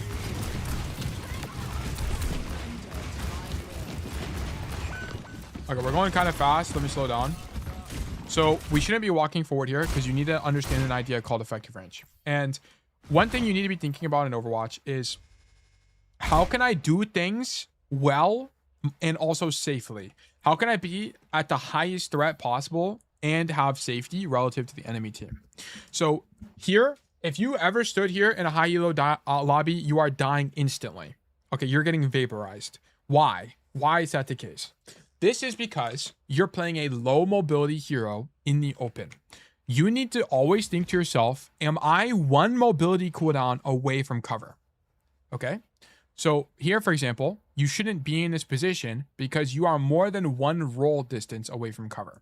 You should be playing here at maximum when playing wide on the floor. You need to be close to cover. Why? Why is cover important? Because cover stops you from dying. Okay. And in Overwatch, time to kill is very long. If this, I don't know who we want to talk about here. If this, I don't know, this Bastion wants to kill you, although form does 1 billion damage, right? The turret form does 1 billion damage. It still takes a little bit, quite a while to kill you. Like, let me move to practice range. I'll show you. You still have time, okay? It's kind of what I want to illustrate to back up and leave, okay? So, for example, just shooting this guy, look how long it takes me to kill this guy. Probably like a solid 1.5 seconds, if not longer. Like, let's look at, let me switch this to, who are you playing, Cass? Notice that's not instant, okay? Is it fast? Yes, it is very fast. But you have, as Cassidy, a burst movement cooldown. So if you take a lot of damage, you can roll away from it very quickly and live the damage, okay? I can illustrate that here with these bots. So whenever these bots shoot their rockets, okay, it does a lot of damage, which your idea should be when you take a lot of damage, you roll away. Notice that although it does a lot of damage to me, I can roll away almost equally as quickly, okay? And this is why you want to play one roll distance away from cover, because even if you take a lot of damage, right? Let's say this guy shoots me and I take a lot of damage. Boom, I can roll into cover and I'm instantly safe. Instantly safe. So this should be your general idea for cover usage, right? We should not be in positions like this because it means that we can't rotate to cover. So just something to keep in mind. You always want to play one roll distance from cover. And then also another idea for you as Cassidy is you don't want to roll forward. Why is rolling forward typically a bad idea? Because of exactly what I'm talking about here. So your general idea is when you take damage, roll to cover. If you roll forward, not only are you exposing yourself to more risk, right, by being in the open, but also because now you don't have the ability to roll back if you take damage. Okay? That's why rolling forward is bad. Using your mobility cooldown to take space is very aggressive and risky. And I rarely don't recommend it most of the time unless you're playing heroes like Anran that have abilities that let you close distance and do damage, and you have 2 charges, right? Like Anran is a little bit unique in this regard. Cassidy, rolling forward is typically pretty bad just because you're so immobile as a hero. Okay, so this would be my note for you. Let me do this, let me do this, let me do this. And then let me move to the flats. Let me jump off the map, actually. Okay. Prefer being one movement CD away from cover at all times.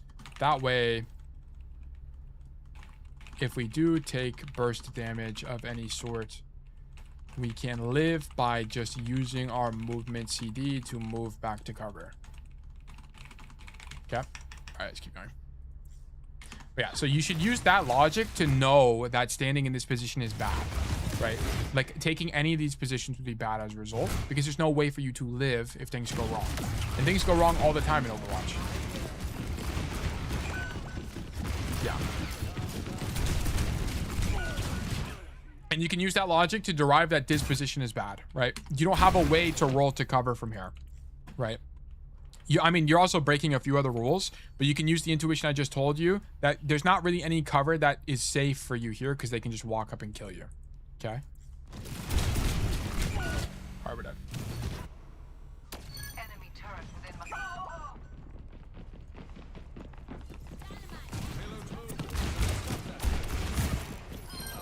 Okay. Lowering down.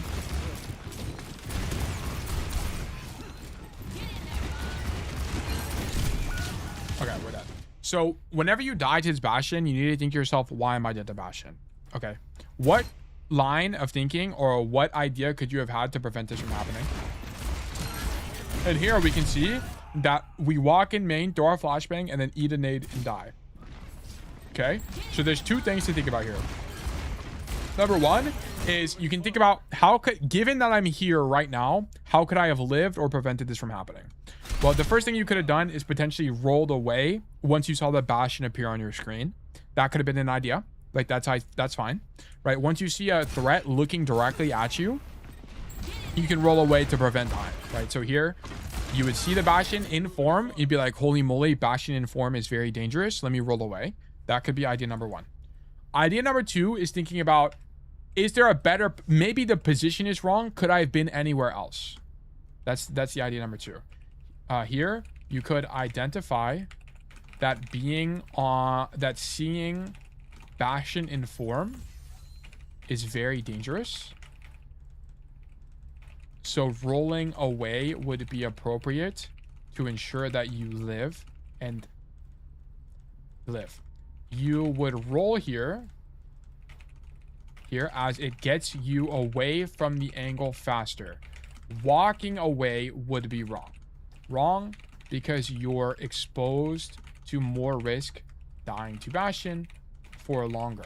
Okay, so this would be a good idea. Okay, the alternative school of thought would be, is there a better position to be in? And this is how I coach all my players. Is there a better position to be in? And the answer is yes. And the better answer here is to be on the high ground, as the high ground gives you a few advantages, right? You have high ground advantage, which means you can use the floor as cover, basically, and you can shoot people from here. As well as if the enemy team tried to come to the high ground, you would stop them from using this space, which is also really strong. And then also if nobody came here, you have a flank, right? You have this high ground flank or like a long flank available to you. I wanted to go high ground, but on heroes where it takes a while to do, I hesitate too long to do it. I'm realizing the trade-off of being away from the fight for a few extra seconds is worth a better position. Yes, definitely. I also want to, well, because here's the thing, TV Demon, you're also not recognizing when the fight is happening. What I think you have in your mind is that there's a perpetual 24/7 fight happening. Like the fight is just a state that's always a thing. Like there's always a fight. Fights aren't always happening. Okay, like you don't need to be back urgently. Like you have it in your mind that walking back to the, like right now, well, at least in my opinion. Let me see. When do you die? You die here, right? Yeah. Okay, you die in the back. Oh, okay, yeah, but we need to go back even more. Wait, what? I'm actually so lost. When do you die and come back? Yeah, here. So it seems to me that you feel like a fight is happening right now. But the answer to this is there's not a fight happening right now, right? And how can we derive that there's not a fight happening right now? Because there's no sound cues. First of all, everyone is dead. Like everyone died from the last fight. But also there's like no sound cues happening, right? There's like no one on the playing field, right? What do we hear? People walking around, people like shooting, like just walking around, really. No cooldowns are being used. If you heard ultimates, if you heard a lot of cooldowns being used in main, this would mean that a fight is happening. But because it's largely empty, right? There's like, you're basically in a library right now with how quiet it is. You should be inferring that there's no fight, so we should be going staging. Yeah, I think that's a correct assessment. I'm definitely way less aware than I realized. Yeah, you kind of have this idea that there's a perpetual fight, and that's not how Overwatch works. There's an ebb and flow, right? There's times where nothing is happening, so you use that time to do an idea called staging, right? Staging is the act of taking a position before the fight actually happens, right? And you're not staging because you always think there's a fight. So you think, oh, I need to get to the objective right now to shoot people. Right, but that's not really how Overwatch works. You will give up some card progress to prefer taking a better position. Okay, so like for example, this Reaper might push the card a little bit. That's okay, but we're gonna be in a better position so that when the fight does start, we can actually do something. Okay. What you can also identify is that maybe you were in the wrong position to begin with, which actually is the case here. We needed to identify that the fight was over and that we had time to stage in a stronger position. Okay, and I'll elaborate on what staging is. Staging is the idea of taking a position before the fight starts. I think you had a misunderstanding of Overwatch, which is that there is a constant state of fighting rather there being distinct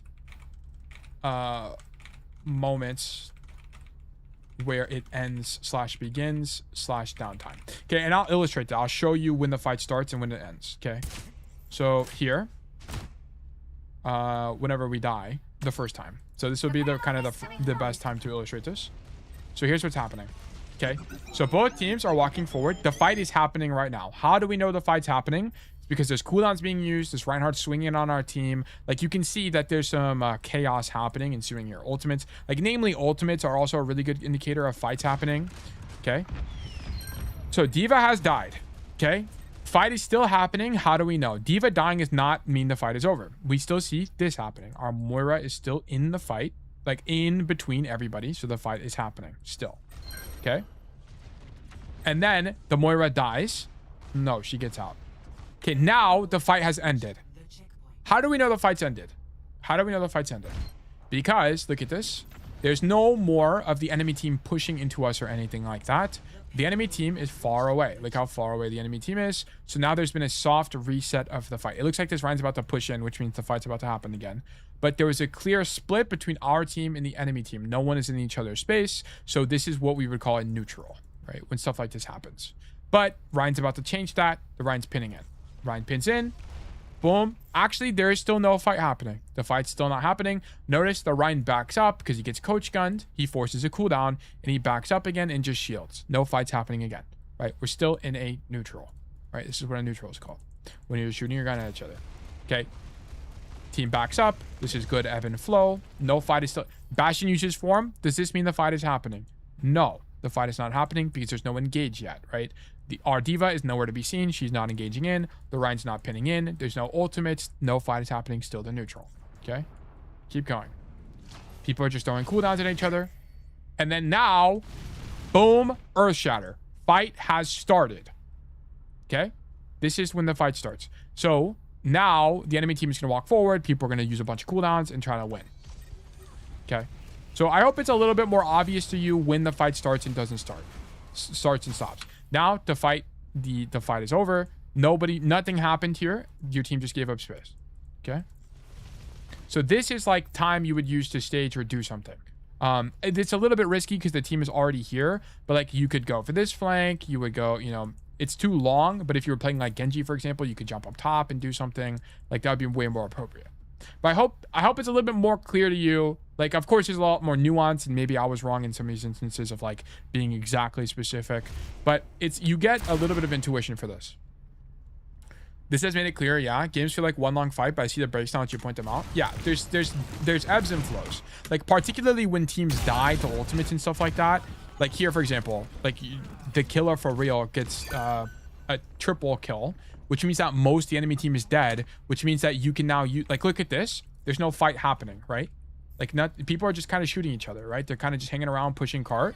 You should be using this time to do an idea called staging, which means setting yourself up to be in a good position for the next fight, aka come to the high ground. But yeah, anyway. I'm not going to write all that down because it's a little bit lengthy, but I hope it makes it a little bit more explicit.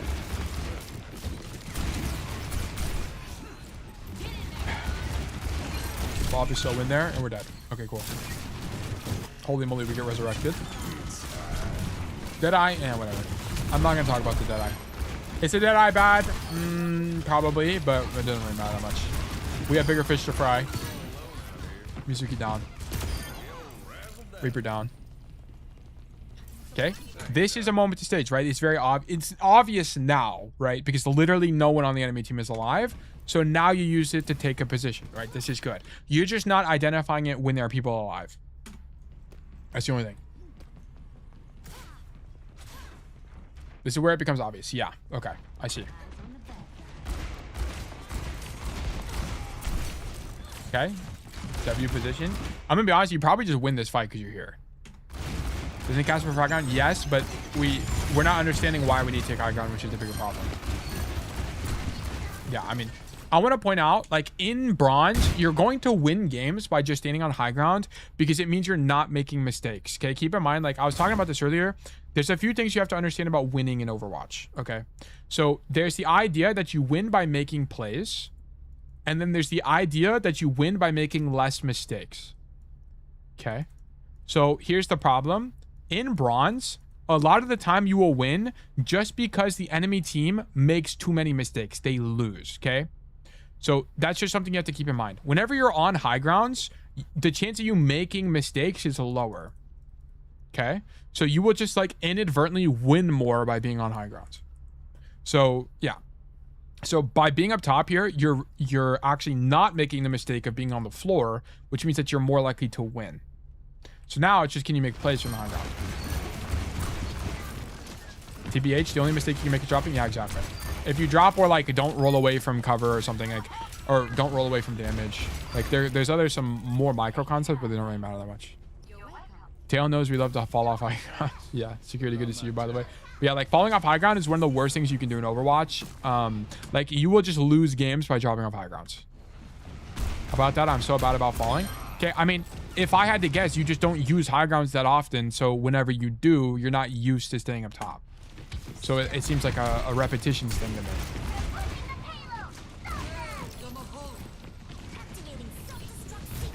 Okay. Hammering down. Huge. Ah, don't drop. Yeah, here, just don't drop. Just stay up top, because you have to it's the same logic I used earlier, right? Which is like, in Overwatch, a very common idea is having rotations out, right? Whenever you drop here, if you take damage, how do you rotate out of this position safely? You can't, right? There's not really an answer. It's a loaded question, right? So you don't drop because of that. There is nuance to this. Like if you're in a 1v1, then maybe you'll drop on the guy for an advantage, whatever. But we're not going to elaborate on that. I just need you to have the idea that in Overwatch, being a roll distance away from cover is the core idea. Okay? So we can't drop. Dropping is incredibly, incredibly weak because you're not going to be able to get out of this position, right? So let me illustrate this in red so it's a little bit more explicit. So, bro, my epic pen broke. Okay. Boom. Long. Okay. Just stay up top. Boom. No! Oh my god. I got too many mouse buttons. I'm losing my mind. Boom. And then now it's this. Nice. Okay.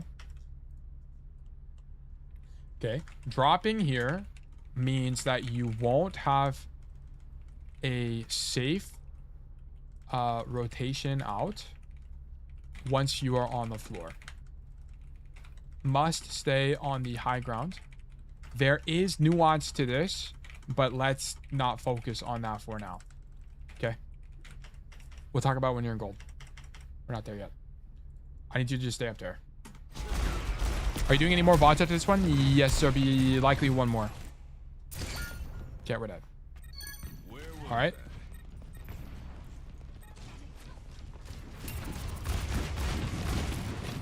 Okay, here you should have went top, but whatever. Shoot our gun. Boom, they see 9. WC9. All right, let's keep going. Cass. Your worth is a hypothesis.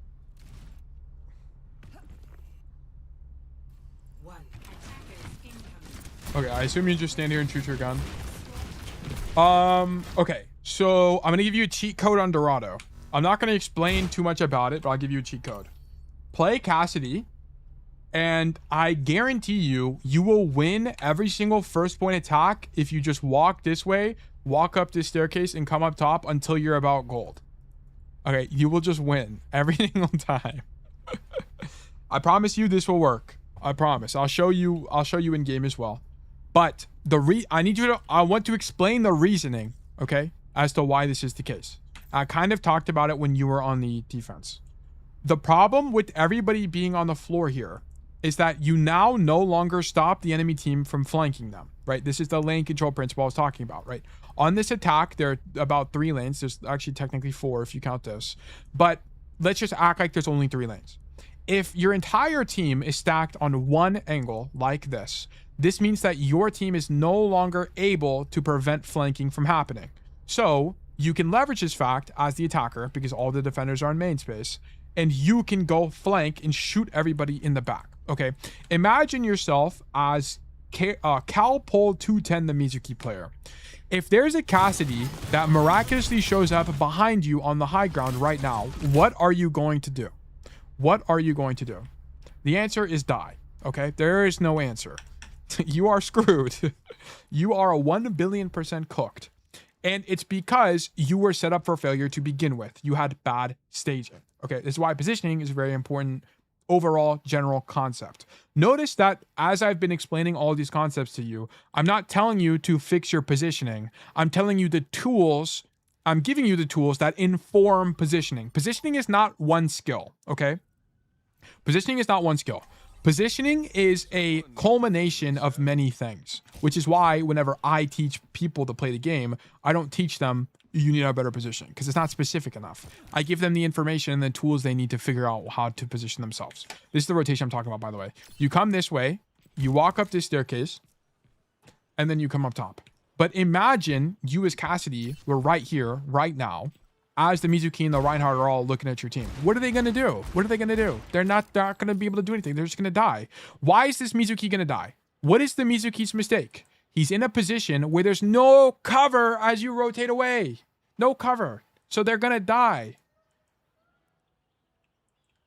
You see this? Like, this is a very common pattern. You need a position in places where you have rotations away. This Moira and this Mizuki should both die for this mistake, right?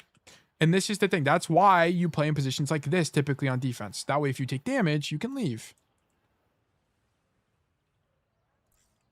I'm realizing I need to commit to going places harder or on slower heroes. If I was on Sombra, I would more easily have gone there, but the lack of mobility makes me not think about it.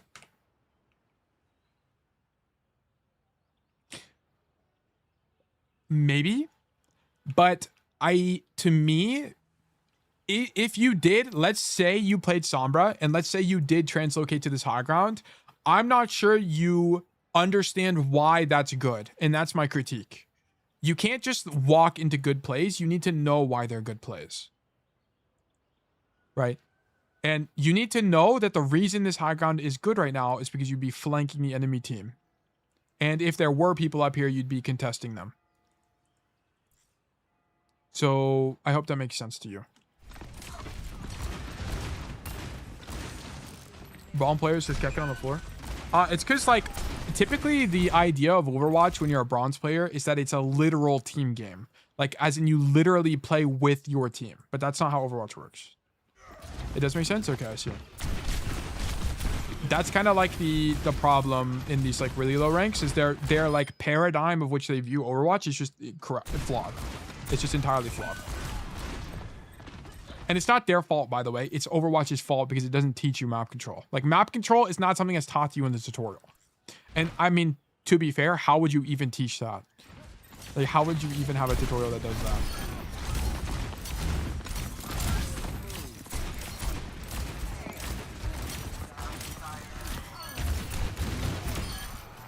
Yeah, I'm not taking as many notes here, by the way, because you're making the same problems and there's levers. Like, the enemy team is a lever right now, which I imagine is pretty common in bronze.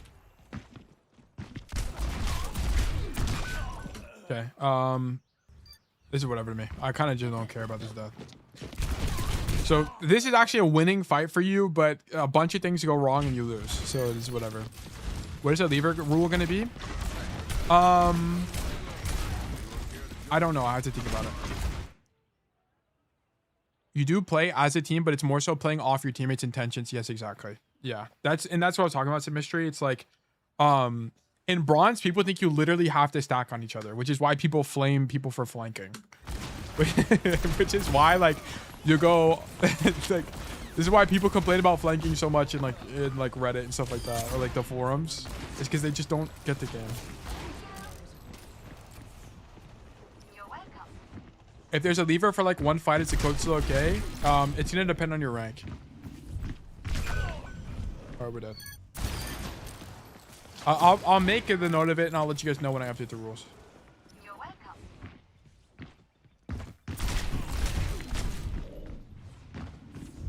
Okay, you just took the fight and you have flashbang. Yeah, I get flamed for flanking by my own team all the time. Yeah, so you're gonna get flamed for flanking because the enemy like when you get flamed, it's typically because the people who are flaming you don't understand the game. Typically, I say typically 9 times. I apologize.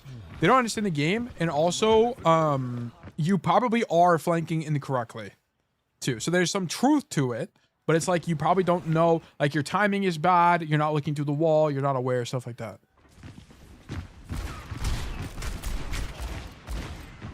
So you're really talented, but play with the team a little more. So, a lot of the time when you get flamed, there's like merit to it, but they don't know why. They can't identify what the actual issue is.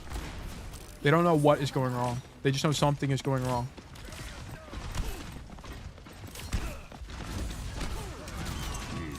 Oh wait, W idea. This is actually an insane. This looks like a Smurf idea, by the way. You actually just smurfed on these guys.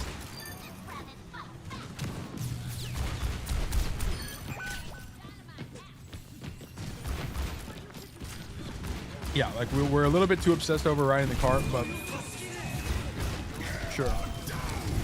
Okay, so here's another situation where that I want to talk about. Why are we getting shattered? Why are we getting shattered? This is what you need to think about. What goes wrong here where we get shattered? So there's a few different approaches as to how you could solve this problem.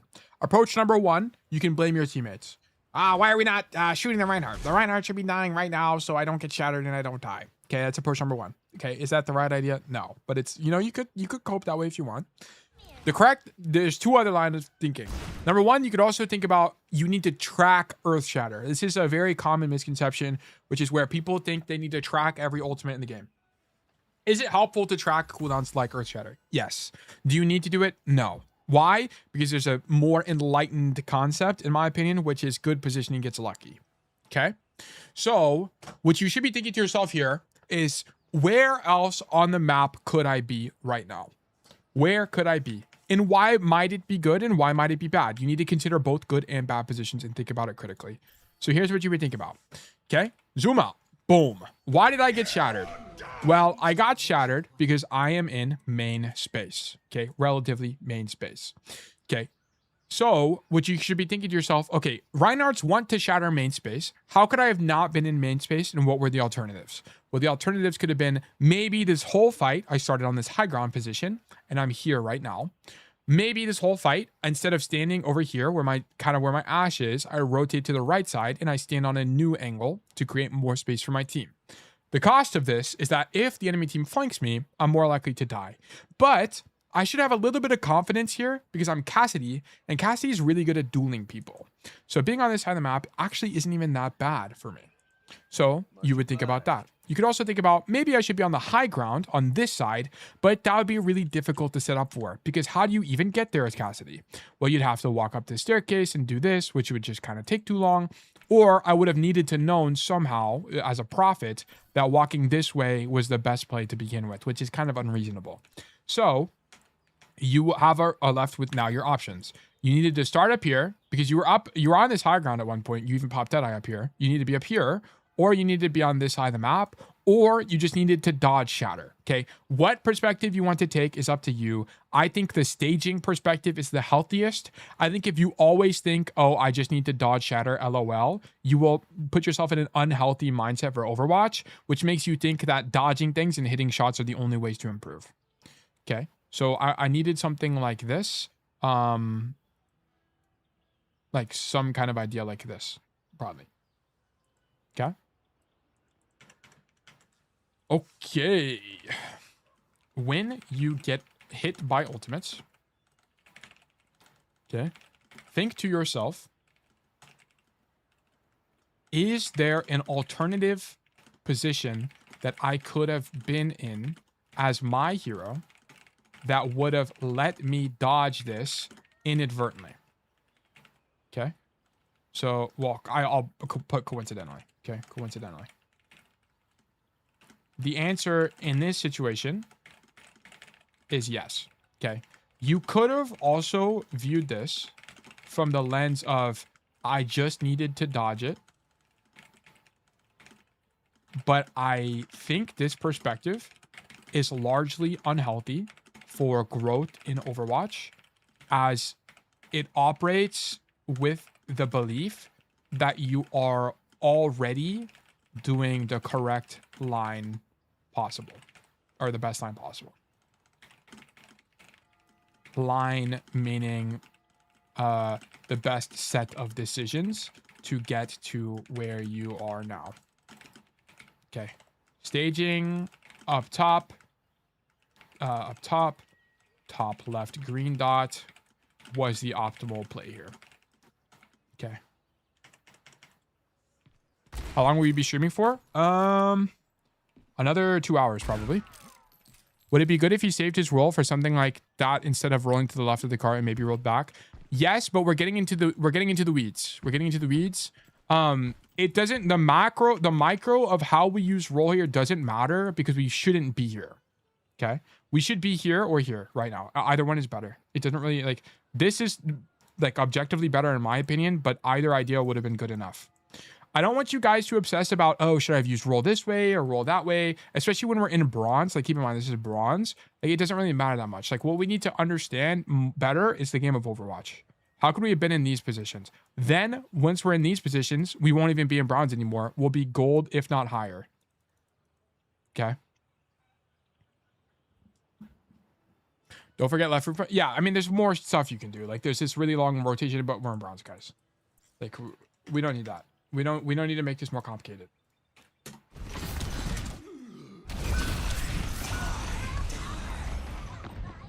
Bro, VC is actually OPIF. I think VC is OP, yeah. Nah, trust me, it's quiet until one person starts commenting, then more people join in. Once people are... Normally, you don't get flamed if you're actually common. If you're actually common, you don't get flamed. The people that get flamed are the people who say nothing the whole game. I don't join PC personally because I'm a one-trick and I get flamed for one-tricking and it's really unfun.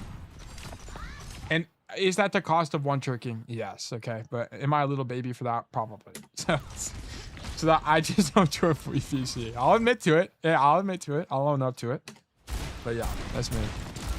Don't worry about the micro until masters. There's some micro stuff that genuinely matters. Like I coached a bronze player the other day. One thing that bronze players do sometimes that does matter, and I will coach at this level, is they'll like walk toward people in gunfights, which is really weak. That you will just lose games because of this. Like this is worth coaching. But like most micro, like how you roll, a lot of time don't matter that much. I was trying to get up, but didn't know how to get there. Okay, so map knowledge. If you ever feel like you don't know how to get to a place, you need to go out of your way to figure it out. Okay, so go into the replay viewer, and then you would see that the staircase exists. So how you would have done this is you would have like walked this way, walked through this room, and then walked up the staircase here to get up there. Or you would have walked this way, the same way. I figured it out later. Okay, so.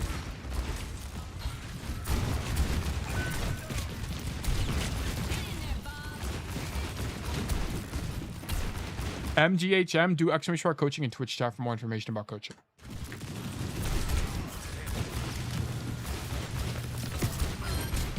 Okay, so the only thing is you don't know the staircase to get up top. You say you figure out later. You get up top here? Yeah, okay. Yeah, you need to know about this staircase. Yeah. I mean, everything on that floor just like kind of doesn't matter. Because like why you need to be able to understand why this is bad. TV Demon. Like, why is this position bad? Like TV Demon, in your words, why is this position bad? I want to know if you know the answer. If people complain about me one-tricking, I just tell them to stop arguing because I'm not going to swap. Yeah. I just don't want to join VC. I don't think it's fun. Okay, TV, I'm waiting for you.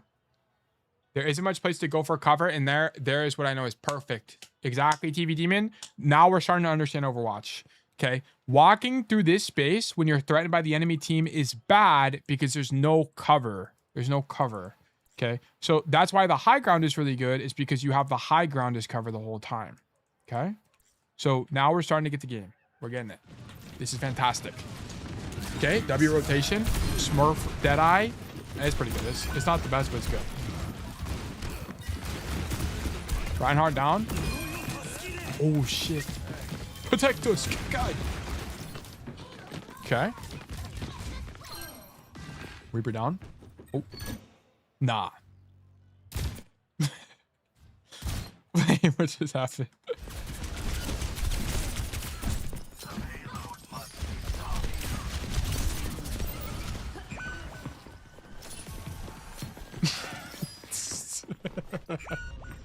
So nice, you had to do it twice. All right. Tactical reset. That was actually quite tactical, yep. We didn't give the enemies ultra. Oh, you know what? Does that reset the kill feed? That might actually be tech. Calpol 210 might be up to something here. Because I wonder if he would have got... I wonder if Ash would have gotten the kill for this. But because we reset it, it actually... No one gets the kill. I think that might actually be tech, by the way. He might have actually done some unwilling tech or unknowing tech. She didn't coach him off gun though? I don't think so unless she coached him. Can someone join? Can someone join my lobby? Let's actually do some myth busting. Because I actually don't know. Let me go Mizuki. They went free. Champ level thinking and bronze. That's what I'm saying. 1 sec, I can. Okay, we'll get Simon. Okay, we'll just get Zeph. Zeph's already here, so we'll just get Zeph. Okay, Zeph's go Ash. Go Ash. Invite.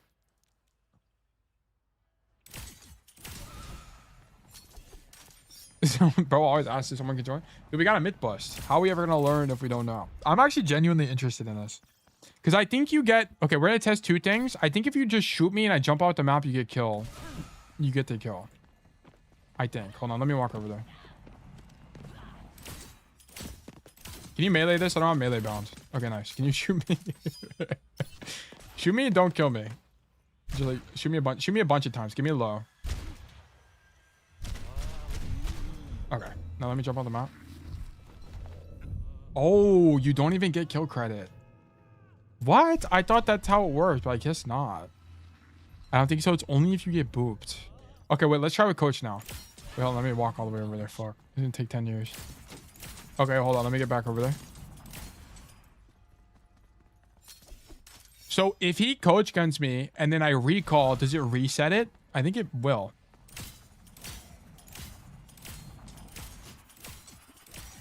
If you're in the air and get hit, maybe you get kill credit. Maybe. I feel like probably not actually on that. Because how would it know? Like you would have to track your ground state. Okay, boot me off the map. And then I'm going to recall in the air. Okay. Does that still give you kill credit? That still gives you kill credit. What? It doesn't reset it. I feel like it should reset it. Does anything reset? What if I play... Hold on. Let me go tracer. What if I recall and then I'm still off the map? Yeah, you have to CC yourself. I know if you do damage to yourself, it also resets it. So it's just because he walked off. Yeah, he just walked. Well, yeah, we thought he had some champion tech, but it turns out he just had... he did not have champion tech. All right, boot me. So wait. How do I want to... I guess if I just walk off again. I touched the floor here, though. It still gives it to you. It still gives it to you. That's crazy. I touched the floor there, and you still got the kill. That's actually crazy. What the hell? I don't even know how it works. That's actually insane. What if I do like Sierra? Hold on. I think he just... I know why the Mizuki died. Now I'm just curious to learn how the kill feed works. Now I just want to know now. So it's like... Zephs, next time you kill me, can you go to the coast outside of my spawn, by the way, so it's faster? Try coach on ledge, but then walk off without jump. Oh, okay, wait. Coach me? If I just walk off, does it kill me? Just coach me. And now if I walk off, does it give the kill feed? No, it doesn't. So there must be like some like be on the floor indicator. I don't really know how it works, to be honest. I was gonna see if Dorothy cancels it or not. Like if I grapple, like does it have some kind of unique interaction where I live? Can we get Calpol 210 in here too? Well, it didn't actually end up doing anything. It was just like a futile attempt at living. Okay. Can you boot me off the map? So I wonder if I Dorothy here and then die, does he still get coach gun credit? What? That's crazy. That still gives you kill credit? What the fuck? That's insane. Maybe it's like, I don't even know how it works. That's actually, I think it's until you touch the ground again. It must be like some kind of ground mechanic. Like as long as I'm still in the air, yeah. I think that is what it is. Okay, thank you for helping me, Zeph. So I appreciate that. We're gonna keep going. W's, I'll give you a ticket for that. Who helped me earlier, by the way? Simon, right? Exclamation mark, add ticket. Mr. Zeph's. I'll give you a ticket. Add ticket. Ponzo 1. There you go. All right, let's keep going. Wait, someone asked me a question. What was the question? It's free. What's the catch? Read the FAQ in the Discord.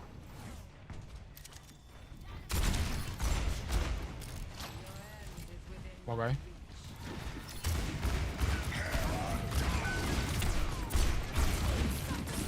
All right. Okay, there's a bajillion mistakes here, but they kind of like don't place whatever. Well, I've never gotten a ticket from being custom. Okay, if you remind me, I'll give you a ticket. I always forget. They still haven't seen my ace. Transporting the Bay, thank you for the follow. Welcome to Bug Nation.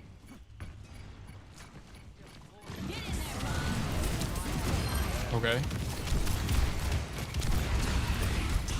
Okay, I'm also going to give you some champion tech here. Okay, so whenever you walk back from spawn, if you die early and you walk back from spawn, you're going to do an OP concept. It's called filling the gap. Okay, OP concept. Here's what you do. Whenever you're walking back from spawn, you need to look through the wall. You're going to do FTW, which is what I taught you earlier. Then you're going to see, you're going to look and think to yourself, where are my teammates not on the map right now? Okay, and can you get there? Okay, so where are your teammates not? There's two places that they're not. They are not on this side of the map right here, and they're not on this side of the map. Well, unfortunately, Cassidy can't scale the wall very reliably, so you can't be here. But where can you be? You can go up top. So you should be using this idea to get to the high ground right now. Because why do we know that the high ground is better? Well, first of all, it's just better map geometry for Cassidy. But also, you can use the idea of filling the gap to get here and do things. Because whenever you get back to the fight late, if you show up here, the enemy team is not going to expect someone to be flanking this late. So you're going to flank people and they're going to die. Okay? So you should be using the idea of filling the gap here. OP concept. Okay? Boom. Come top right now. Okay? You have unbelievable champion tech right now. You're currently champ. I think I'm GM1. Yeah, I lost a bunch of games and then haven't played. Guys, like, keep in mind, I don't play the game. I play like 3 games a week max. Like, I just don't play Overwatch. You should be filling the gap here, which is the idea of when you walk back from spawn after dying early, walk back to the area of which your hero is good in and none of your teammates are at. Okay, this will put you on an unexpected flank, which will result in kills / space. Okay, so you should be going high ground here. You should be going high ground here anyway, despite this rule, as it's the best map geometry for Cass. Okay, I mean, I'm not gonna elaborate too much on it, but you should be going high anyway.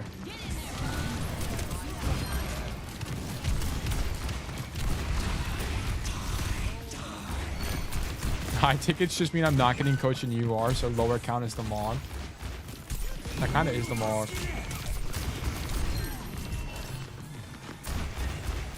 Okay, I mean, we just shouldn't be here, but you should be on the high ground right now. You just win this game. Like, I want to point out, what are these guys going to do if Junkrat exclamation point showed up at the top right angle, right? Like, they're actually donezo. Here, like, Martin and Doom and Not Geo and Creamy Egg and Calpaw 210 are all falling to the hands of Junkrat if you're on this angle. You need to be up there. Yeah, rip passion.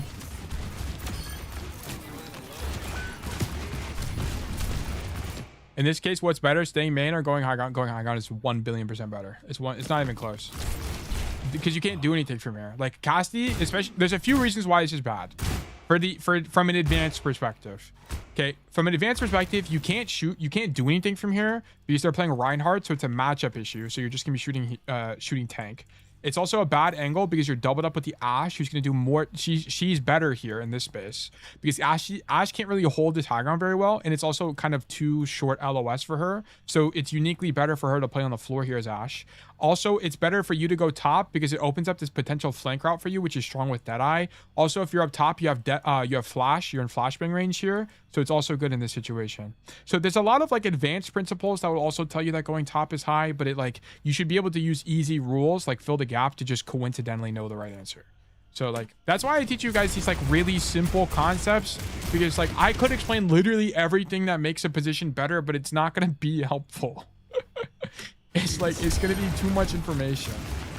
So that's why I'm not talking about everything here, because it like doesn't really matter that much.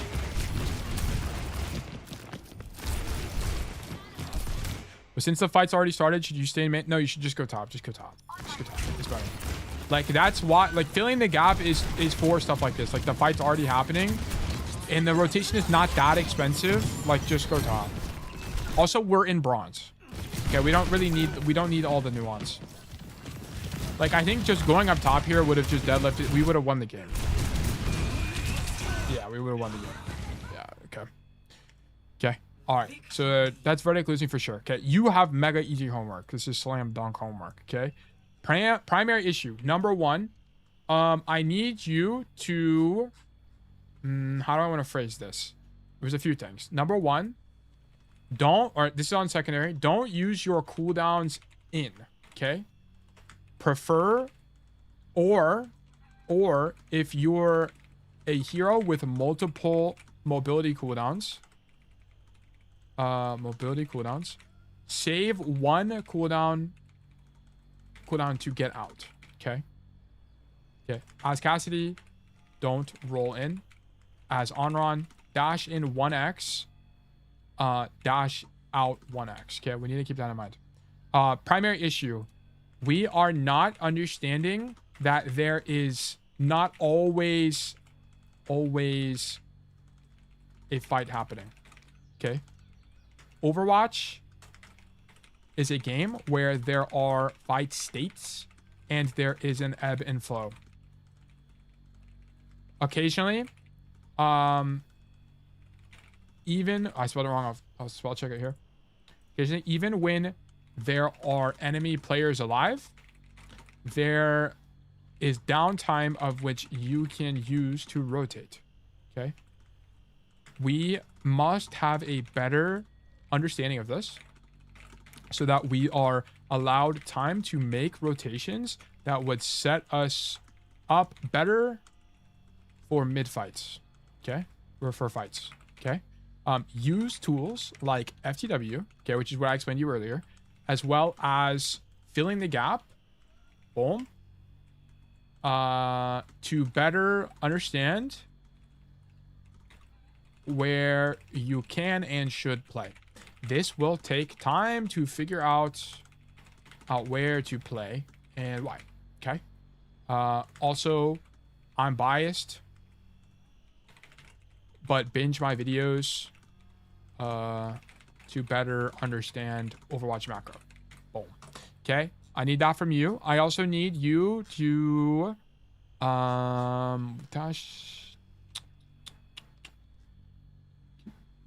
always be one movement CD from cover. Always be one movement CD away from cover. This is particularly relevant on heroes like Cassidy that are immobile and heavily reliant on whether or not they have their one CD available. Movement cooldown available. You are consistently playing too wide on Cassidy and dying as a result. Okay. This is kind of the opposite problem. Oh, yeah. Okay. So just keep this in mind. Use this rule to better inform where you should be standing at any point of time, right? Always prefer to be near to cover. If you find yourself in the open, you almost definitely made some kind of mistake. Okay. Keep that in mind. Okay. Secondary issues. What other issues do we have? We have some lane control problems. We missed some opportunities to flank. Ensure that you are aware of the ideas of lane control to allow you to take space / threaten the enemy team when they are not aware. Okay. So for example, this is going to be situations like this, where when there's 5 people in main, where do you know they're not flanking, you can go flank, okay? So keep that in mind. You also stop people like this Reaper from flanking by executing space control. Understanding where lanes are important on specific maps will take time, and it's going to be the easiest learned if you just watch more of my videos, to be honest. But yes. So yeah, you're missing this like whole staging component of Overwatch because you're not understanding fight states broadly. Also, don't drop off high grounds. Okay, that's going to be another note here. Prefer not dropping off high grounds, as they will mean that you don't have many good rotations without cover. Okay. Papaya and Mac Overwatch, thank you guys for the follows. Welcome to Bug Nation. Any other notes? Any other notes? Filling the gap. High ground anyway. Yeah, we made a billion more mistakes, but this should be enough advice to probably get you to silver or gold. Silver or gold. I would not be surprised. Strengths. When we are running into issues, we are not afraid to change the plan. I like that. I like that you're not like just running it down main every single time. I like that we're using our cooldowns. That's good. Our CDs. A lot of the time, like especially people in this elo, they like either use their CDs too much or not enough. And I think we're using our CDs relatively appropriately. Okay, like not fantastic by any means. It's all right. It's all right. It's all right. We'll take it.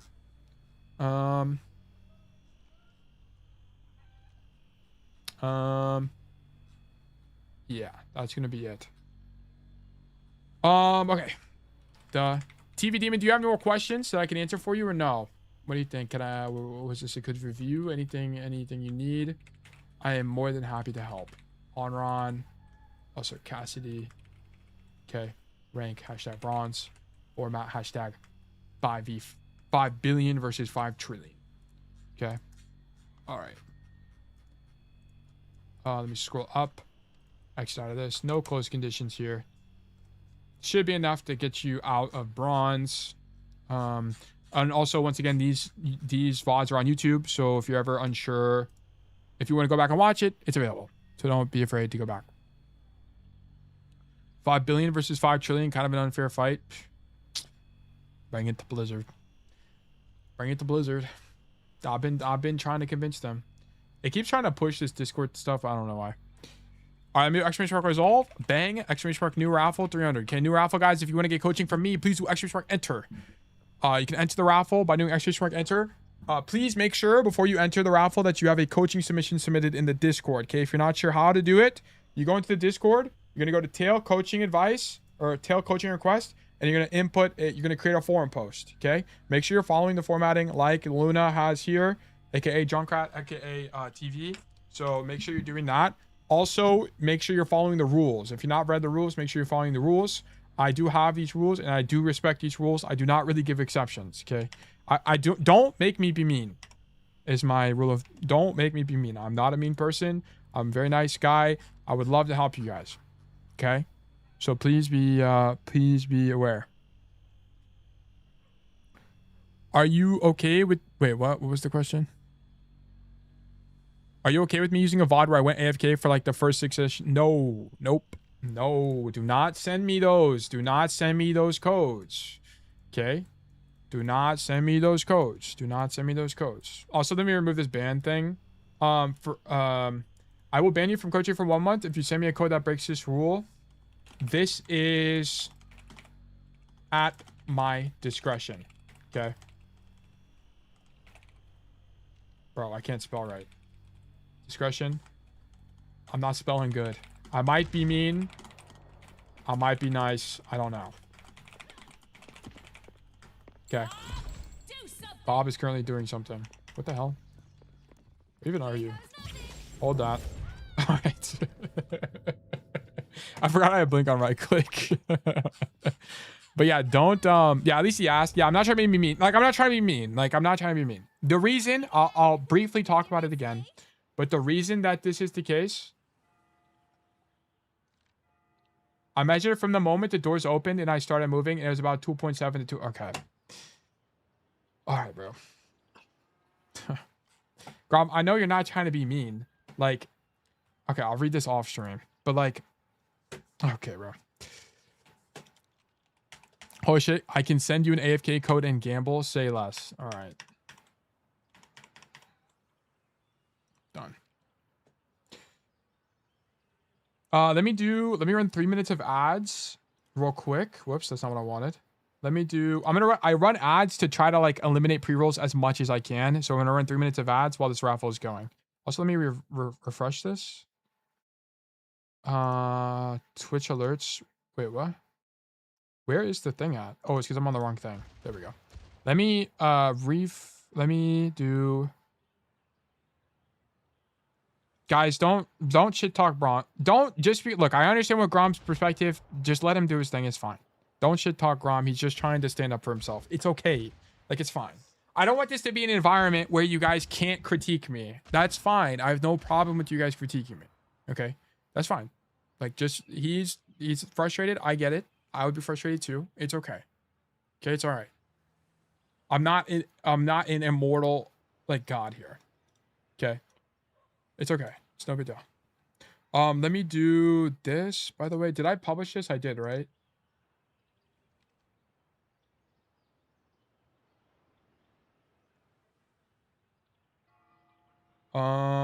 Yeah, it's still doing this bug thing where it's pushing these Discord things. I need to just delete the VOD.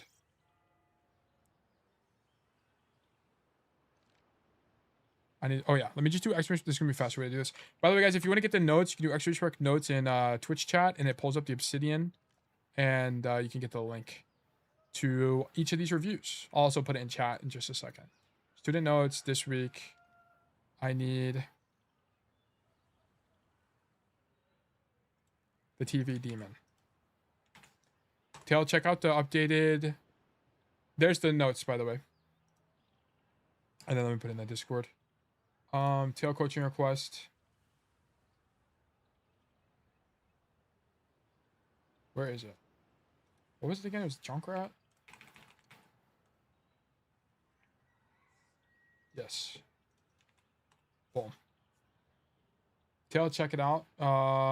Yes, I'll do it in. Guys, like, try not to DM me stuff, because it's like I don't want to have to pull it up on stream if I need to check it.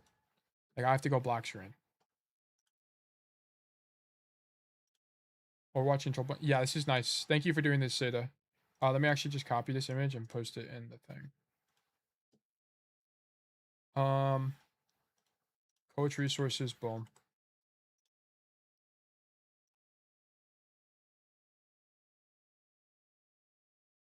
I didn't put that match info because I don't really know what to work on. That much info? Put as much information as you can. How much info did you put? Brody, which code is yours?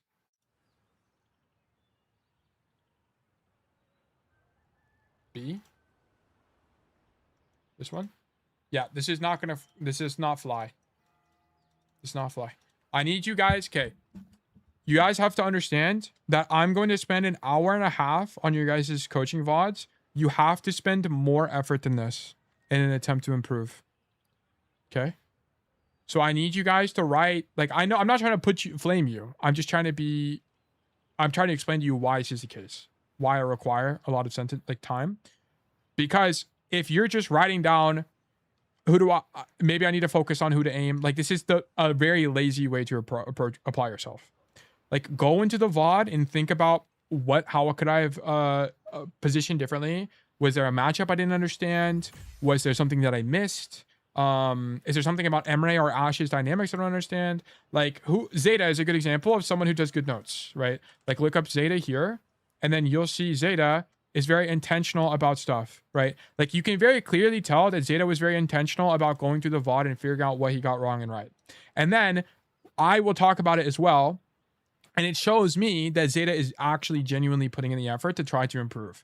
I can help you guys, but I am the players that are going to be most likely to succeed are players like Zeta who put in the effort themselves and just need a little bit of help. Okay? Like, you guys can help yourselves more than you probably think if you just spend time looking into the VOD and thinking critically about how you can improve. I used to do burger notes. Is this true? Yes, look. Well, he also linked his spreadsheet, which is slightly different. Because this is back when I used to accept the spreadsheet link. But now I don't do that anymore.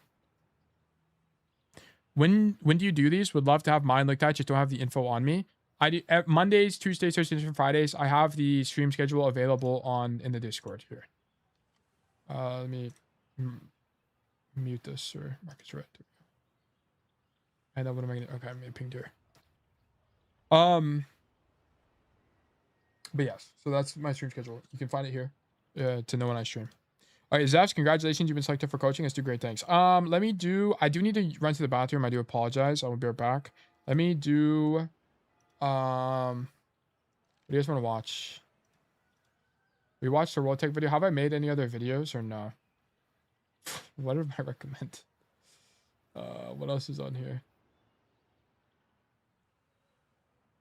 By the way, for some reason, the Google calendar doesn't work on iOS phones. Okay, I'll look for a way to fix it.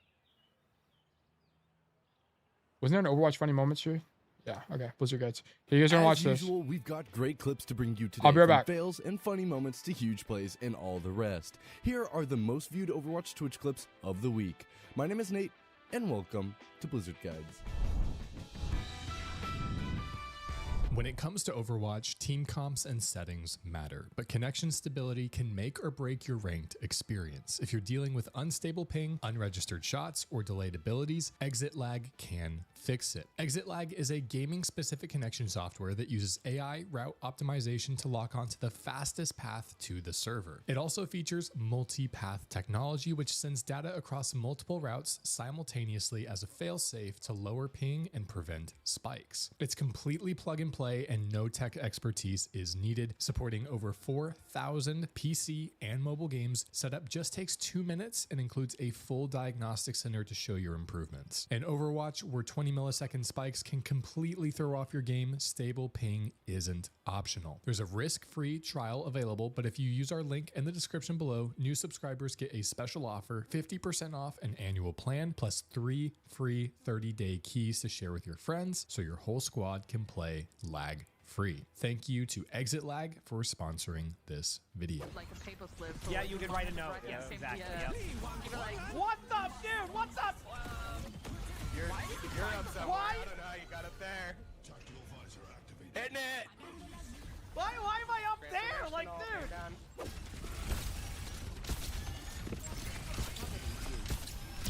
What's up here, main?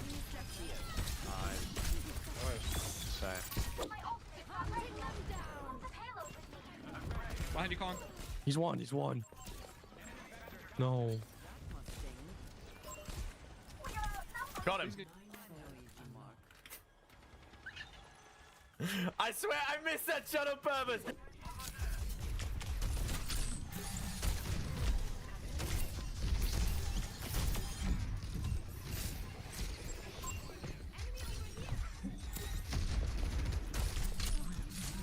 What? Holy 1.0. I've never seen that in years, actually. Meteor strike. The barrier's weakened.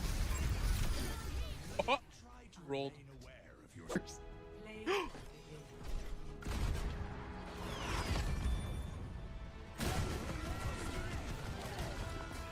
This is the one that did it.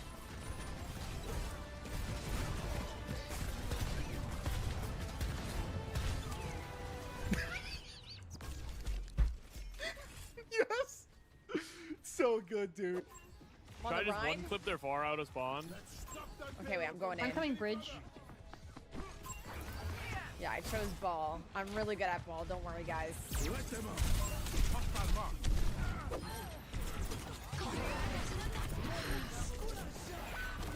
No! No!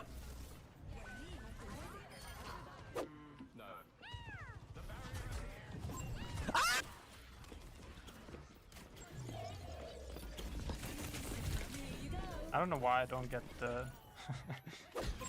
Enemy here. Haha! Bitch.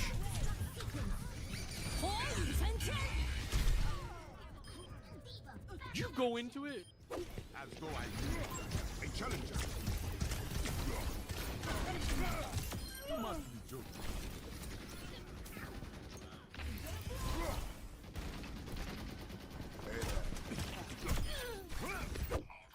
What am I eating, bro?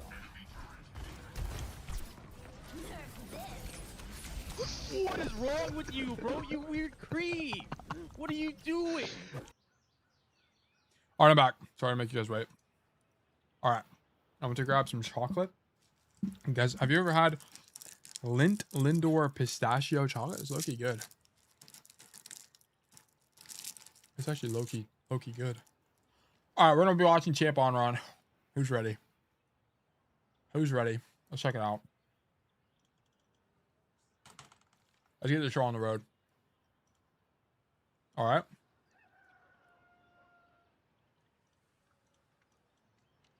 What the hell? What is going on Wednesdays? Did you run ads? I did, but it was a long time ago. I'm not going to run them again. Oh, I never ran ads. Oh, fuck. Fuck. Oh, we're trying to P-rolls, whatever. Life goes on. Bro, I have Wednesdays off. Can you not play any other day? I mean, I don't mean that in the wing, man. I mean, like, literally, like, is playing any other day impossible, or just, like, you don't want to? If you don't want it, it's fine. But you're just going to improve slower. Because this is too intense. Like, you need more consistency and less intensity. I can. You just don't want to?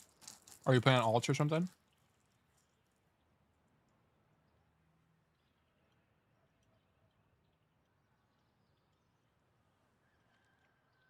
Bro, what? Streaming so no notes? Write your notes. Just write your notes on stream. Just do it. Just write it down real quick. People are going to find it interesting. Just gone in Power World? Okay.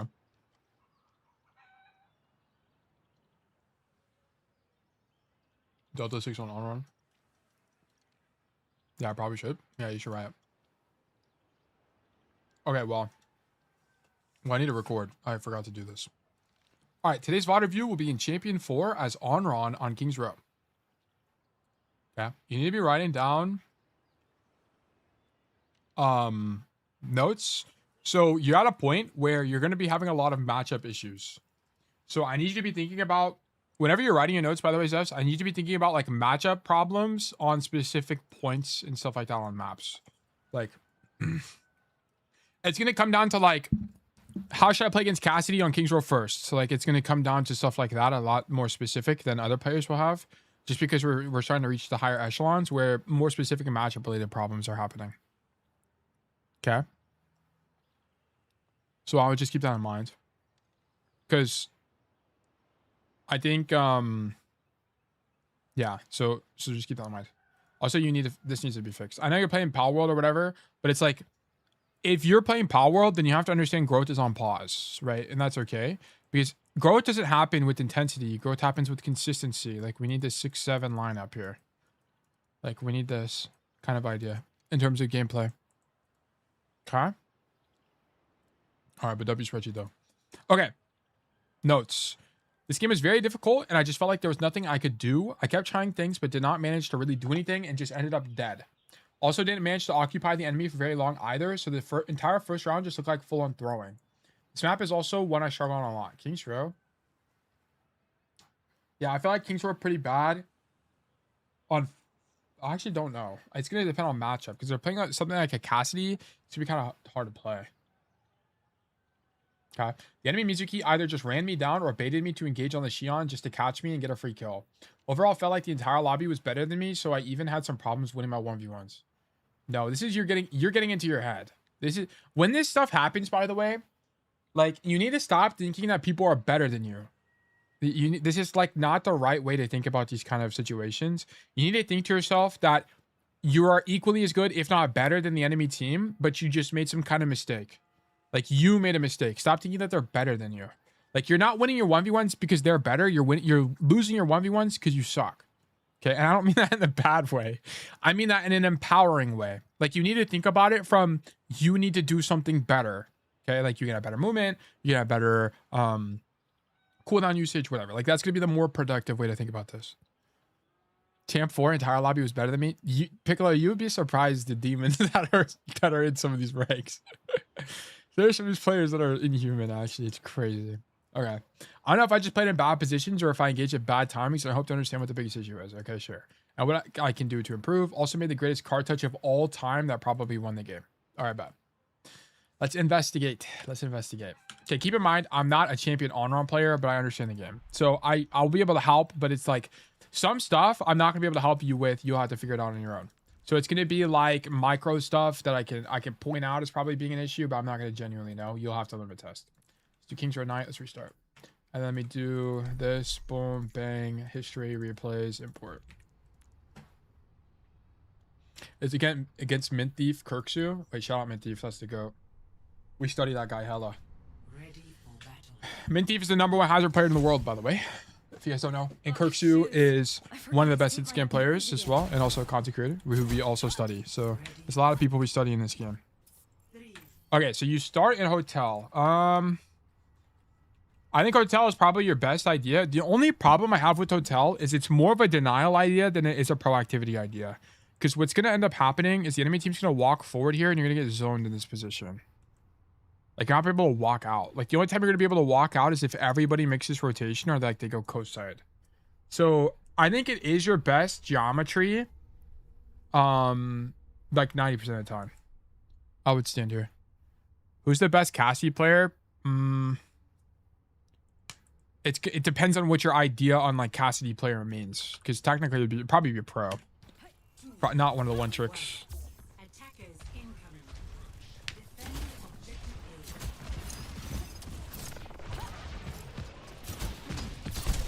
Okay. All right, so this is all just a space denial idea. Like, all we need to do is stop them from using this space. We don't need to kill anybody. Like, because here's the problem. Like, okay, I'll be explaining a lot of stuff to just so everybody understands Overwatch.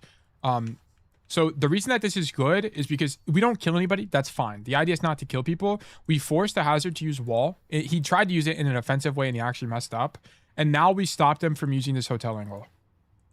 Okay. So it's more of a denial play. So because if Mint Thief was able to make it through here, who would die? Who would die as a result of this? Likely our Ilari or our Sojourn. Or at the very minimum, if they don't die, they have to back up, which is really bad for our team's macro. So holding this space lets us continue to play aggressive positions. You know what? The only thing I'll mention here, by the way, Zephs, is your Ram is actually playing more like it's an OWCS game where he's playing this high ground position.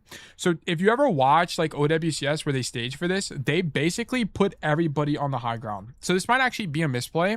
I don't know enough about this formation, but one thing that you end up seeing a lot in pro play is they play for these high grounds like this with the idea of just playing the extremity, and then they play for touches on the point here. So you could think to yourself, maybe giving up the hotel angle is actually fine, given that playing on this high ground, like they're playing on this high ground. But your tank is a pro. Who is this? I don't even know who this is. I don't even know who this could be. But it's, yeah, but this is like an OWCS kind of idea for like Ram. Like in solo queue, you typically have Rams like play main space and then they back up like this, like normal King's Row. This is Hanbin. Okay, cool. So it's like, okay, so this is kind of, so what you could think to yourself is like, okay, because we're not playing for this space. So you could just give it up on purpose. Like, you could let them have Cotel because you don't need it anyway, and then play for like the high ground control and like these like wrap kind of ideas would likely be stronger. Like if we pull up a King's Row, let me pull up. Okay, so if that's Hanbin, let's just pull up a Falcons game. Team Falcon. So by the way, if you don't know who Hanbin is, he's like arguably one of the best tech players in the world. Team Falcons Overwatch. No, sorry. Team Falcons. Well, let me just go to OBS Sojourn. OBS Sojourn. Okay. Videos. Who's the flex player on? Why am I forgetting who the flex player is on Falcons? It's Checkmate now, isn't it? Isn't it Checkmate? Team Falcons Liquipedia. Can you play Ali? No. Like Staircase? I don't think so. I think it's too extended. Wait, this is this Counter-Strike. Overwatch. Who's the flex player? Oh, I forgot Spint is on this team. Yeah, it's Checkmate now. Okay, so let's do OBS Sojourn. I don't know if King's Row was in the last rotation, unfortunately. Not Knife. We can just find basically anybody. Opener, TVNT. Why is this all like old? Kyo? Stalker 2 years ago? No, I need something more recent. Kivus. I don't really... I mean, honestly, any POV is fine. I just want to see how the flex DPS plays. It's like what I'm looking for here. So, okay. So notice this is kind of like the traditional... Oh, you like jump scared me. I was like, what the hell does that sound? Okay, this is kind of like the traditional setup you see from players, from pro play, which is they actually play for the higher ground and they play to deny the point touch. So like you can see here that in this situation, it's Tree is on the quote unquote flex DPS, which is Xion here, and we're on the floor, which is interesting. Interesting position going in this fight. What about first fight? Where do you saw our first fight? And I'll explain why that's the case in a second. So there's a few reasons why playing on the floor here is likely better. Okay, Tree actually starts on the bottom left here. And then what's his idea? Poke the walk up. Tree is the guy that's scouting in this situation. So this is another situation, like a common idea as the flex DPS in the main support player. So this is going to be like your Lucios as well as your like Tracers and stuff like that, is you're going to scout for information. So like what you would do in a position like this. Am I in the game? Wait, what? Oh yeah, I am. Okay, so let's just act like I'm on wrong. So like one idea you could have, Zephs, is if your tank is playing... So I don't actually know here. I'm just kind of talking out my ass to like out loud about what could be good here. What you could think about is because your team is not playing for the hotel space anyway, you'd actually start in this angle to get information so that you can tell your team what's happening and you can make a more informed rotation. Because what you could do is you could just stand here, and then if the enemy team messes up, you could go for a punish here, or you could rotate away and then set up a better position on this side of the map. But it's kind of like as Anran, you kind of can't do anything. Like at least on Xion, you can bike to angles and you're faster and you have better effective range. So maybe it's Anran specific that's not even possible. You kind of want... Like you kind of can't play in this space, I think. All right, let's just see what happens. Because what I suspect happens is you guys probably lose this second fight.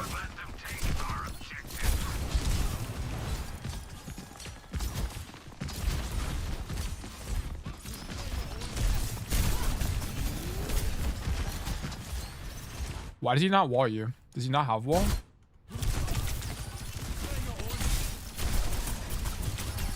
He uses wall somewhere else. Where do you wall? That's a really good wall, actually. Because if this wall had slightly better it bumps them wide, and then if it's slightly better geometry, you could just slash in and got a kill here. But I actually think he can't slash in because he's too low HP. Never mind. He can't even slash here. Actually, I don't even think he should wall here. This wall's pointless. Because it's like, if you wall this guy, then what do you do off of this? It doesn't do anything. Like, the only way this does anything is if you could engage, which you just can't. You don't get enough healing. Where's this guy? Why is this guy not healing mid-thief? I'd have to ask Minty why he went to this wall. Yeah, I don't really know. Anyway, I think standing here is fine, but it's just like if he had a wall, you're dead here. Is kind of my critique. I guess you would E to dodge it would be the idea. Okay, but now we leave. You wouldn't even dodge. You actually wouldn't even use E to dodge the wall. You would let it hit you, and then dash out. No, you would let it go off and then E to dodge damage from the hazard and then leave. Okay, would be the idea. So I'm thinking. Yeah, okay, so what ends up happening is Hanbin now plays on the floor like traditional King's Row. You never dies on if you had CDs? Yeah, that's what I figured as well. I was just saying, you wouldn't, like, if he shot the wall at you, you wouldn't use E to dodge that, is what I'm saying. But yeah, now because Hanbin is playing on the floor, everything we're doing now makes sense. If you don't... Well, hotel is 2 exits to my side. Yeah, I think it's fine. Yeah, like here, this is fine. I think it makes sense. Yeah, your Sojourn is kind of the guy misplaying here, but he kills 2 anyway. I feel like your Sojourn shouldn't really be walking into hotel. I don't really know why we make that rotation. Sojourn is probably also a pro.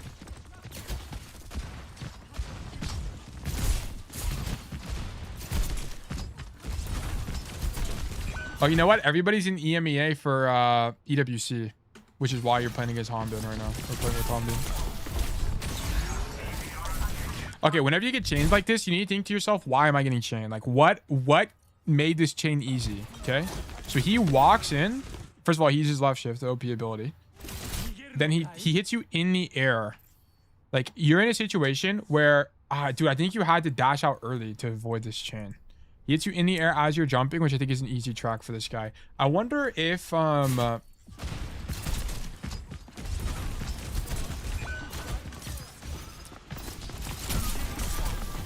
think playing in the room is wrong. I think playing in the, because like, here's the thing.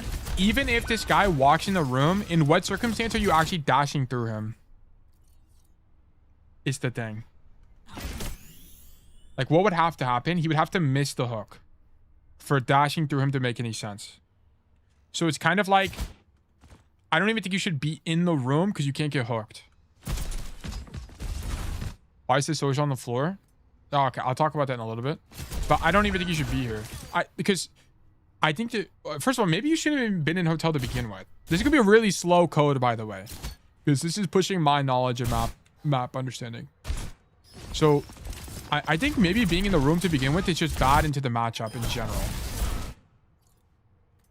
Unless the concern is like, if you're playing back here, he walls you off and then now you can't fight for hotel at all. Because if you're in hotel, he has to use cooldowns to clear you, is the idea. So maybe this is just necessary risk. Okay, that makes sense to me. That would make sense to me.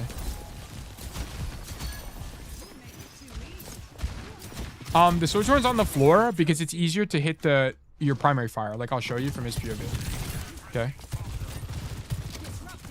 And then you can slide to the high ground. So a general idea on hitscan, especially on Sojourn, is you want to start in the advantaged position, or the advanced position, and then you slide to where you want to be.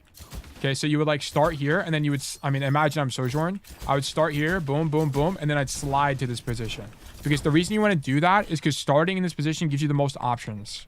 Like, because now, if you start on this position, where do you rotate? If you're Sojourn, well, yeah, imagine Zeph's is Sojourn, where does he rotate to, right? Like, his only rotation that makes any sense is through this hallway. So you have a very telegraphed way of leaving. From here, you have options. Like, you can rotate to here, you can rotate backwards, you can back up into hotel. Like, it gives you way more options. You incur some risk, yes. You can get walled in one shot or whatever. But that's up to your micro as a Sojourn player to not die to that. Was Sojourn exposed on the floor? He doesn't slide the height. Well, then this is a micro error. Like, I'll show you. Yeah, so he actually gets... So he misplays. He tries to slide to the right here. And he actually gets wall. Actually, he doesn't even misplay. This is Mint Thief being the go hazard, which is why we study this guy. So this is kind of the idea, which is he understands the Sojourn's playing wide. So he throws the wall in an effort to block the Sojourn's rotation, and then she dies. So this is not really... Actually, in my opinion, it's not even the Sojourn misplaying. It's Mint Thief being a better player. So this is just a straight up outplay. So what you could think of as a Sojourn is like, okay, the potential of me getting walled here is too high. Let me play further away where even if I do get walled off, I'm less likely to die. But this is just, I'm going to be honest. If you're the Sojourn player, you just get shit on by Mint Thief. I mean, he's the GOAT. So what can you do? Like, it really is. It kind of is what it is. I think out for a meeting. Thanks for tuning in, Sketchy. Yeah, I don't really know what to do here. I'm going to be honest. It's kind of like just don't get chained, but I don't really know how to answer that. Like, it's either you need to E here to avoid getting chained, or it needed to be somehow you had to have known playing in hotel was worse. But I don't really know how to derive that. I think, honestly, you needed to dodge this. I think this is a skill issue. And then he actually misplays the fuck out of you too. Or he outplays you too. Because here's what happens. He actually recalls.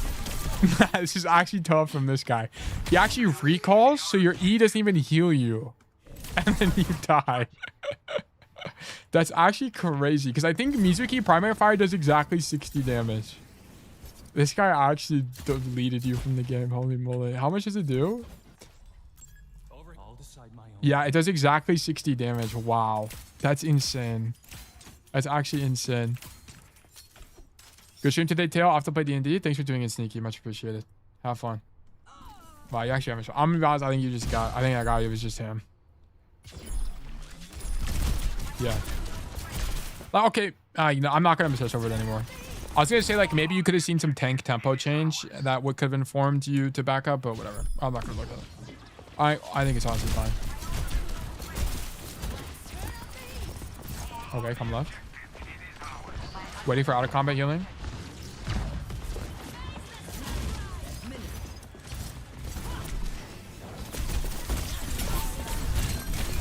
Yeah, I mean, the Mizuki's just supporting the off angle. This is why on support, it's really important to support the off angle because you just win these duels. You just need to eat, or I don't think you knew the Mizuki was here, is all this is. No, you see him here. I think taking the fight is fine because she's overextended. Like, technically, the better play, you can't proc left shift twice, right? You can only proc it once with one cooldown on the guy. So, or am I wrong? Can you dash him twice? You can? Is that what you tried to do here? Because it didn't work. Like, let's see.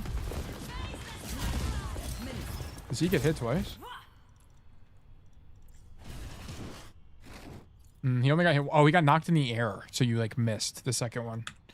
He got knocked in the air, so you missed the second one, unfortunately. But even then, I honestly don't even think you should be going this way. Like, the idea would be... So the idea is you dash into him. I think being here is correct, by the way. I think this is the best play you have. Because you clear the Xion, and then it opens up a flank if this guy's not here, so it's good. I think it's good space control from you. But it's like, what's the point of dashing back through him?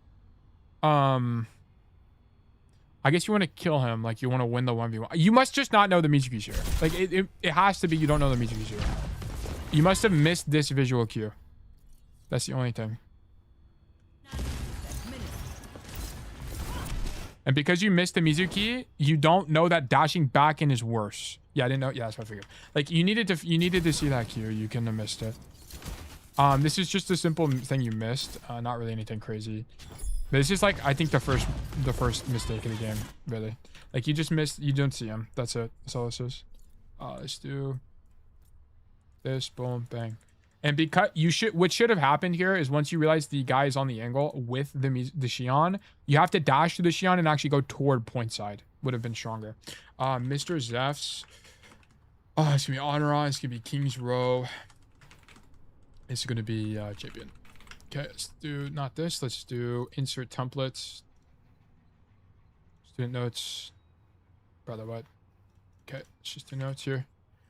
You miss this Mizuki on your screen, so you commit too deeply to the Xion kill.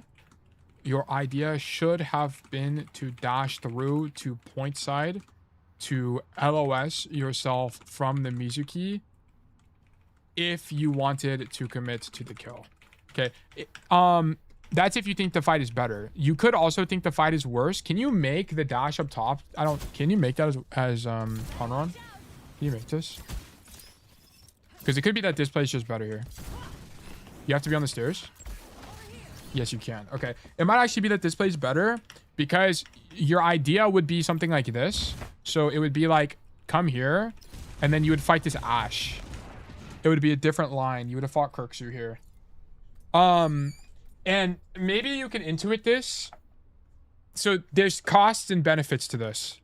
So the way you would have intuited this is you would have walked to this angle and then you would have seen that two people are here. And then you would have left because it's just losing. Like, it's a losing. Like, you would have needed to know that the Mizuki Xion fight was losing for you to begin with, right? So wait, you hear the Mizuki. How do you know he's here? So you missed the sound cue. This is also a missed sound cue here. Sound. You hear him shooting. Unless you just thought he was up top, but I don't know. Like, you missed the sound cue on this. Also had a sound cue. So, like, you could have the interpretation that this is a losing fight. You could have the interpretation that this is a losing fight, then dash top and try to outvalue. That's the only other perspective here. Because, like, you don't win this fight. The perspective is you could be defensive and stop her from flanking, but honestly, I think you might, especially from a solo queue perspective, might be a little bit stronger to come up top here and just fight the Ashe, and I think you can outvalue them. Intuit is your favorite word? It's because it's very important in Overwatch. Like, you need to be able to figure things out. Like, of course I could probably find another way to explain these concepts, but yes. Sound Q, not sound Q. Oh yeah, you're right. Yeah, you're right. Like, Zeph should be able to probably derive in his mind that you're not going to win into the Xion Mizuki matchup, so we need to do something else. And the only other thing that makes any sense is go top. You also can identify this because I think when you path back from spawn, you don't see your DPS up top. Yes, you see your Sojourn in main space. And you can also, you should be able to know that how do you play Sojourn, right? I mean, you were a hitscan player, Zeph, so where do you go here? Like, if you're this guy, what's your play? What's your play? It's to go main. Like, you can't do anything else. Like, Sojourn is very limited in playmaking in this space. So you would know that by design, your Sojourn's only going to be working this angle. So your only two options are this or this. So you should have them both in mind. So you should know that going top is a play available to you. Okay. So, like, we needed to dash top and outvalue. Is the idea. Okay. Once you realize that the matchup on the side is losing, you need to dash. Oh wait, I already wrote this. What the fuck? I didn't even realize. Okay, there we go. All right, let's keep going. 2 minutes into this 20-minute vlog. Okay, this is lots. Whatever. Okay, micro, whatever. I don't really care.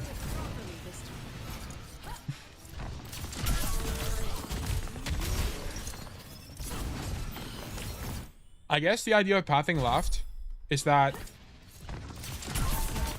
Yeah, you didn't know where the Xion was, so you turned. I was trying to think, like, why would you path left out of spawn? But I think the idea is that it gives you more options for Anran specifically. Like, typically, you know what? It's actually fine. Because, yeah, you do this, and then you can go top as well, so it's fine. Yeah. I was going to say, maybe there's a world where you do this, but the only time you'd make this rotation is if you knew someone was playing, like, this top window. But even then, dashing through the window is probably better. So, yeah, I think pathing out of spawn is fine.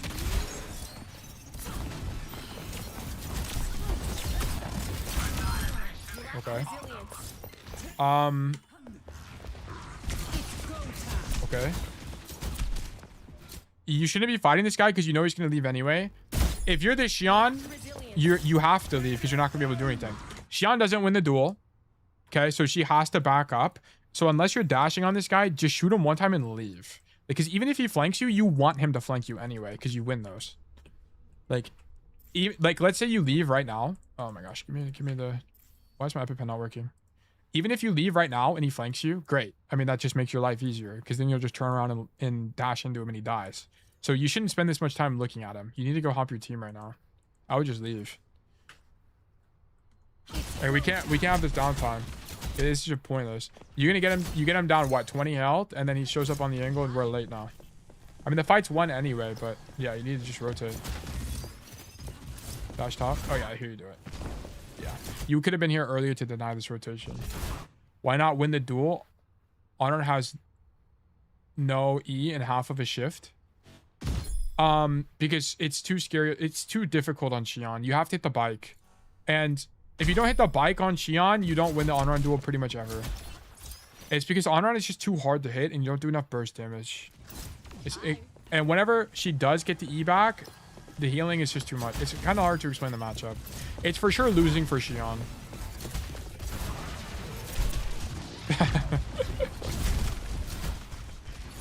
Okay.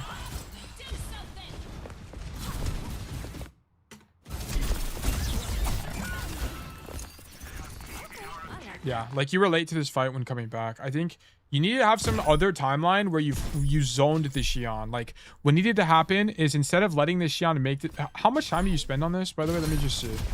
So we're doing a little bit of butterfly effecting here. But here, boom, we grab the mini. Shoot her once. Realize she's leaving. Leave now. So 1, 2, 3, 4, 5-ish. You would have had 5 extra seconds. You'd have made this rotation. You'd have probably been here now. You'd have been fighting her in the hallway, which would have stopped her from making this rotation. You needed to have this line. Because now she's on this side of the map. It's way harder for your team to deal with her. It's kind of the thing. Stack game? Yeah, it's a really stacked game. Yeah. So, right, anyway. So that's the butterfly effect screwing you over. Because you spent too long doing that, you don't zone her. Like, because what would have happened is if you made the rotation faster, she'd have to like drop out this window, which is way worse. Like now she's on this side of the map as Xion, which you don't really want to be in. Because now you're just contributing to the neutral, and against like Ram, it's really awkward. So yeah, we had a bad timeline just because of that one mistake. I will make a note of this as well. I'm not gonna spend a lot of time writing notes on this, but this is just a butterfly effect thing. This is why like all this stuff matters. All this timing stuff matters in Overwatch. You needed to just let the not Echo, what's her name? Xion leave, as even if she stays, it's good for you because the isolated 1v1 on the floor is winning for Anran. As long as you play range, right? Close corners kind of idea. Like, you know what I'm talking about. If you let her play against you in open space and she gets headshots, it's losing. So just keep that in mind. Then you would cut her off and prevent her from getting to the better side of the map. For FTPS. So, and then let's go back out here. Boom. Let's do this. So you want her, so she'd have to drop through the window like this because she would have gotten, you would have fought her. But because that doesn't happen, you let her do this. Prevent. Okay. Boom. Bang. Okay. Whoops, I keep going to the wrong thing. Okay, let's keep going. Is your last VOD today? I don't know. Yes, this is the last VOD for today. Yeah, I mean, your team just loses. Okay. Oh, we stagger. What happened? Oh, yeah. The fight lost and you're on a deep angle. Yeah, you realize the fight was lost too late and then you just stagger as a result. You have the best pathing. Yeah, whatever. If you were slightly early, you would have got the mega, but I actually think it would have panned out worse because you would have still died. Did you ever finish on rank to GM? You got stuck in Zalo? No, I'm not stuck. I'm top of, I'm like M1. I just don't play the game. I like a 60% win rate on Xion. I just don't play. Okay, W sleep. Xion down.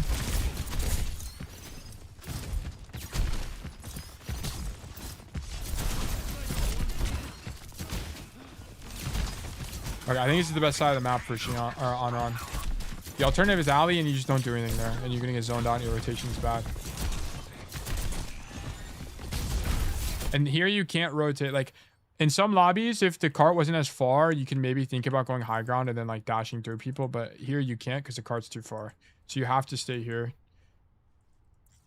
Okay.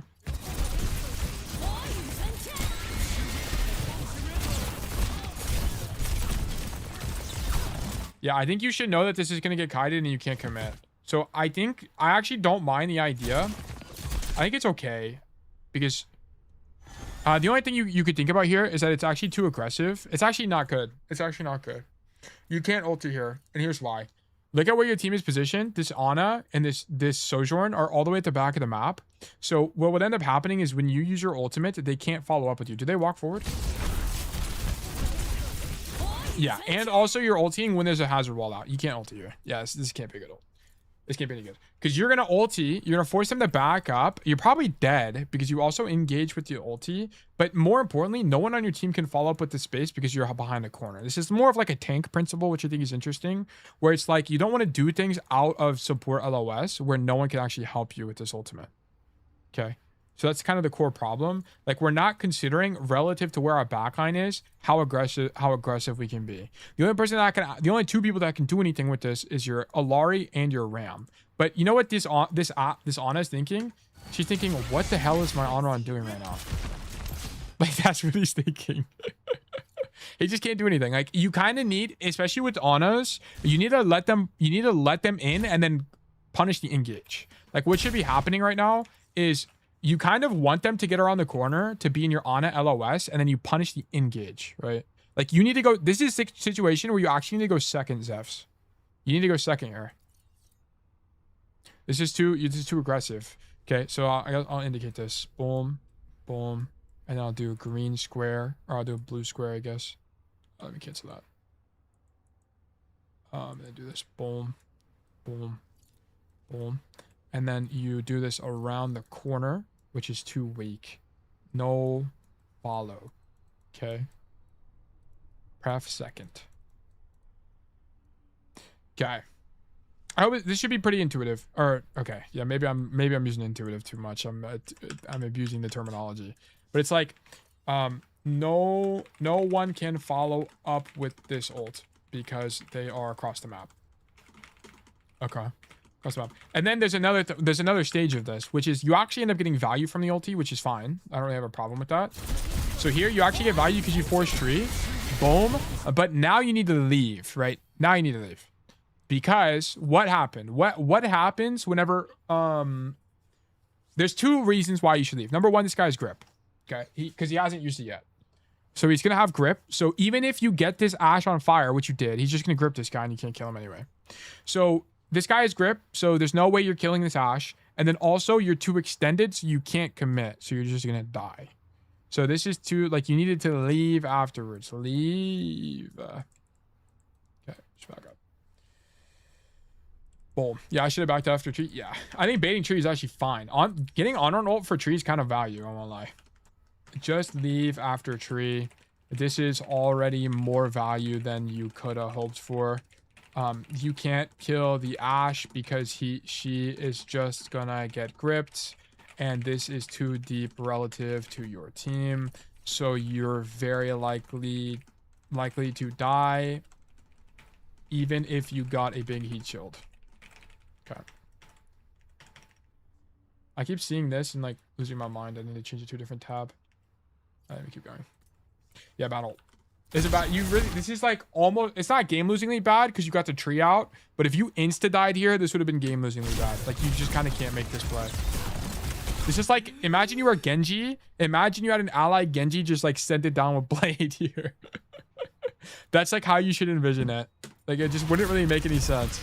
And you'd be like, what the hell is my Genji doing? Yeah, and your whole team dies as a result, right? Because like notice why is your team dying? It's because they're matching intentions. They're like, holy shit, my Anran is in. So they're like, oh my god, we gotta go help this guy. That's literally what they're doing. So everyone is trying to help you, and in trying to help you, both the Illari and the Sojourn get punished and die. Like, I think the Illari probably would have died anyway, that Xion ult, but it's like, that's part of why they're dead here. Okay. Let's keep going.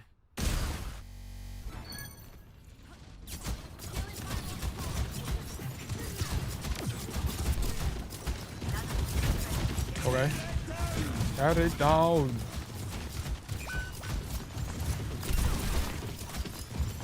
Okay. Yeah, I don't really know why you play so scared. Why not just stand here the whole time? You're on Anran? Unless you're worried about getting flanked by the hazard. Like, I think you should just stand here. Because then you'd zone out this whole position and you could poke the walk up. And more importantly, you'd have more information. Like, here's the problem, Zefs. You don't know where people are. You show up here. Get this guy out. Sick. You almost kill him. But now he gets gripped. Where is everybody now? Where's everyone now? I don't know. They're all, I don't know. They're on quantum uncertainty. Now you peek this angle. I just like kind of don't see the point, because like you should be able to use information through negatives to infer that no one's here, and they're not playing heroes that punish you on this angle either. Like, they're not playing Mei. They're not, what even would punish you here? I don't even know. Like Junkrat. Like, they're not playing any of these heroes. So if you just stood here, you'd have more information, so you're more likely to make a better decision. Like, this should be your general approach to Overwatch. It's like vision maxing. Like, you want to be able to see things, because the more information you have, the more likely you are to make a better decision, right? So just keep that in mind. Let me take this screenshot. Let me do boom, and let me do this. Bruh. Bang. Okay. You should be staying on the angle here, because you can use information through negatives, absence of footsteps, to know that no one is near you, and you can get more information to derive what to do from this angle. Okay, we're too scared. Unless you're scared of hazard engage, I don't really see why not. Why not into this matchup? Okay, so you're playing a bit too passive. And I think it ends up giving you bad timing, because here's what happens. Now you're not here. You're not able to poke this Xion.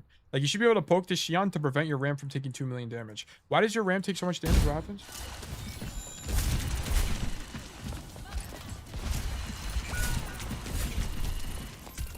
Yeah, your ramp takes about 100 damage from Xion, which you would have prevented from happening. Why is he not getting healing? Canail's walking back from spawn. Did Canail go AFK? Oh, Canail died in main. Oh, Canail got hit by the Hazel. Wait, what? And died to the... Oh, you know what? You might have needed to fight the Ashe.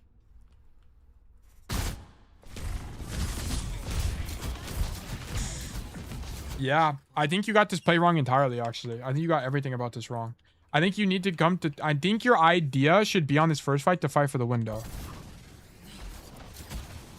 Because I think, like, this should be your default. Like, the only way you would have known this, by the way, is by knowing that this is the best play. Like, on average. Like, just to stage here. I think you need... How the fuck... Can you make that? Or no? Can you do it? Can you get up there? Do you have to be back here? Okay, but you can make it. Do you have to be back there? Or can you do it from right here? Can you do it? Can you do it from here? Oh. I don't think so. I think you have to have this slight elevation. Oh, what the fuck? How are you doing that? Like top of the jump? I don't know, bro. Okay, you know I'm wrong. Okay, I think you have to default here is the idea. And the idea would be, like, you have to just know this is the best position by default. Because here's the thing. It's like, when the cart is around the corner, standing here prevents hit scan like this from playing this window. And then you just poke, I guess, is the idea. But then, like, maybe not. Because, like, if you stage here... If you stage here... then that means that these guys get to make this rotation for free. But I guess by then you would have rotated away. Like, what would have happened is like, okay, I can't get up there. Okay, yes I can, I'm the goat. Sorry, I pooped you off. Okay, here's how you would approach this. Is you would stand here, poke from this angle, because you can't do anything anyway, right? What do you think about this angle? I see, okay. It's like, you can't really do anything on this corner anyway, so you might as well deny this. With the idea of like, maybe if someone misplays, you can one-shot them. And then with the idea is if the cart's here, you just dash to the mega room. And then you play the mega room. Like, I think starting on this mega room angle kind of sucks balls. And you just kind of need to have that idea for third. I think that needs to be your approach. So it would be like... Because that's the only way you prevent Canail from dying. Is if you started there. So it'd be like, start here. Start. And then you would like... dash this way once the cart is in this position. Okay. Cart. Rotate. Win. Cart. Okay. Like that. That's when you would be rotating. Because then you would need to contest mega space to stop your team from getting flanked. Okay, let me get a screenshot. Like this needs to be your like default approach to third. Like to prevent your Ana from dying, you would need to have this default approach from third. On third. I think you're actually misplaying. Misplaying by being in the mega room. Because you can't do anything from that space, and denying it doesn't do anything yet anyway. Because the cart is too far. Like, the enemy team doesn't want this space yet, right? They don't want this space. So there's no point in denying it. I'm so sleepy, but I'm waiting for my boss to join this stupid team building.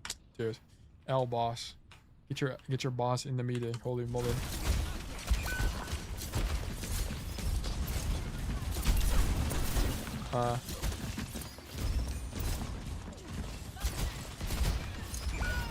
I don't know. Yeah, I think it's the only way to fix this. I think it's the only way to win that. Because you needed your Ana to not die. Because that's why Jump Bin's 1 HP the whole time. Or Han Bin's 1 HP the whole time. Because you can't... His Ana's dead.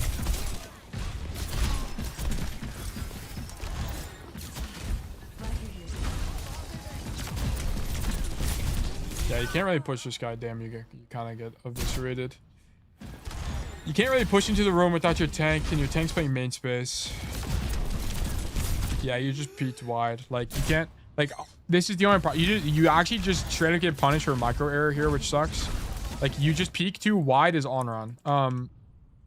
Like, look at it from Kirkshu's POV, right? Boom, boom, boom, boom. Oh, wait, what the fuck? He didn't even shoot you. Who shoots you? Is it just Minty? Oh no, it's Xion. Xion's the guy that shoots you. My bad. Okay, look at it from Xion's POV. Okay. Look, you're too wide. Like, look at this headshot. Now he gets a headshot on you. What are you going to do? You're gonna move right. So now he knows where you're going. So he's gonna move his crosshair this way, and he's just gonna headshot you 2 more times. Bing, bing. Yeah, I mean you got headshot 1 more time there, but like that's a 2-for-1 for this guy because it's obvious what your next play is. Like if you were gonna peek like that, you needed to go way wider and actually strafe toward the cart. That way he can't hit a next headshot. Because like who in the right mind is gonna move this way? That's like impossible to predict. So you needed to not peek this wide. This is like just straight up a micro error that gets you killed here. It's kind of crazy that this is the case, but I mean I think peeking here is not even bad. I don't even think it's that bad. It's just you peek too wide. Okay. Rare situation where it actually matters. Yeah. Okay. Let's take a brief screenshot of this. Okay. Peeking too wide. Whoops. Too wide. Lets this Xion get 2 headshots on you, which gets you killed. Okay. Either play very wide and move evasively, or play tight to cover. Okay. Yeah, it's the only thing. Because the only the thing you have to remember, I mean, you of course remember this, but it's like for the uninitiated, like the thing you have to remember about Anran is whenever you're playing this hero, you have to look in the direction you want to move with your movement ability. You can't, like, if I press left shift, it's going to take me forward every single time. Okay, that's like, this is true for soldier as well. So you typically see stuff like this. Like, this is what we needed from Zeph's right now. It's this kind of 80-80 spamming, not this. This is too greedy. Like, if you're gonna do that, go even wider. Go even wider like this, because you're way more evasive, right? Like, it's way less likely for him to take damage this way. Like, try to hit me. Try to hit me here, Zephs. Like, it's gonna be near impossible. I mean, you're on Anran, but it's like near impossible to hit me, because like, where am I gonna move to? Like, it's too difficult to predict, right? So then let me show you what you do. Let me show you what you do. Okay. So you do this. Like, this is what you're doing the whole time. Okay, I'll aim up, but you just try to shoot me here. Like, it's way easier. Because it's obvious what I'm gonna do. I mean, you're playing, like, if it's hits, you know what I mean, right? If you're a hit scan, it's gonna be obvious to kill this guy. Okay. Rare micro error. Let's keep going. Because you have a very telegraph rotation, and then Mint Thief just punishes you and you die. Like, I don't think peeking there is actually bad at all, by the way. Okay, let's keep going. Is the VOD longer because of inexperience on hero because of champ? It's champ, and I had to think about the macro more. And also, I was trying to solve the first point. Because the problem is, like, if this was Cassidy, this would be way faster. I think Anran, unironically, is probably, like, my second most knowledgeable hero right now. Just because I have so many reps on this hero now. But maybe not, like, on map-specific things, but, like, just gameplay loop ideas. But also, whenever you get to, like, champ level stuff, it's a lot more complicated because there's less... because now you have to talk about a lot more the nuance of Overwatch.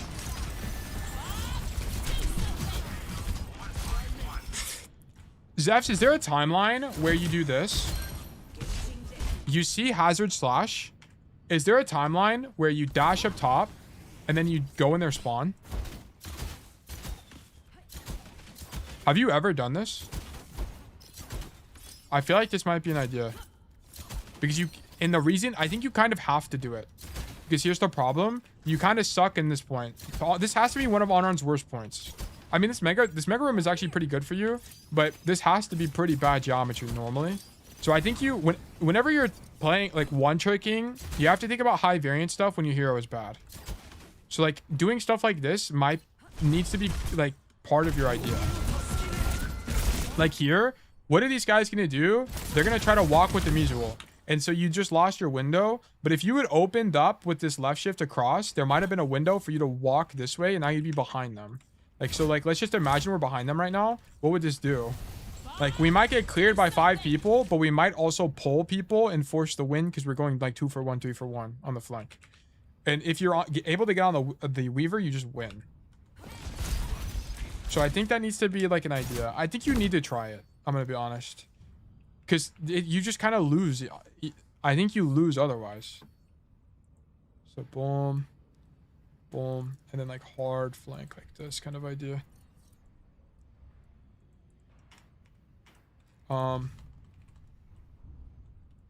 Especially when one-tricking, OTPing, you need to think creatively whenever you're on bad map geometry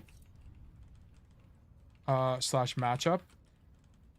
It might be good to think about flanking into their spawn in situations like this. You might feed, but the fight is losing anyway. Like, the thing about this is it's scary. Like, it's very scary, because here's the problem. Like, if you go in and die, you're gonna... Your team is gonna be like, what the fuck is my Anran doing? Right? That's what they're gonna say. They'd be like, WTF is Zeph's doing? But you have to understand, it's like, either you're the reason or you're not. Like, I'd rather you be the reason than go AFK. You know what I'm saying? Like, here, we're doing nothing. We're doing nothing. At least if you do this, you have some control over the game. So, I don't know. You have to read the situation and identify when it's good and when it's bad. But I think it should be an idea for you. Anyway.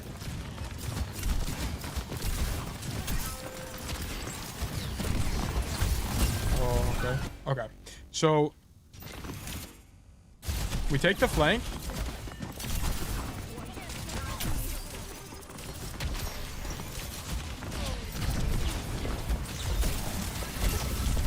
The other thing about this is I think you need to do it faster, and I also think you need to go into their spawn. So here, what's the benefit of standing here and shooting people as Anran? There's literally zero benefit. Where do you get benefit from this hero, right? I mean, you're not gonna be able to dash on that guy. He's too far away. So you're just gonna shoot this guy, take the space, and go. Like, you need to just go this way. Like, come this way, do this, do this, do this.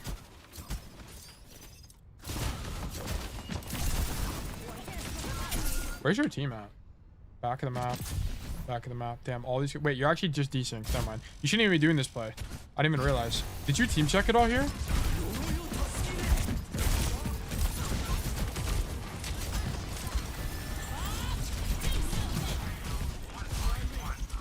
Your whole team got zoned by Bob. And you also low-key got zoned by Bob. Yeah, you shouldn't actually be doing this at all. Because you can't... Even if you did something, your team can't do anything with this. This is actually a really good Bob. That is why Kirksu's goated. This Bob is really good. Because here's the problem. The reason this Bob is so good is because now the whole... It's good map geometry for Bob. Because it zones out all of these guys completely and there's no playmaking. There's literally... Like, now these guys are completely out of the fight. Junbin is left hanging... Or Hanbin is left hanging. Like, this is actually an insane Bob. It's really good. Like, this LOS is way too strong. And then Mint Thief... Oh my god, wait. Nah. You know what Mint Thief is doing right now? This is actually diabolical. You know what Mint Thief is doing right now? The Bob goes out. I'm pretty sure a Mint Thief slashes onto the Bob to block the sleep. Nah. That's tough. That's actually tough. Yeah, he blocks sleep.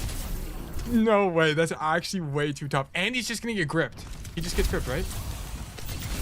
Yup. Nah. That's way too cool. That's actually way too tough. Holy moly. Anyway, yeah, you shouldn't be in at all here. You actually needed to leave somehow, because you have to think about it from the enemy team's POV. They have nothing else to do besides kill you right now. Why? Because the Bob is deep. It zones out your whole team. Like, what? They have to turn for you. They have to. There's nothing else to do. So you needed to leave. Like, you needed to not commit to this. Also, there's a Xion behind you. I don't. How did she even get? She walked main, I think. Yeah. I think actually when the Bob came out, you need. I don't even know what to do here. I'm gonna be honest, because it's like the options are you stand here and just shoot your gun and wait for Bob to go away, or you flank. I don't think it's that bad. But that's why nothing happens here. You should have made this rotation with no hesitation, and then no one is able to help you because they're all zoned by Bob. So I don't really know what you want to chalk that up to. Either you needed to play that passively or like dash back to your team or something. I really don't know. I'm gonna be honest. It's a tough situation. I don't even think you played it that bad. I think that was a pretty good line. But it's like in Overwatch, if you're gonna commit to a line, you have to commit to the line. Like, commit to it. Okay, you can't fight him because you'd be overextended in the room and get punished. Now you go in. I just don't really understand. Like, you've done this twice now. Like, why are you standing here and shooting the music key? Like, why are you not taking space against this guy? Are you trying to bait the hook? That's the only reason I could think this makes any sense. It's like, you stand here and you want to make him turn and bait the hook. That's it. It's the only thing I have to think of. Otherwise, I think you should just go. Like, I think, honestly, the best line is like, is Mizuki hook too fast to react to or no? He been hitting every chain? Yeah, but is that because you're not dodging it? Or is that because you... Like, is it... It must be... I'm just scared, I think. Yeah, I think you need to go, bro, and dodge it. And if you don't dodge it, skill issue. Because you need to be here, because otherwise you're just dead, right? Like, you need to commit to this. Like, twice now you just hesitated in this rotation and you just die for it. Or, like, you don't get enough value. Wait, you actually live here. What the fuck? Your hero is broken. How do you live? You just dash through him? And then he misses, I think. Okay, yeah. But I think you need to have zero hesitation in this, because poking him is kind of pointless. Okay, patched up. Just go. Go. Dodge chain. I think the only reason this would make any sense is if you think you're baiting chain. But I think, to be honest, I think the better line is just to go anyway. Because it's like, if your idea is to bait chain, like, you would more bait chain in like a pre-fight situation. The fight's happening, you have to get value. Like, you need to just dodge chain, commit to the idea. Otherwise, you are not getting enough value from this play. Not getting enough value from this play. You need to either turn this into a kill or turn multiple people. And the only way to do that is to continue rotating. Like, you have too much hesitation. Too much hesitation when on this flank against Mizuki. Like, it looks like to me this Mizuki is just like in your head. And this is what I was kind of talking about. Like, you need to stop thinking this way. Think more like, how can I outplay him? When you coach me on Mizuki, didn't you say it's easy to hit up close? Or do you mean in a specific scenario I was tabbed out? It's easy to hit up close. The chain, yeah, it's easier to hit up close because there's no travel time.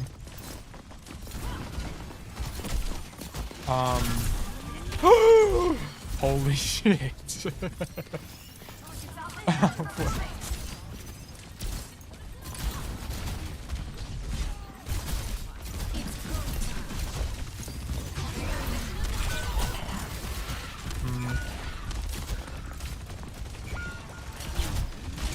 Yeah, this is a little bit brutal, I won't lie, because it's like, the thing is, so the core mistake is this, so you end up on this side of the map and then you dash for this guy. But like, think about it from the Ashes POV. What are you going to do? Okay, if you take half your health to poke from Anran in this position, you should be able to figure out that, okay, I'm gonna back up. Like, if I'm getting poked here, I'm definitely backing up. So you should know this left shift's not gonna hit. And then you don't really want to be at the end of the hallway against people like this. Because this would mean, even if you made it up here, you'd have to use, and you wanted to fight the Ashe, you'd have to use your second dash to get onto her. Did not expect Mizuki up there. Well, I don't think you should be taking this fight at all. That's what I'm saying. I think this fight, no matter what, even if you got up here, it would be losing. Like, you would need the Ashe to misplay and continue standing here for this to be any good. I don't even think you should take this fight. Yeah, because you would need, because this Ashe is going to back up. You should be able to know that. Like, I think the only time you would commit to this, but then it's like,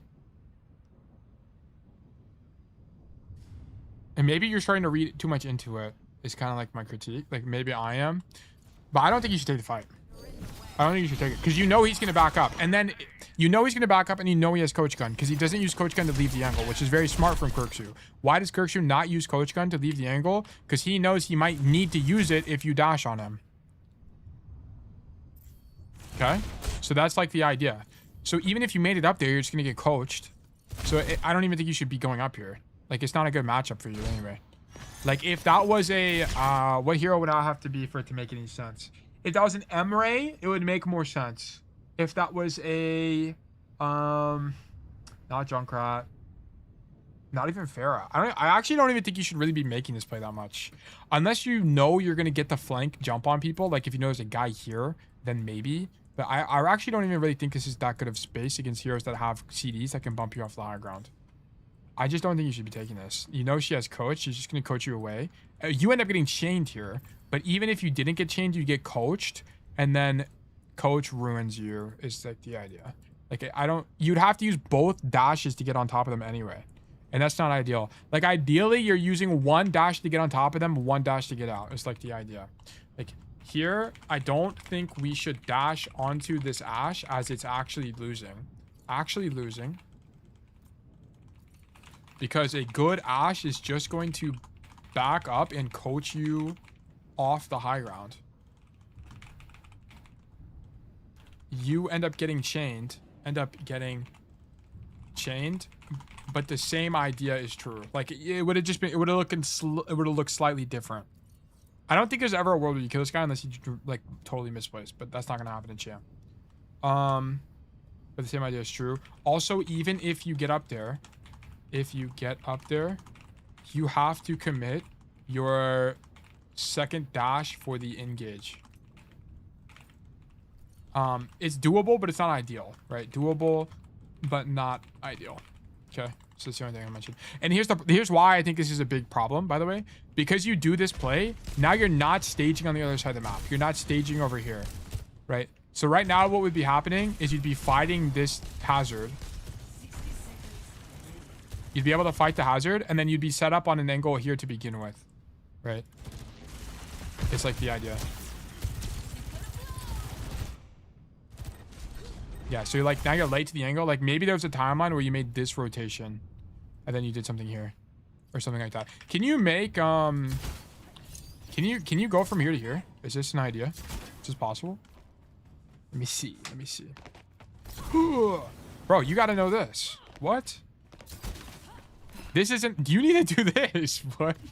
This is an idea. You need to know this. Okay, so like, I think the idea would be boom, boom, boom. Then like in the mid fight, you do this kind of idea. And then you just shoot the Ashe, you dodge dynamite, play on behind them. Like this has to be way better space for Anran. I think this is your idea, bro. Like, why would it not be good? Because you can't do anything. Like, ideally you dash onto people, but there's not really a way to do it here. It's the problem. So it's like, okay, if you can't dash onto people, can you do something else? Like, I think you gotta do this kind of idea, low-key. I don't know what else to do otherwise. Like, it's just an idea. Like, I think boom, and then like you work on this high ground or something. Like maybe you just threaten these guys and make them turn around. I think it's probably okay. There's a chance they ignore you, and then maybe you like walk behind them, but I don't know what else to do other than this. Other than this dash play with earlier staging, I don't really have any other ideas into this matchup. I think the concept would be to get these guys to turn around, and then maybe you could set up some kind of dash onto them from low. Yeah, I just don't know what else you would do here. It's just bad map geometry. That, or it's just like you stand here and you poke the Xion. It's like the only other thing. That, or you deny the right lane and poke the Xion out. That's the only other thing I can think of that would make any sense. Alright, see you guys. No, my friend just queued in to apply. Oh shit, you end up being here? What happened?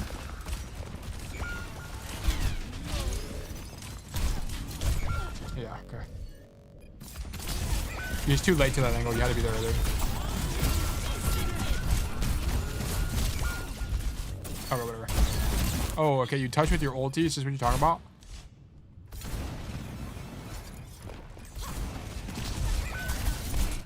Why do you path left side? I don't think you should be pathing left side here. Okay, we respawn. This guy goes venture. Yeah, you shouldn't be pathing left. This is weak pathing for me. You should be pathing right. Unless it's like, unless left side is like closer than maybe. Like maybe I just don't know that. Is it closer? Is it faster to touch? It might actually be. Yeah, I think this is actually a faster touch now I think about it. Spawned at left door. Oh, yeah. Yeah, but this is like marginal distance. I mean, maybe I think it might just be that this rotation is just faster. Let me just, let's do some science.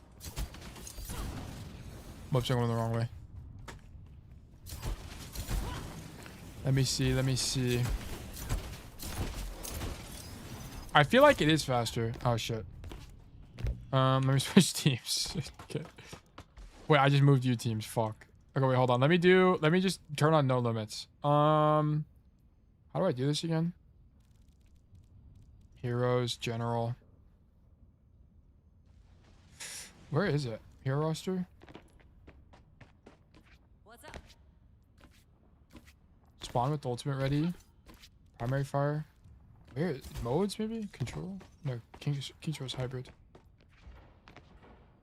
Brother, whatever. Life. Whatever it is, what it is. Anyway, I think maybe left side is just faster. Like that's the only other thing. Other than that, if this side is not faster, you should pack this way based on not doubling up with your ally DPS. Is kind of the idea. Like I would just keep that in mind. You end up touching the point.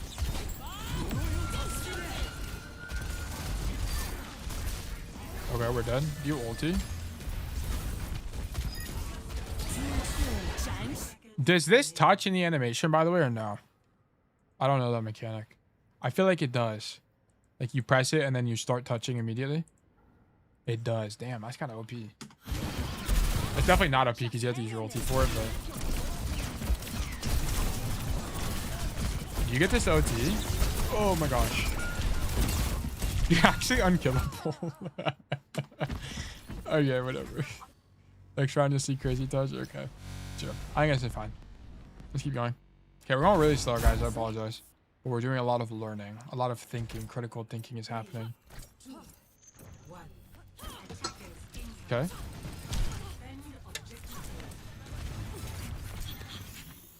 Okay, why are we eating dynamite? What happened? Don't you hear this? Okay, you should just not pat this way ever, by the way. I think this is just weak. Like, why not just pat out the top left? Here, I'll move you teams. Like, just go top left. Why not? Right? Or top right. Top right. You know what I mean? Top right. Because it's just going to be the same thing, and you always risk not taking... Or you always never take damage. Thoughts of pathing on spawn theater? I think it's fine. I think going theater is fine. But, like, I just don't really think there's a reason they're going main as Anran. Like, just come out that door every time. Yeah, you should just always come out that door. Because you would have not eaten a dynamite here. Okay, we're in an elo where this matters, unfortunately. Okay, let's do attack. Okay. What? Come out top right door to avoid taking dynamite. Okay, we just take dynamite for no reason. Okay, because then it's gonna ruin your whole cycle. Now you have to grab the mega. Like you could have just avoided this. I think you spam here because you're waiting for left shifts. Is the idea.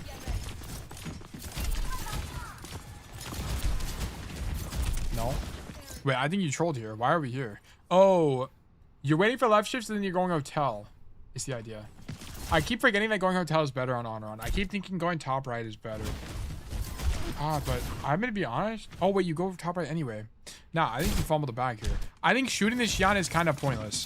The only time you do that, like the only advantage of this is you force her to grab the mini early. That's the only advantage. Like, but if you want to do that, like here's what you should do. Like if that's the idea, bat this way, grab the mega, just stand here, back up the stairs and shoot her from there and then walk up top here. Like you can walk and chew gum because then you would optimize your rotation. Like this would just be better. And then even if you take damage, I think this rotation coast is long enough where you get out of combat healing anyway. And if not, there's a mini here. So I think you should do that. I think standing here and waiting for your left shifts is bad. This is too passive. Like you can be rotating in this time. And like more importantly, you can still see the hotel angle as you back up the stairs. That makes sense? Yeah, I think so. I think that's gonna be the better way to do that. Because like you get your left shifts and your diva engages, but even here we're not doing something. Like you could have completed the rotation by now and been threatening this rotation. Because like here's the nice thing, even if you make this rotation and Mint Thief marks you, like you're gonna force him to mark you, which is good. Because so if he marks you, that means that your team gets to walk main for free. So I don't really like that we're not continuing the rotation here. Like I think you need to, in this situation, do this. Like also, I think this is the best. Yeah, this has to be the best because here's the thing as well, Zephs. Like if you do this play, if you do this play and you recognize that no one is in hotel, like if you come here and then you start shooting and walking backwards and see no one's in hotel, then you can just come back and be like, oh, I can just go hotel. Is the point of going main first that you don't know the enemy will be where your other DPS will go? I'm pretty sure Zeph's is literally just waiting for cooldowns. I don't think he's actually doing anything. Because he used the left shift to get out of spawn faster. Also, Zeph's, I don't even think you should left shift out of spawn. I don't even think that's good. Because, like, what's the point? Because now you just have to wait for your CDs. So it didn't even do anything. Do you left shift because you took damage? Or did you, like, what even happened? So the second left shift is because you need to grab the mega. I don't even think you should do this. I think you should just walk. Because it's like, I think you should just walk and then left shift here and then walk up the staircase would be the idea. Because, like, you don't want to put your left shifts on cooldown when you don't need to. Like, so here, just walk. Because you could be too early. But you should left shift here to not take damage. Then you come here and you do this play. Spam the door. Then you walk up the stairs. And now you have your left shift back as you make this rotation. Would be the idea. I think left shifting out of spawn is weak in point. And basically, it's not that it's, like, horrible. But it's just kind of, like, pointless. Because you might be too early, actually, in making the rotation. And also, it's actually just worse. Because even if the left shift puts you here faster, now by the time you get to the top window, you won't have both left shifts back. Yeah, like, look, I only have one left shift here. It'd be slightly different timing, but it's still, like, not ideal. I don't even think you should dash out of spawn. I know we're min-maxing here, but this first fight matters a lot in Overwatch. Like, you just don't need a left shift out of spawn. Just walk. Like, your left shift is here, and then you can walk across with both CDs. Okay. I'll write this down here.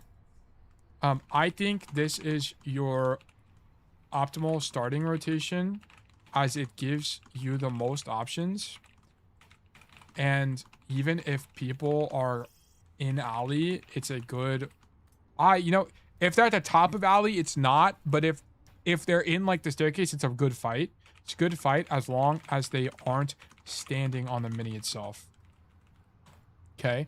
Also, I think dashing out of spawn is weak, as it means you're going to put dash on CD for longer as you get to the angle. Just hold it and dash across main into theater. The only other alternative play I can think of is, like, sometimes you'll see, like, Junkrat players, they come up here. But I don't really think it's just that good of space for Anran, because then, like, you can't do it. Can you make this? You can, but you probably can, but it's, like, not even that good. Is the point of going... Oh, wait. I dash out of spawn straight to the theater high ground. Oh. Dash to the high ground. I actually forgot you could just do this.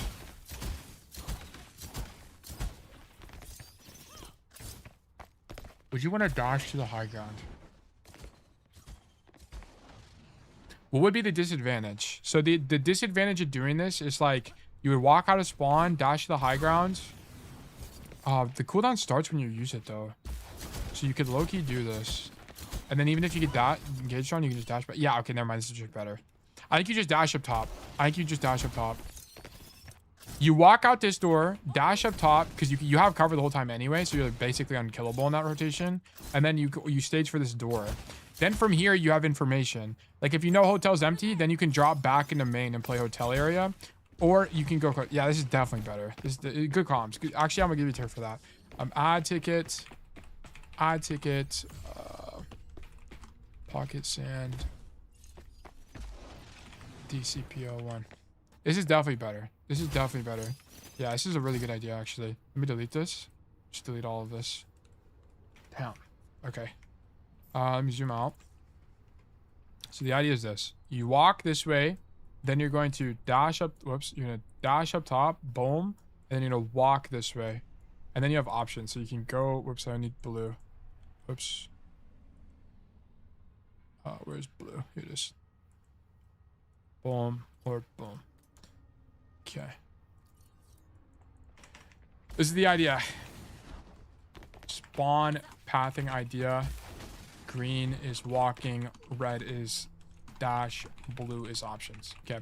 All right. We're kind of killing this a lot, but it's like you do this every game, so you might as well min max it. It's kind of like Icon Walled on Cass. Can dash right from spawn door. Oh shit! Really? What the fuck? Yeah, you should just do that then. Yeah. You can do it? Yeah, you should just do that. Okay, well, you know what to do with the notes. I'm not gonna redo it. Fuck it. You can't just dash from spawn door. Okay, I'm not redoing the notes. Let's keep going. The min-max of the century.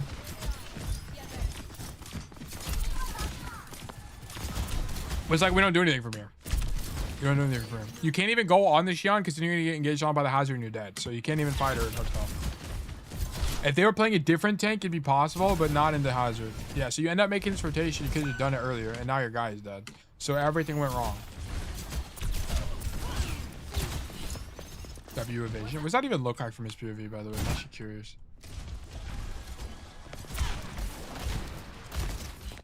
Damn. He can't even hit you.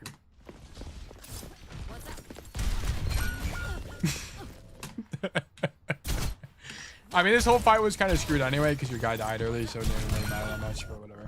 And he tried to greed, not have to left shift for the Magna or whatever.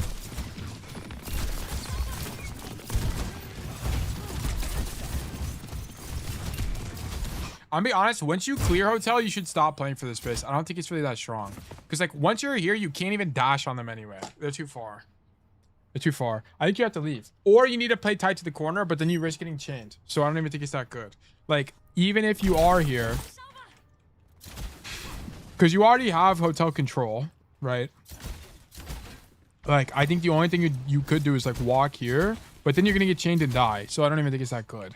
So I think once you clear hotel, low-key, you bounce out. So, like, I think you clear this. Boom, boom, get these guys out. Once you see they're all the way back in spawn, you, like, come back main space and dash over. And come top. Is dying there preferable to being behind them? Zephs just didn't think the Ashe would peek him. It's just a literal oversight, which is why I'm not talking about it. He thought the Ashe would just leave. So that's because he greeted a left shift. It's like he should have just dashed into the Mega. It's just a simple mistake, so I'm not critiquing it that much. Zephs know he made a mistake there. Yeah, going behind them would be better, yes. But like here, I think once you realize they're too far, unless you're gonna dash into these guys, I think you just leave. Yeah. Like, oh, I guess he fights you. Nah, I think you gotta leave. Like, you can't do anything once you have this bit. You realize it, but you realize it too late. You needed to rotate earlier. Like, you needed to be up here earlier. Yeah, you end up doing it, but you need to have the idea faster. Yeah. I think that's your general gameplay loop. I think it's clear hotel, then leave. Clear hotel and leave. Because you can't do anything. Okay, I know I'm beating a dead horse here, but I'm reminding myself, I suppose. So, and also let me make a note of this. Like, step 1, clear. Step 2, bounce. Yeah, we need to hit the bounce the other side. I think this should be your plan, like, every time. Because you can't, unless you have a dive tank, you can't really do anything. Anyway. Okay, anyway. I'm saying the same thing 6 times. Okay. Probably the general approach when clearing hotel as a pattern. Because you can't... Because you can't do anything after you clear that space. Okay, let's keep going.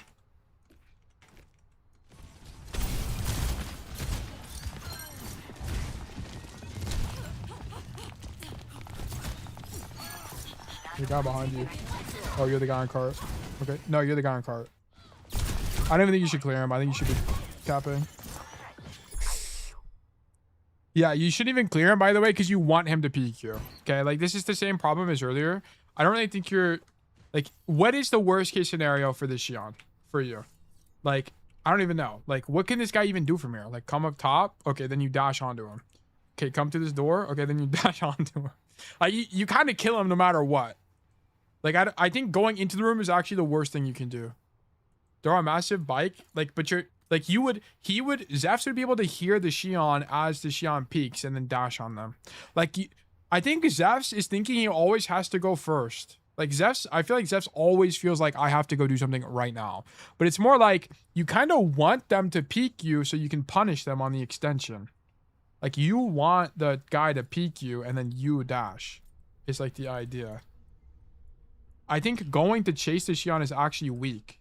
I just don't, like... Because now you're giving her an advantage. Okay. You want the Xion to peek because it's easy to punish that with dash if you walk into the room, now you're walking into her space with bad geometry. She sees you the whole time. Okay?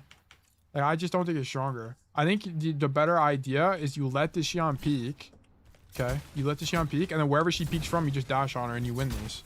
I'll try to work on that. Yeah, I think, like, this is the second time where you kind of want them to do the play you're trying to stop them to do.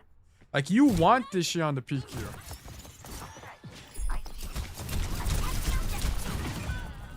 Oh my, did she die? No way. How much HP did she live with? 2 health. How do you even get capture? Do you just not dancing blizz? Yeah, you don't dancing blizz, that's it. Damn. That animation seemed really fast.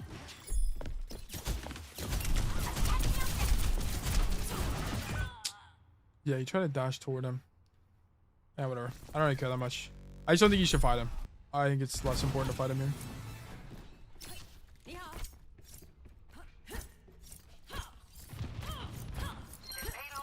Okay. Your team is hella up.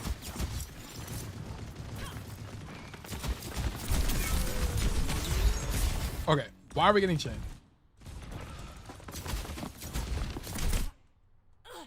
You can't really see the animation. Like, it's not telegraphed enough. Mizuki's, like, hitbox is too dark. Like, it's too hard to see what's happening. To be honest, it's kind of fraudulent. Like, you can't... That's hard to see, man. So you can't really dodge it. You tried to dodge it by unswinging, but it didn't work. Chain is so fast, I have to predict. Yeah. I wonder if it's better to greet it. It's probably not, because you're just dead. Unless the Mizuki time to kill is too short. Or too long. It might be that the time to kill is too long, so you could actually greet it. But if he does he headshot you? No, he just doesn't have headshots. And he missed the second one. And you're dead. I don't know what to tell you here. This is going to be like something you have to figure out. I don't know what the best course of action the Mizuki matchup is. Because I don't want to coach you based on results. Because like it could be you actually played this correctly and you got unlucky.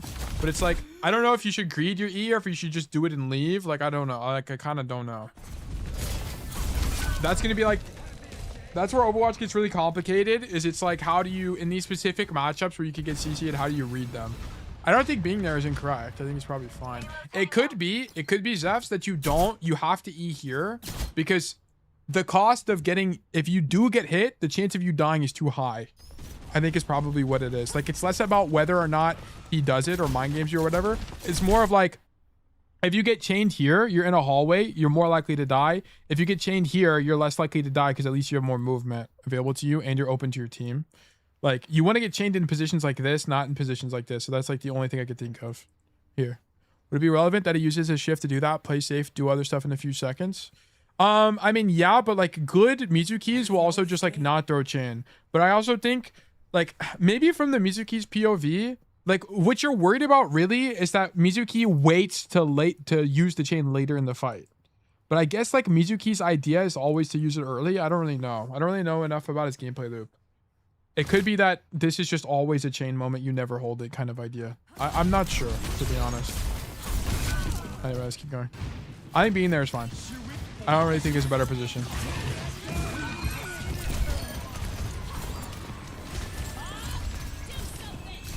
Hello, Bob.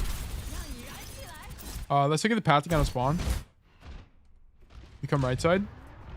Why? Is this just faster?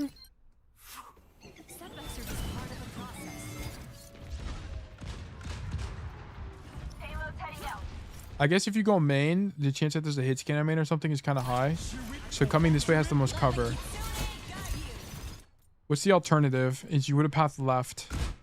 So the alternative pathing to this is you actually go... Can you make this? Can you make this? I don't think so. This seems too high. That's too high. Can you make that at all or no? Oh, you can do it from these stairs. Okay. Maybe like... Maybe this is the pathing. Instead of pathing fully alley side, you come this way. And then you path up top here. Because from there... Let me get up there. Let me get up there like the plebeian way. So if you're here, what would even happen? How would this have shaken out? Okay, you'd be like here, and then you'd have to walk down. No, this kind of sucks balls. Because like even if you were there, let's see. I don't think you get shot by the Ashe actually, because your D.Va's here. So then you'd actually probably be able to make this rotation.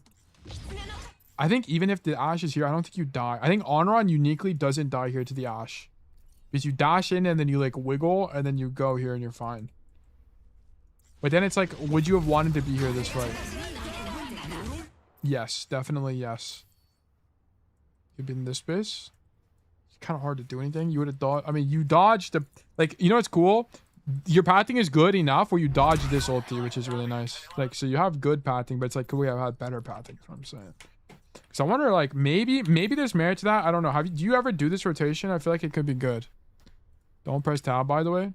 3 and 12. I feel like you're not even doing that bad, I'm going to be honest. But, because it's like, who do you kill anyway? Like, who do you even kill? There's like all of your ideas have been like angle denial, angle clearing. Like the only times you're fucking up is like you're losing 1v1, sure. But like whatever happens. Like, I don't know. I can't hear a thing. Maybe it's my cellular device. I'm not sure. Audio I think is working, so I'm not sure. So I don't know. Like maybe think about this rotation as like an option. I think it would have panned out better here than going close side. Because like you have to think like when would going this way be better? Like I kind of just don't know when it would be better. Like the only time going this way would be better is if there are people up here so you can dash onto them. Or if the fight's in like this space. Not even in this space. The fight would have to be in this space for this pathing to be better. So I kind of don't know why you would go this way. Because you don't really want... This fight sucks for Anran. You don't want to be here. Because then it's too open. And you can't dash on people. Like, this wall is too long. So I feel like this pathing can't be the best. I feel like this has to be preferred. Unless, like... And it was just contextually good because of your D.Va. I don't know. I'm not sure. Something to think about. Anyways, keep going. Okay. Mid deep down.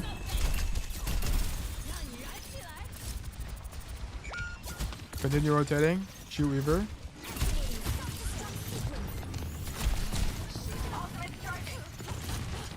Is there no way to close? Man, this map geometry is quite bad for Anran. Ooh, I actually think you play this whole fight wrong. So you come here, Bob. Wait, hold on. The Bob took the pedal. What even happened? So you dash in. Bob is zoning you. You try to go left side. Why do you not commit to this? Because they're too far, so you can't actually dash onto them. Because he marks you. How often do you get to dash onto people here, Zephs? Like, I feel like you're reading the fight state wrong. Like, the only time you get to dash onto people here is if the fight's here. Otherwise, it's too far. Like, I think what you need to do is go top and then drop. Yeah? Yeah, to what?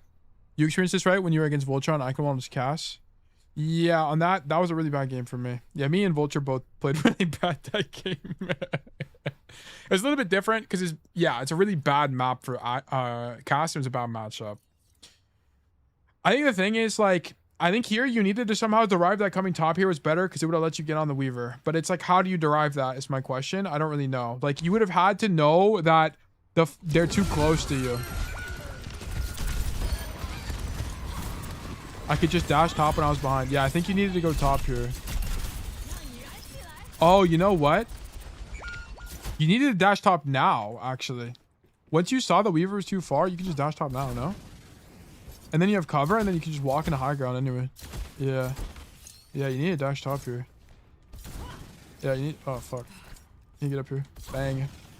Yeah, 1,000,000,000% this was your play. You missed this. Yeah, you needed to be up here. This was not... You cannot miss this, because now you rotate back into main, and it's weak.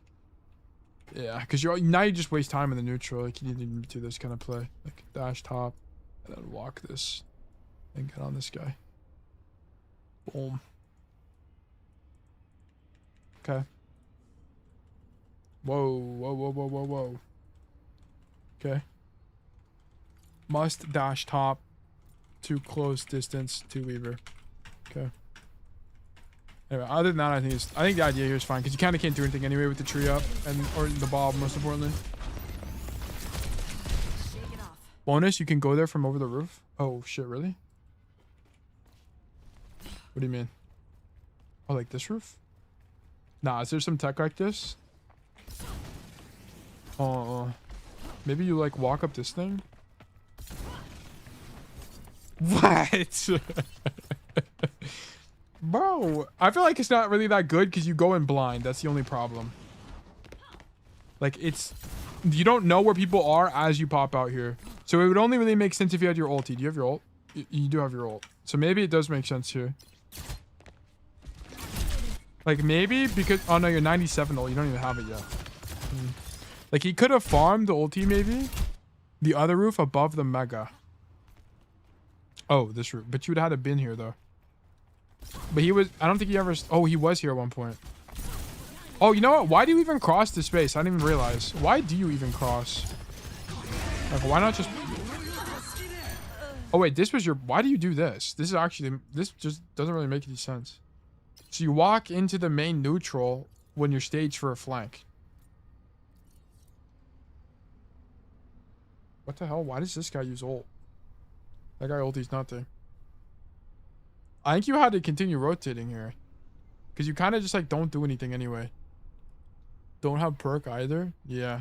I think you needed to continue flanking. I just don't really see what the advantage is of coming into the main space when you're late. Like when you're... Here's the thing, guys. Like when you're late, going for the neutral is kind of just bad anyway. Like... Because you needed to not be late. That was the kind of the core problem. But he was late because he died early. So he needs to make this rotation to set up a flank to have more value in the mid fight. So I think actually here contributing to the neutral was weak. You need to do this. Right, like typically when you're late, I don't even know, man. Let's just keep going. I don't know, man. This VOD's been too damn long. Okay, let's keep going. Okay, now we're here. Okay.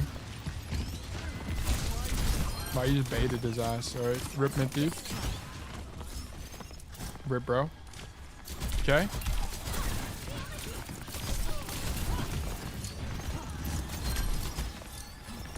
Okay. Where is this guy? Halo is actually him.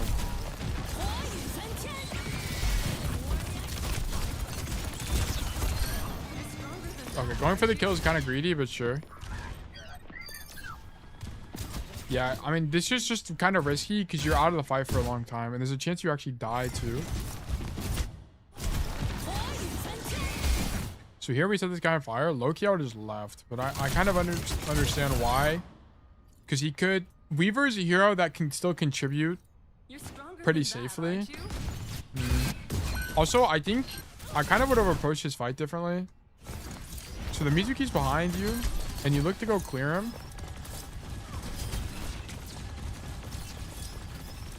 Like, what I don't understand is... maybe you're thinking of 3-oning here, but, like, there has to be merit to this. Like, there has to be merit to this. No? Because it puts you in dash range of everyone here. So, like, why not play here? Like, what would have even happened?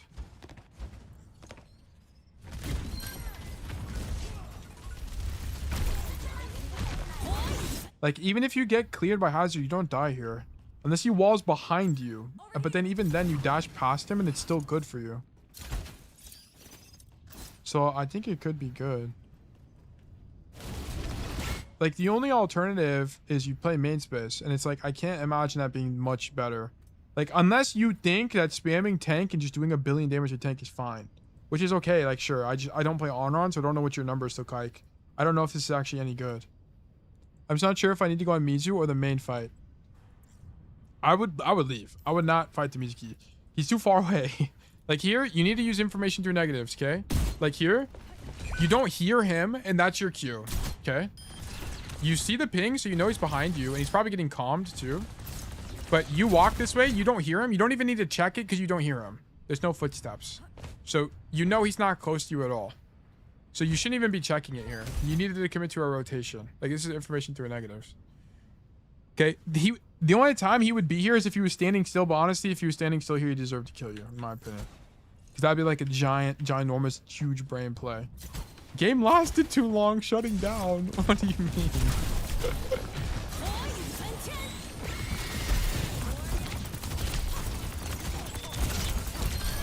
I actually think tuning is fine. Anyway, let's keep going.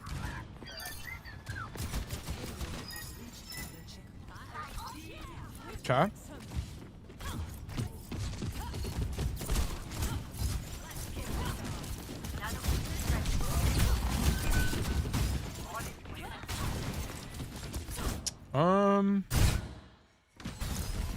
You might approach this how I teach people to approach this on Cassidy, which is this space is kind of bad for Anran. I mean, the mega is good if people fight in the mega, but you might actually get way greedier here. I think you might need to. Like, here's the thing you can think about. So on Cassidy, one thing I teach people to do is that this fight is so bad for Cassidy, you have to do something high variance. So what I do is I teach people to stand here before the fight starts, or like fight for this space with your life and just die here. Because here's the problem. If you don't win this fight, you weren't going to win these fights anyway in the neutral because Cass just sucks here. He doesn't do anything.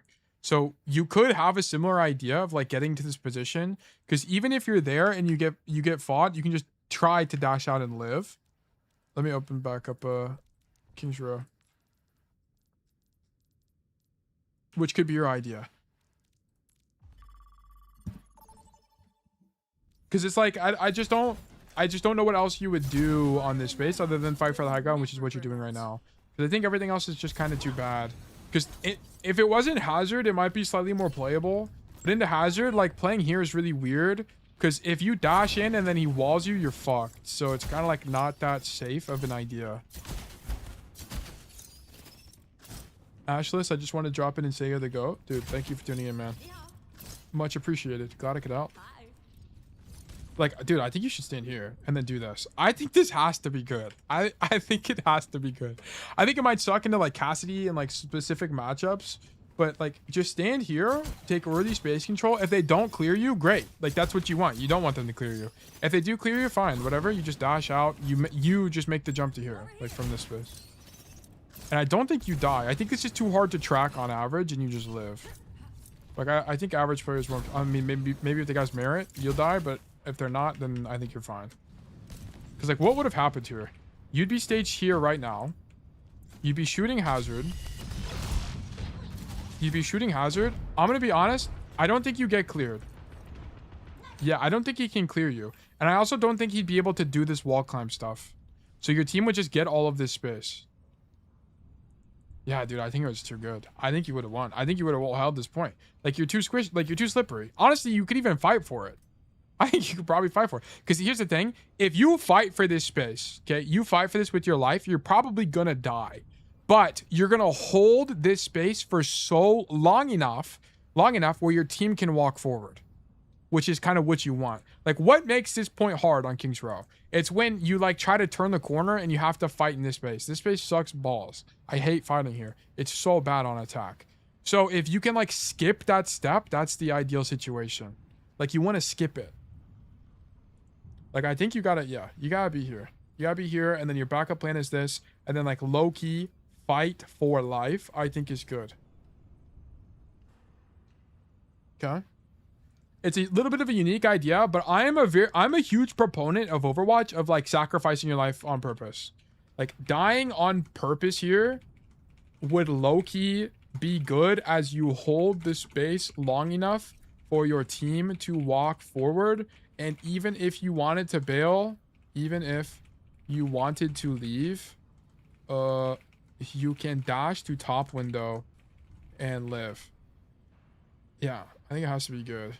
Like, this space is bad for Anran. Otherwise, you're kind of stuck in low value plays if you work main. Also good to see you, by the way, Kura. Hope you've been well. Yeah, I'm really not that opposed to dying in general. Yeah, I like dying a lot. I think dying is OP and underrated in this game. As long as you're doing it intelligently. Oh my god! Look at this. What even happened? No! Yeah, no dash. Rest in peace, Hombin.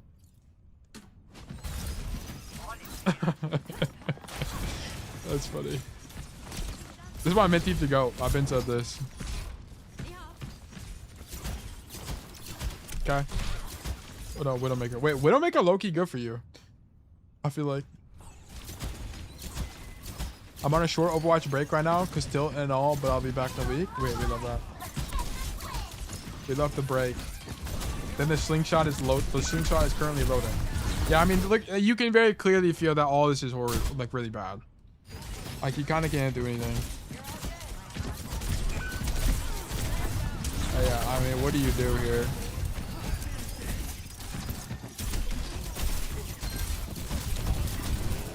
Okay.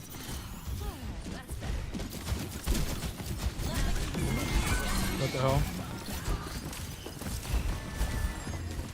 I feel like Anran is one of the worst heroes in Kitsune Rush because you need to set them on fire, and that's like not really like you're just spamming your left click is not that good. I guess it gets your left click off faster, like your burn off faster. Oh, what even did you just jump off? I'm gonna get off card. Yeah, okay. Just shoot them, just shoot them, just shoot them. Okay, like you need to have the idea of just shooting them. You don't need the element of surprise here. Unless like you want them to walk into you, but you can bait that anyway. When they're on, once they're on fire in Kitsune, yeah, I see. You have to set them on fire, I guess. Like you should have just been here earlier to pressure the Kitsune, the guy out earlier. Like you don't want them to take this space at all. I think letting him walk into you is a mistake. Because it's like you give up so much space if you take too long. True hazard. Oh, okay. I also think you get too scared here.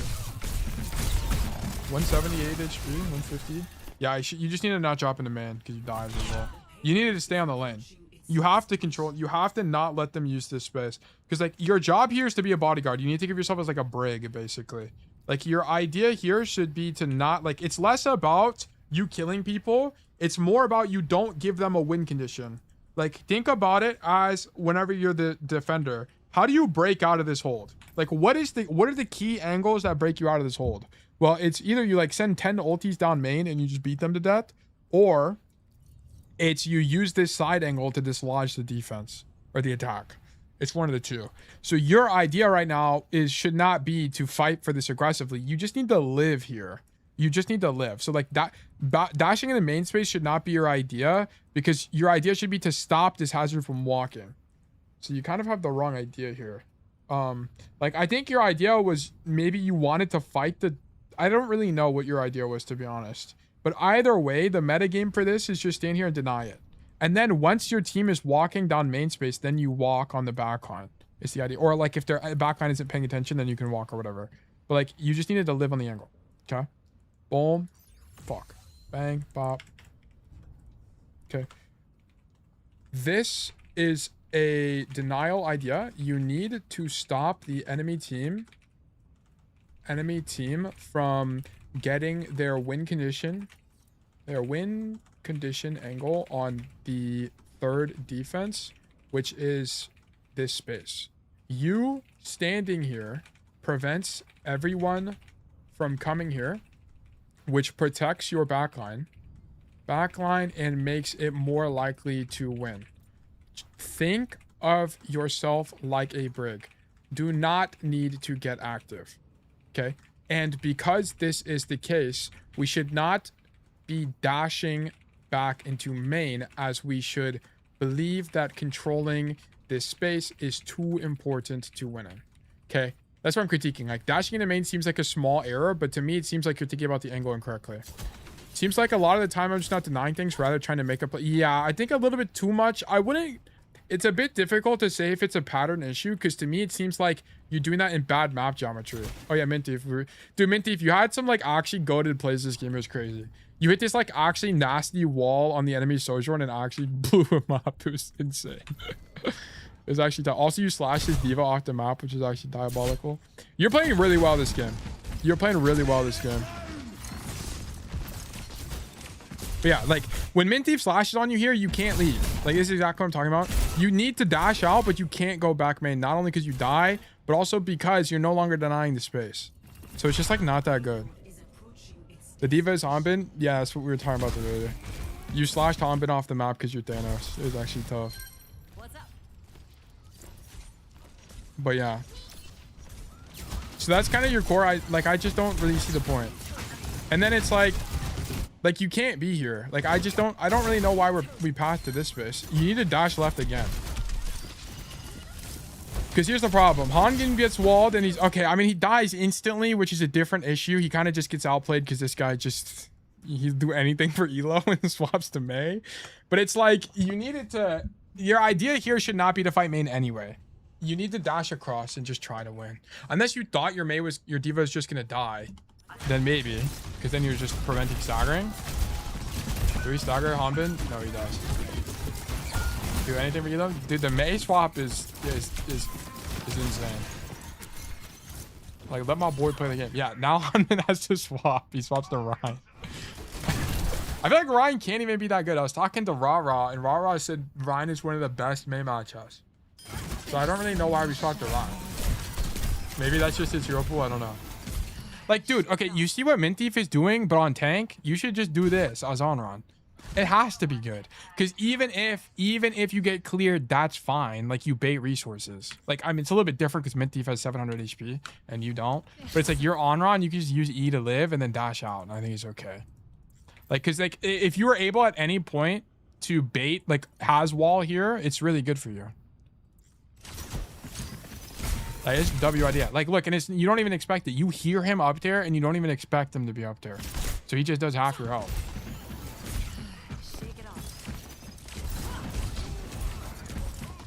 Okay. Yeah, I mean, we don't want to be here. Like, you're missing the core idea, which is you need to be across the map. You need to not be here. You need to be here. Just do this. Like, at any point, you needed to dash across and fill this space. And then threaten the backline rotation would be the idea. Because the problem is you can't get in a dash range here, and also you're not denying important map space. It's twofold. It's both problems. You aren't putting yourself. I think at this point you're probably so tilted you're just not thinking properly. If I had to guess, Zephs, I don't know. Because you're going 10 and 13, you're probably getting flamed.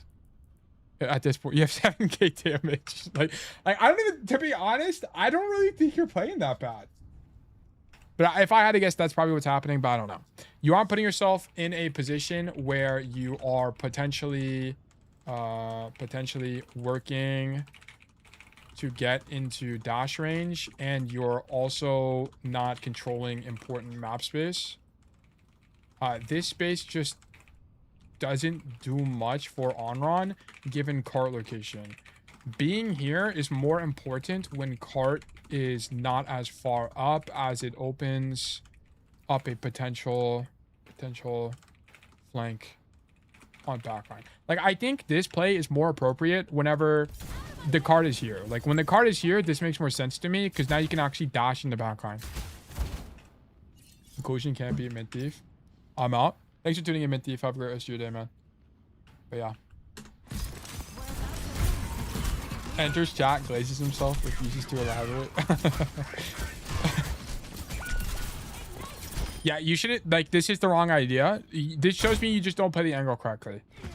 Fighting this Widow is pointless because the idea isn't to kill this guy. The idea is to stop this guy from flanking. So right now, actually shooting Widow is the worst play possible because you're at risk of dying. What you need to be doing is just shooting tank or something. Like, just shoot these guys. Just shoot these guys in main. Boom, boom. Get these guys out. And then you deny the angle. So this is, you're not thinking about it correctly, in my opinion. There's no point. Like, you might die here. You're just incurring risk for nothing. And it's not in dash range either. Don't like this play. Oh. Peeking Widow also indicates that we aren't thinking about the angle correctly. Just shoot people in main, and if you hear people coming toward you, fight them. Okay. If this wasn't Widow, like it was someone where you have the range advantage, it would be more appropriate. Okay. But it's Widow. Like, this guy's gonna one-shot you. If this was a Widow, this was a Hanzo, this was a Cass, like, you shouldn't be taking this fight. But if it's like a Reaper, sure. Would make more sense to me. Yeah, because you weren't spamming in main, you didn't know your Rein was getting walked on, so you lose. Like, notice this. The problem is you don't have information, right? You didn't really internalize that Kaneo died because you don't know what's happening in main space. Okay. Also, your whole team died. What even happened? Oh, Kaneo went AFK momentarily. Also, your Bastion died. And you're late to the angle. Yeah, okay. We made a staging error, and then we don't put the angle correctly. We do two things wrong. Oh, okay. Okay. No way. You dash under the map? What the fuck? What the fuck is this? Okay, so there's 14 seconds left on the clock. We play in the mega room. We got all the ops against us. Go top. Do a pump fake. Dash under to maximize our chance of not dying. Get the touch for OT. Get the kill on Kirkshu. Die. Pop our ult to res. Boom. No, that's so stupid. You actually intentionally waited for it to get to like literally 0.12. Pop ulti for the touch. Wait, it's actually ginormous. Force ice block.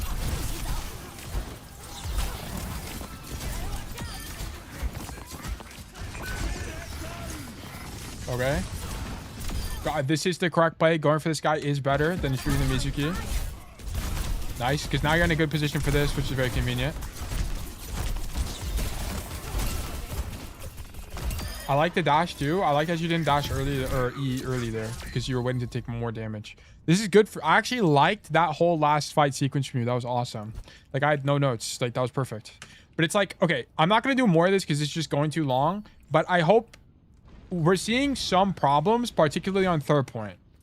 Your third point is definitely your weakest point. It's not close. There are some things we could fix on some of the other points, but the way we're approaching this point is just like pretty bad in my opinion. I think we're not thinking enough about high variance stuff. Like whenever you're in bad map geometry, like where's this from you? Where's the staging up top from you? Where's the like force this angle from you? Where's my pen? It's breaking. Where's this like force this angle from you? Where is the like we're not understanding the angle denial component of this. Like you're not dashing across when you need to. Like I'm missing all of these. Also, like you could think about Zeph's like where's my like dash, where's my like drop under dash across idea? Never mind. Maybe you can't do it. Can you make that? Can you make that in one dash or no? I actually don't know. Let me walk back. Like these are all the ideas we need. Don't think I can. You don't think you can't? You gotta know if you can or can't. Come on. You're the Anran guy. Come on, let's figure it out. Jump. Oh. Maybe if you E in the air. I think if you E'd in the air, you could do it in 2 dashes. You'd have to use your whole cooldowns though. Going too long. I went shopping in 2 stores, prepared supper with my brother, ate and came back to this VOD. Well, this is a champ Anran 1 trick. So we had to be very analytical. Like, I could have skipped a bunch of stuff and just said, yeah, this is fine, but that's not going to help. That's not going to help Zephs. Like, I have to be very specific to help Zephs because this is also stuff I don't really know either. So we have to like figure it out. Yeah, you can make it. You have to use both though. Not worth it if I use everything. Yeah. You can make it with both, but I don't even think it's that good to be honest. What if you use E and then do it? Ugh. Yeah, you could do it with E in 1 dash so you could have 1 more, but even then it's not that good.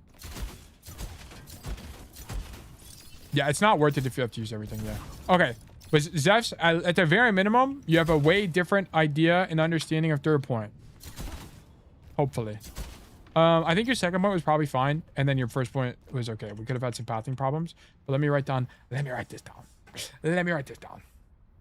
Okay. Student, Mr. Zeffs. Map, King's Row. Hero, Anran. Rank, hashtag champion. Format, hashtag 5. Okay. Primary issues. Number 1, we are not understanding rotations around third point on both attack and defense. Okay. I understand it's a tough matchup, but it's pretty clear to me that on attack, we are not looking to deny the side angle as much as we should. And when we are there, we're playing it as if we're playing it aggressively when it just needs to be more of a denial idea. Okay, so let me take a screenshot. Like, what would be the best way to do this? No, it's gonna be like this, I guess. Okay, so it's gonna be like, just occupy this and deny. Okay, deny. Looks like Clenny, but that's a D. Okay. Boom. Okay, on defense, I need you to think more creatively about how you could get into backline plus open up good space for yourself when otherwise you can't do much but contribute to the neutral. And if you're gonna do that, get off on Anran. So like, I mean, consolidate all of these ideas so you can be very aware. So it's very obvious. Start here, path this way, fight for life. Okay. Then let me do this. Boom. Also, you could have the idea of staging early on purpose, or staging really far ahead on purpose to die in good space to prevent future bad fights getting more cart progress. Okay, so like here for example is a play we gotta have baked into our minds. Okay, and then defense, I also think you should be leveraging the top window way more. Okay, like way more. Like I think you need to use this window. I think it has to be good. It has to be good for your hero. Boom. Okay, like use this space. Poke people from here, gives you more options, and then like it's more of a denial opportunity, and you're gonna force CDs early. Like I think it has to be good. And if they don't clear you, you can go into their spawn. If they don't clear you, you can map flip. If they do, you cleared CDs. Like it's just good in general. Yeah, I think your third point was kind of a big problem. Also, it's like, I think more broadly, you kind of hit the nail on the head. Like you were thinking a tad too much about playmaking, particularly into enemy Xion, rather than denial. There were situations where you pushed her when it was actually optimal to bait her into pushing you. Okay, so and then the situation for this was, let me get the first point situation. It's like the bread and butter example. Where is it? Here. Yeah, you actually wanted the Xion to push you here, and because you end up pushing her, you're at a disadvantage and you die in the fight. I mean, could you have played the micro better? Of course. Yeah. Oh wait, this is not where I need to put it. I need to put it up top. Here, if she pushed any of the angles here, you would hear her and you insta-win these. Insta-win these with a dash. Like, it has to be better.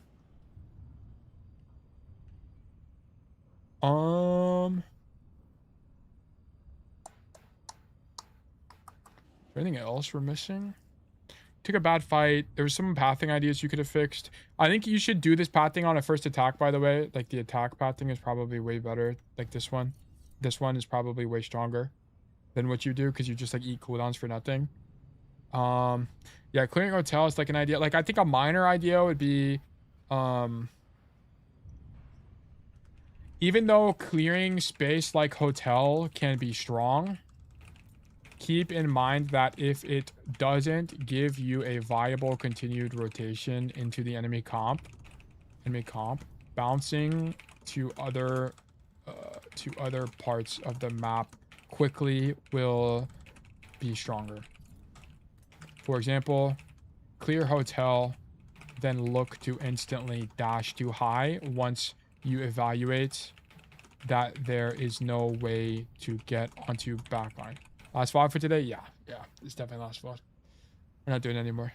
This is a really long VOD. This is a 2-hour VOD. Probably the general approach to clearing hotels. We did a lot of like limit testing and figuring stuff out here, which is why it took so long. Dashing to the space is good. Yeah, we're into the Widow matchup. I just don't agree with that. For awareness. Also, like, information through negatives, that's like an idea, would be something to continue to think about, right? Information through negatives. Just remember that the absence of information is information, okay? Like, if you don't hear footsteps, that means someone's not there. No one can follow up with this ult. Oh yeah, this was just an aggressive ult for not much reason, right? And sure, like, especially with an Ana, like, Ana is one of the best examples of this. Like, especially with an Ana, make sure that you're paying attention to their position, as this informs how aggressive you/your tank can be. Because it's less about that your Ana can't help you, by the way. It's more that your tank can't help you. Because your tank needs to be in support LOS typically, and your tank can't walk forward. Like, if your Ana's back here, your tank can't walk around the corner, right? Like, it's less about the Ana themselves and more about the tank. Like, less about the Ana specifically, more that the tank won't be supported if they walk around the corner out of Ana LOS. Okay. Strengths, micro, generally good. Had a few bad E timings. Also, Mizuki matchup needs solving. Consistently getting chained. I'm not sure why. This is something you need to figure out how to avoid better. Remember to limit test/experiment into the matchup.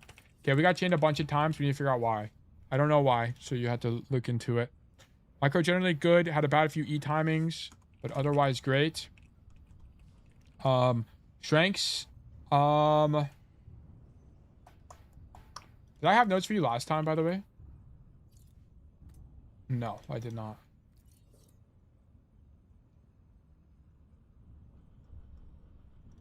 Strengths, I like the duels. Duels were good. Aggression onto backline, good. Like, most of it was macro, generally good. Like, I liked a lot of what you're doing. It's just like this third point specifically was good. Only in Discord, I see. Okay. Close conditions. It's a bit hard. I was gonna do an ulti one, but it's a bit hard. I'm gonna be honest, Zefs. Now I think about it, I think ulting to revive yourself might be better than you think. Because, like, both times you ulti to revive yourself, it was on the objective and it was really good. So I'm trying to think, like, maybe you should limit test with that more, to be honest. Because, like, here's the thing, Zefs. You know how I'm telling you to make this play to fight for this space? Imagine you, like, left shift here, fight for this space, and then die, and then res yourself. Like, what are they gonna do? Like, I think it might be good. Like, you might have that idea more. Now I think about it. To, like, take space and, like, skip fights. Like, skip bad fights. That might be the next step. I mean, dude, that sounds really good to me. I don't know why it would be bad. Like, you shift to here, play here, die on purpose. Like, you commit every single cooldown to killing people, doing as much damage as possible. Die on purpose, res yourself. Like, maybe. You would die again, probably. It doesn't give you your cooldowns back, so I don't know. Maybe you gotta, like, figure out the science to it. But I don't, like, otherwise you have to fight in main, and it's just bad. I'll give it some tests. I think you should. Like, do it on maps where you it's bad map geometry. Like, what would be another map? Like Havana. Like, if you ever got Havana, think about just like suiciding and rezzing yourself. Like, I think that would actually be pretty good. I understand why you would want to avoid it, because it means, like, why are you dying in the first place? But if the death is calculated, then it would make sense, right? Like, third point has to be pretty bad for Anran, right? So, like, I think the idea would be, right, like, you play Anran on Havana, and then you would, like, I don't know, dash top, fight some guy, whatever. Then you res behind them when your team is pushing, maybe? I don't know. I have no idea. Literally no idea. I think Mercy Revive gives CDs back? I didn't even know that. Cool tech. Yeah, I don't know. Just something to think about. I'm not, like, 100% confident on that.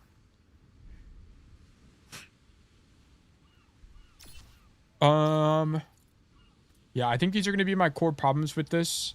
Also, like, don't let these guys get in your head. It's going to be another thing as well.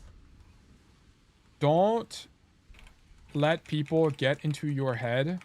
Think less about these players being better than you. Think more about how can I be better than them, okay? Okay, like, these guys are not aliens, right? They're just people. These people are just like you and I. They got to go to Walmart and buy groceries. I mean, you're from Europe, so it's slightly different. But, yeah. Like, same thing. Kirksu, Loki, and Alien? Nah. This ain't it. That ain't it. That ain't it. But, yeah. That's going to be it for this code. Thank you for the code. Verdict losing. Boom. It has to be losing. Your third point was not strong enough. Like, it was not. At all. You know what? It's interesting. I haven't even, like, considered a code for winning in a while. I've been looking for someone to coach my gameplay, so lucky I found your stream as well. Zeus, unfortunately, this is the last code for today. Streaming will resume tomorrow. People from EU don't gotta buy groceries? No, you don't got, they don't got Walmart. My next code will be winning trust. Is that it? Is that it? Zephs, hopefully this was helpful to you. I feel like we got a little bit nuanced this code, and I mean, keep in mind, like, I could be wrong about a lot of this stuff. I'm not, like, a champ Anran player, so I don't have the insight. Very helpful? Okay, at the very minimum, hopefully it made you think about stuff more. Yeah, happy to help. This video will make views. Imagine the title. Coaching rank 1 Anran, how to beat pro Overwatch players. Insert reaction camera pros when they get killed by Anran.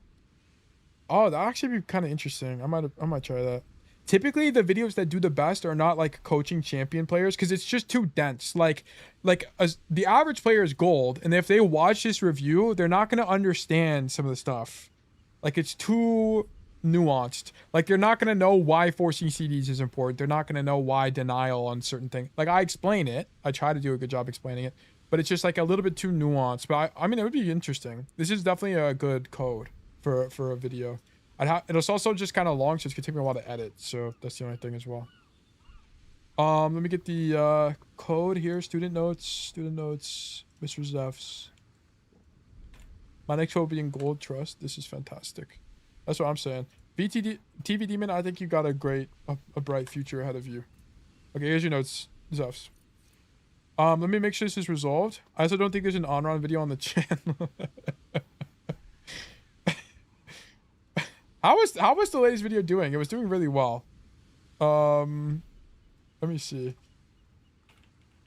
This 312 Anran didn't throw the game. You actually played relatively well. It's just kind of a bad matchup, I won't lie.